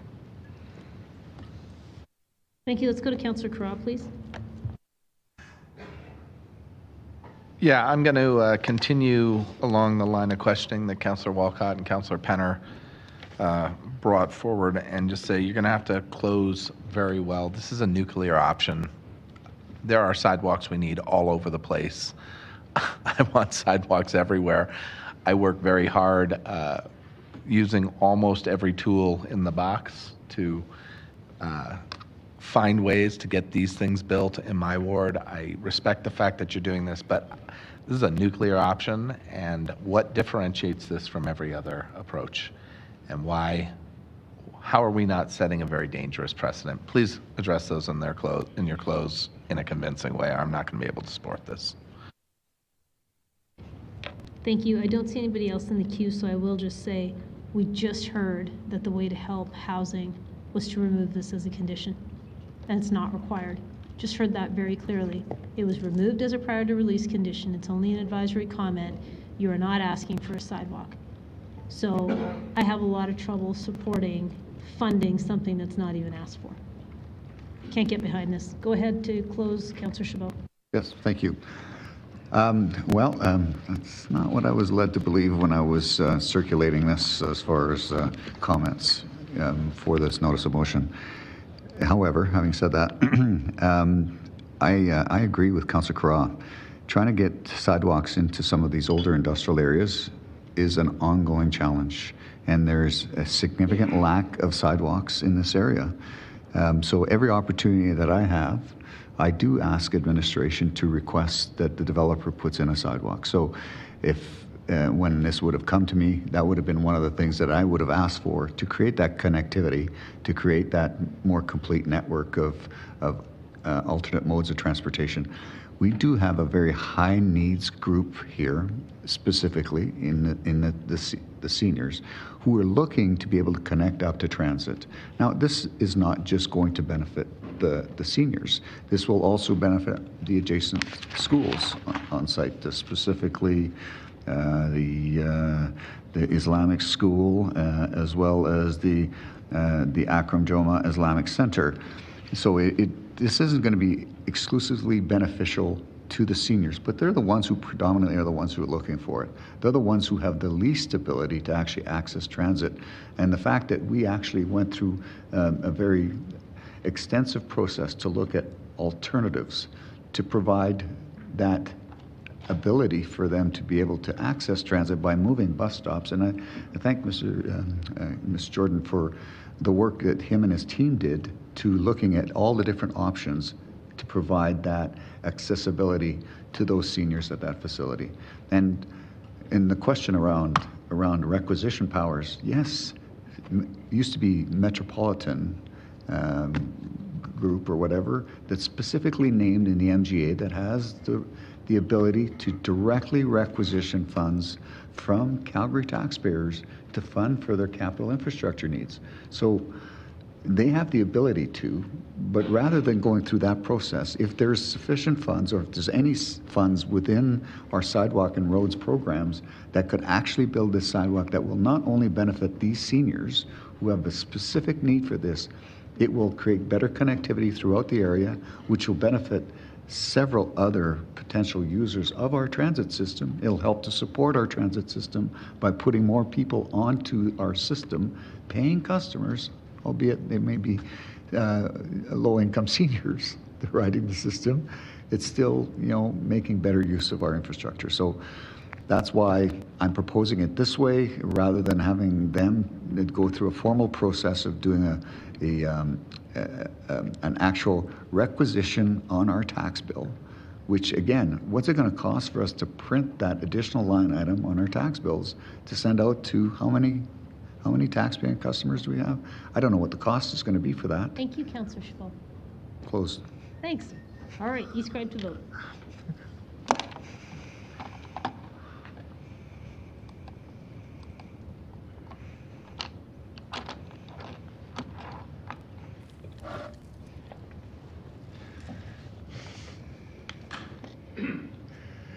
Well, they can't see it. Mayor Gondik, all the votes are in.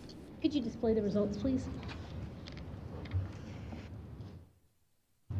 That's defeated 4-11 with Councillors Walcott, Spencer, Penner, Winus, Chu, Dhaliwal, Putmans, Sharp, Kara, Meehan, and myself voting against.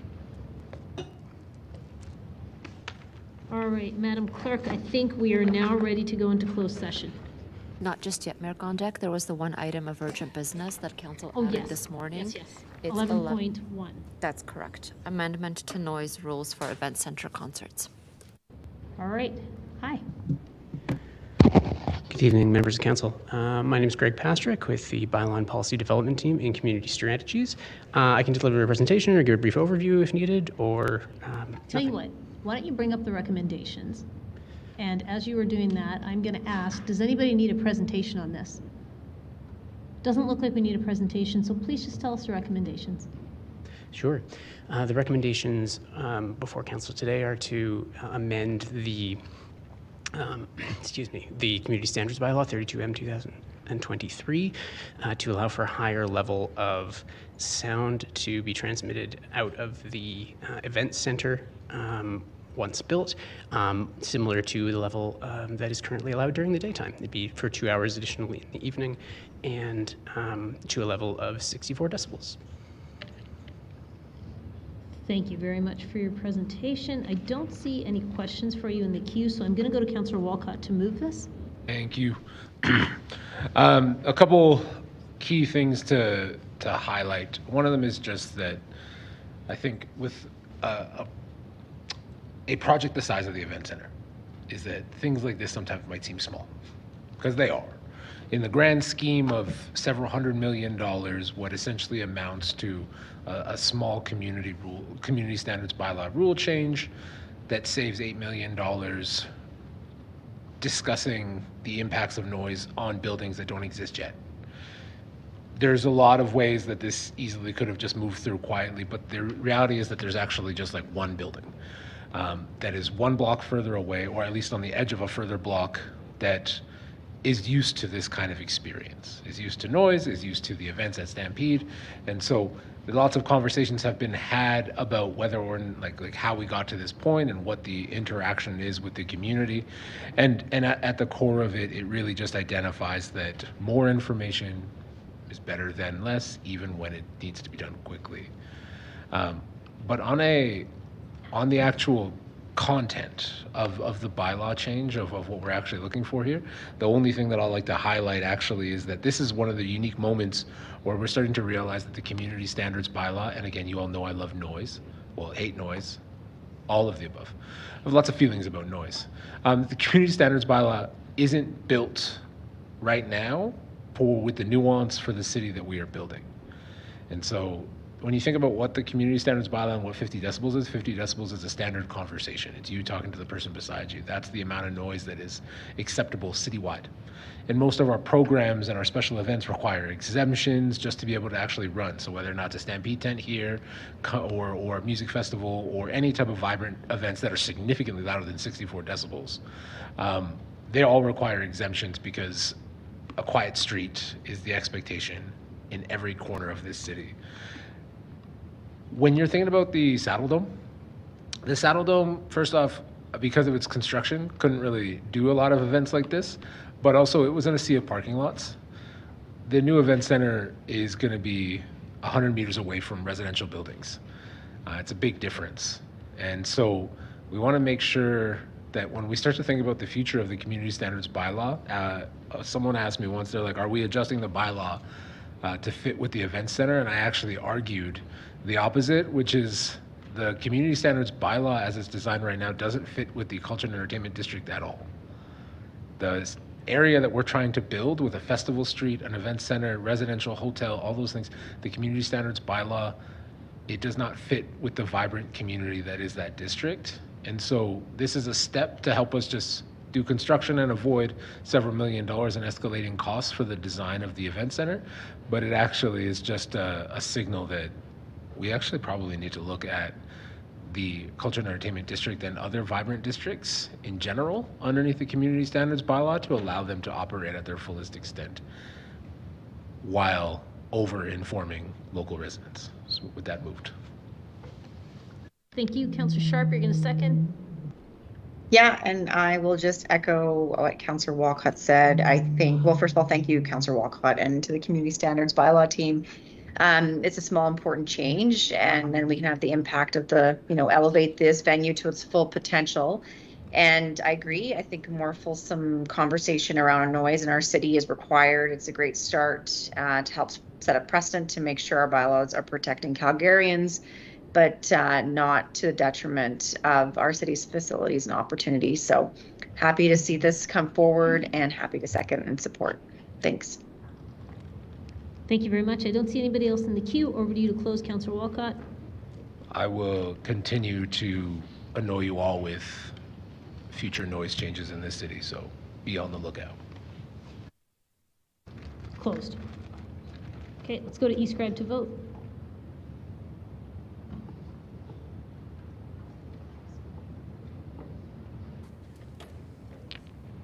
Mayor Gondik, all the votes are in. Thank you. Could you display the results, please?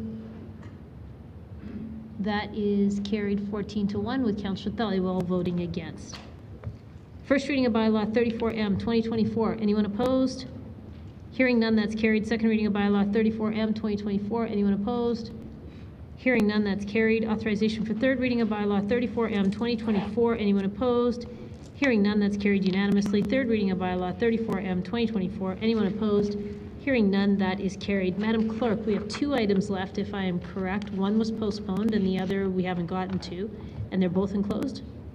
We have 3 items. Three. We have item 12.2.1, 12.2.2, and we have 8.2, the transit update. Oh, yes. Okay. 3 items. And we've got it up on the screen that we're going to do all of those in closed session. Who's moving this? Councillor Cross, seconded by Councillor Wong. Let's go to e-scribe to vote, please.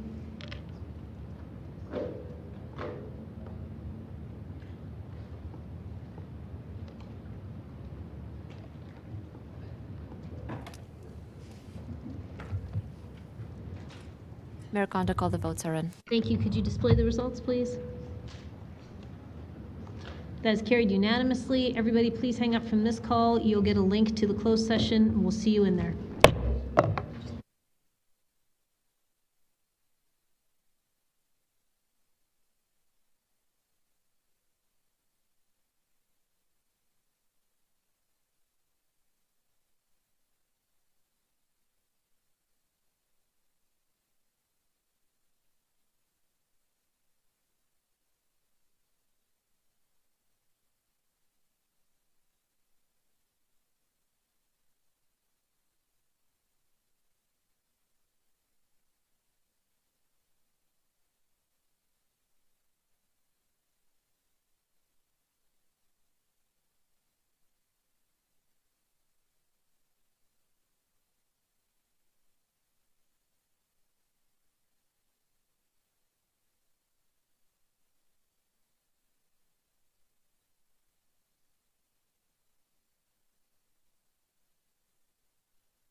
The regular meeting of council will resume in public session shortly. Please make your way back to council chamber.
Welcome back to everyone tuned in. Madam Clerk, roll call, please. Thank you, Mayor. On the roll, Councillor Wong. Here. Councillor Wyness. Councillor Carra. Councillor Chabot. Present. Thank you. Councillor Chu. Councillor Demong. Here. Councillor Dhaliwal. Councillor McLean. Here. Councillor Meehan. Here. Councillor Penner. Here. Councillor Pootmans. Here. Councillor Sharp. Here. Councillor Spencer. Councillor Walcott. And Mayor Gondek. I'm here. All right, we're going to rise and report. I do believe that's Councillor Meehan, seconded by Councillor Wong. Is there anyone opposed to rising and reporting? Seeing and hearing none, that is carried. Let's go to item 8.2. This is being moved by Councillor Walcott, seconded by Councillor Wyness.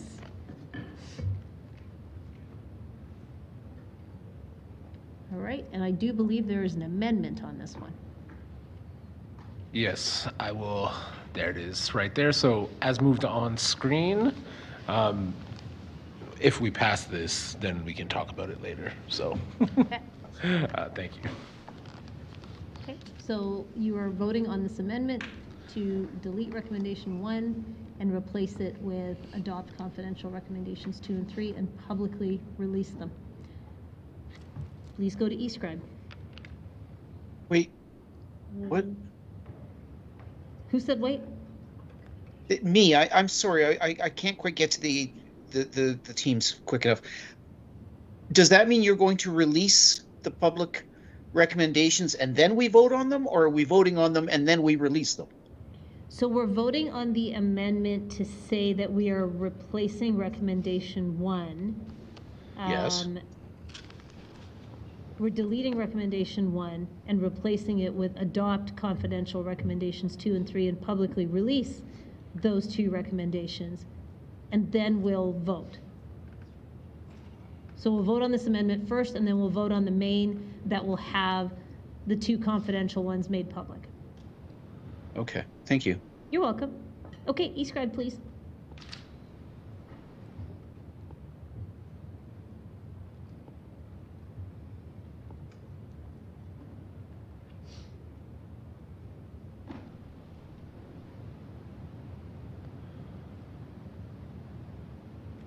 Councillor Demong, your vote, please. Thank you. Councillor Chabot, your vote, please. Yes. Thank you. And Councillor Meehan, your vote, please. Yes. Thank you. Mayor Gondek, all the votes are in on the amendment. Thank you. Could you display the results, please? That's carried unanimously. Let's go back to the main. Just a quick reminder, we still have not made them public until we vote on this. So after this, we can talk about it. That is all. Are we going to talk about them after, or we're good? Well, we can talk, like, truly, like, as I understand the recommendations, after we vote on this, there's no opportunity to talk about it in council. Yeah. But we'll talk publicly about it afterwards via other venues, Good. because until we say yes to this, it's still a confidential document. Okay, let's go to the queue. Councillor Penner, please. Yeah, so I'll talk around the issue then if we're not going to do this. And I realize it's late and no one's even watching, but we'll have it on the record anyways. I think it's just atrocious in a time of like unprecedented need and use and affordability that we had to spend months going back and forth with the provincial government to secure funding for the program, and that it is not at all in any way being indexed to meet the need to serve Calgarians. And so we need to we need to find a way to have this honest conversation in public and daylight what this is, because it's disheartening. I'll leave it at that. Thank you. Let's go to Councillor Demong. So I'm still having a quandary here. So you're telling me we're going to vote on confidential recommendations and then make them public, instead of making the recommendations public and then voting on them? Well, we can't make them public unless we vote on them, so that's the trap that we're stuck in.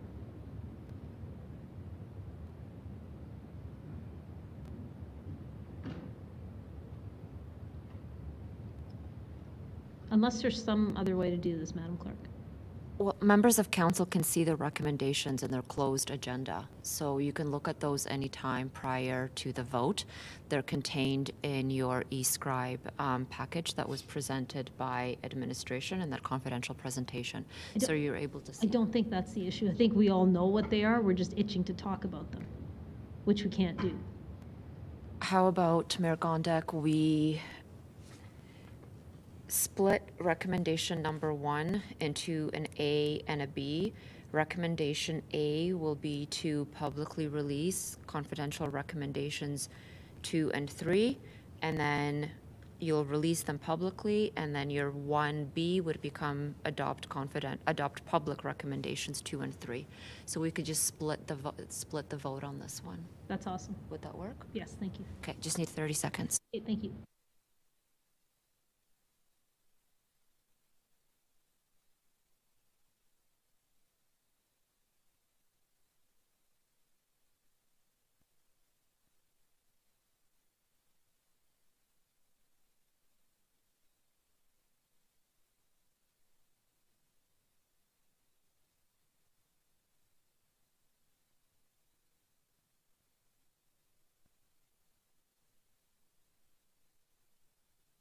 So we've split recommendation 1. The first portion will be that council, oh, we're just missing a word. That council publicly, just capital P, publicly release confidential recommendations 2 and 3 contained in the confidential presentation. Does that work? That sounds delightful. Can we go ahead and vote on that? Okay, eScribe to vote, please.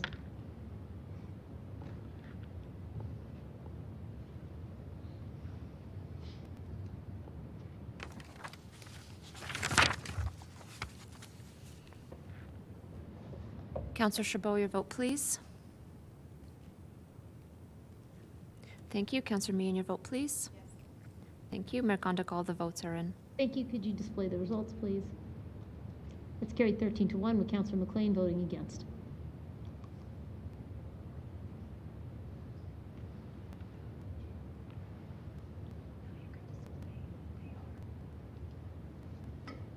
We're just going to prepare the second part. Sure.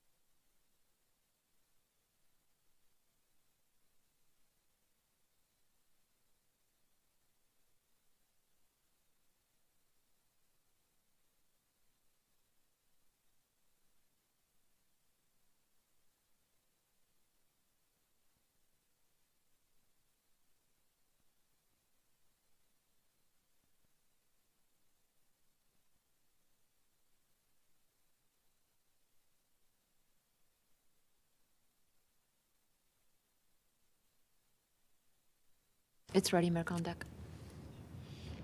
Thank you. So the recommendation is before you. Let's go to eScribe for you. Let's go to eScribe to vote. Oh, no. People are in the queue on this one. I'm going to go back then. Councillor Penner, would you like another turn at this? No, that's okay. Okay, Councillor DeMong. Sure. Can you call 1B I separate, please? That's the third II? Yeah. Okay. That's it? That's it for me, but Andre's in there twice. Yep. As it should be. Go ahead, Councillor Chabot. Thank you. Well, I probably won't surprise you that I'm not going to be voting in favor of the 1BIII, 3, whatever you want to call it, because I do see this as a provincial responsibility, and not to mention the fact that it's 46.66 times more than what I was asking for before on something that ultimately could benefit our city that I think does fall under municipal responsibility. So because of that. I think this is way more than we should expect Calgary taxpayers to pay when they're already paying lots of provincial taxes that should ultimately be the entity that pays for this income support. So I'll be voting against that. Thank you, Peter, for asking for it to be pulled out separately, and encourage others to consider voting the same way. Thank you. I don't see anybody else in the queue. Back over to you, Councillor Walcott. Thank you. Yeah, I because of the way the original recommendations were structured, my expectation was that we would talk about this like the moment we voted on it, right? Then you can advocate in any which way you feel responsible. One of the main core reasons why I was the one that to ask for this to be made public is the fact that the cost of this program is ever increasing. And a few months ago, when we first had this conversation, the province cut the funding. They cut their $6 million. And for the public to see $14 million here, I think it's really important that it's something that we're able to talk about in between now and budget, because that $14 million is just to cover the growth of the program. And that growth is not a good thing.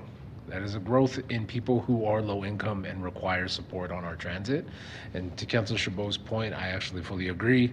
It's just not enough to the $6 million that the province offers us. It's not even close to the demand. This should be something that sits within their purview. But just like many other things, we offer some form of bridge funding until the province fulfills their responsibilities here.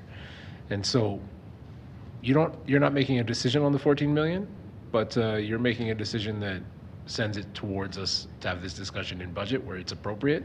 And like anything else, I think that's where it should stay. So please vote in favor of this. And then hopefully the province will step up the way that they should for people who are low income. Thank you. Let's go to eScribe to vote. Oh, wait. Yeah, we're splitting them.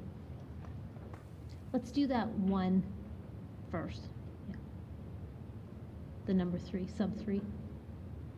This what? This way? 1B sub 3?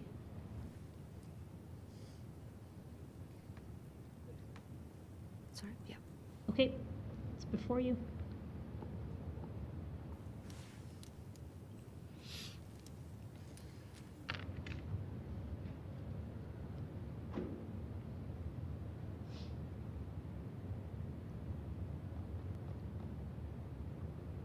Councillor Penner, your vote, please.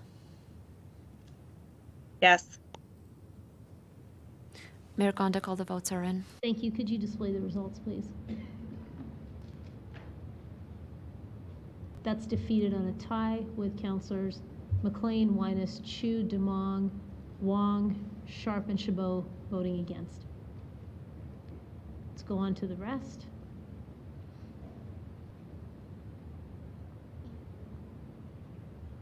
Okay, the recommendations are before you. Please go to eScribe.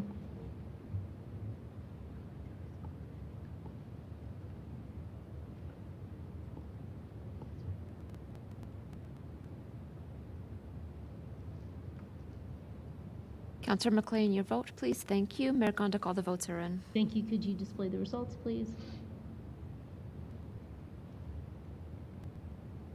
That's carried unanimously. All right.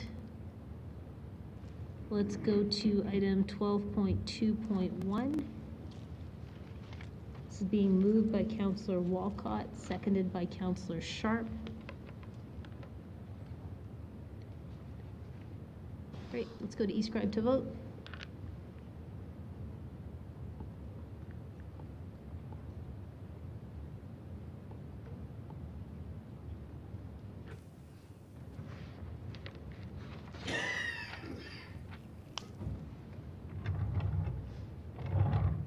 Councillor Meehan, your vote, please. Yes. Thank you.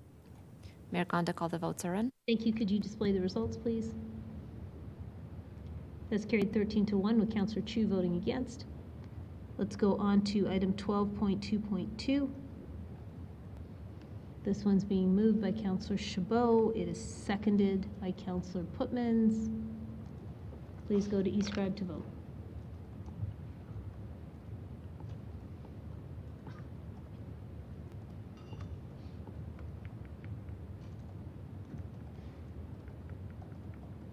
Mayor Gondek, all the votes are in. Thank you. Could you display the results, please? That's carried unanimously. Madam Clerk, do we have any other business today? We have one more item of business, and that is a new administrative inquiry from Councillor Chabot. All we're required to do at council today is display it, which it currently is being displayed. Excellent. Thank you. Following that, there's briefings, no action required, and that concludes today's agenda. All right, who would like to move to adjourn? Councillor Spencer. Who would like to second that? Councillor Putmans. Anyone opposed to adjourning? Seeing and hearing none. Good work today, everyone. Have a good break.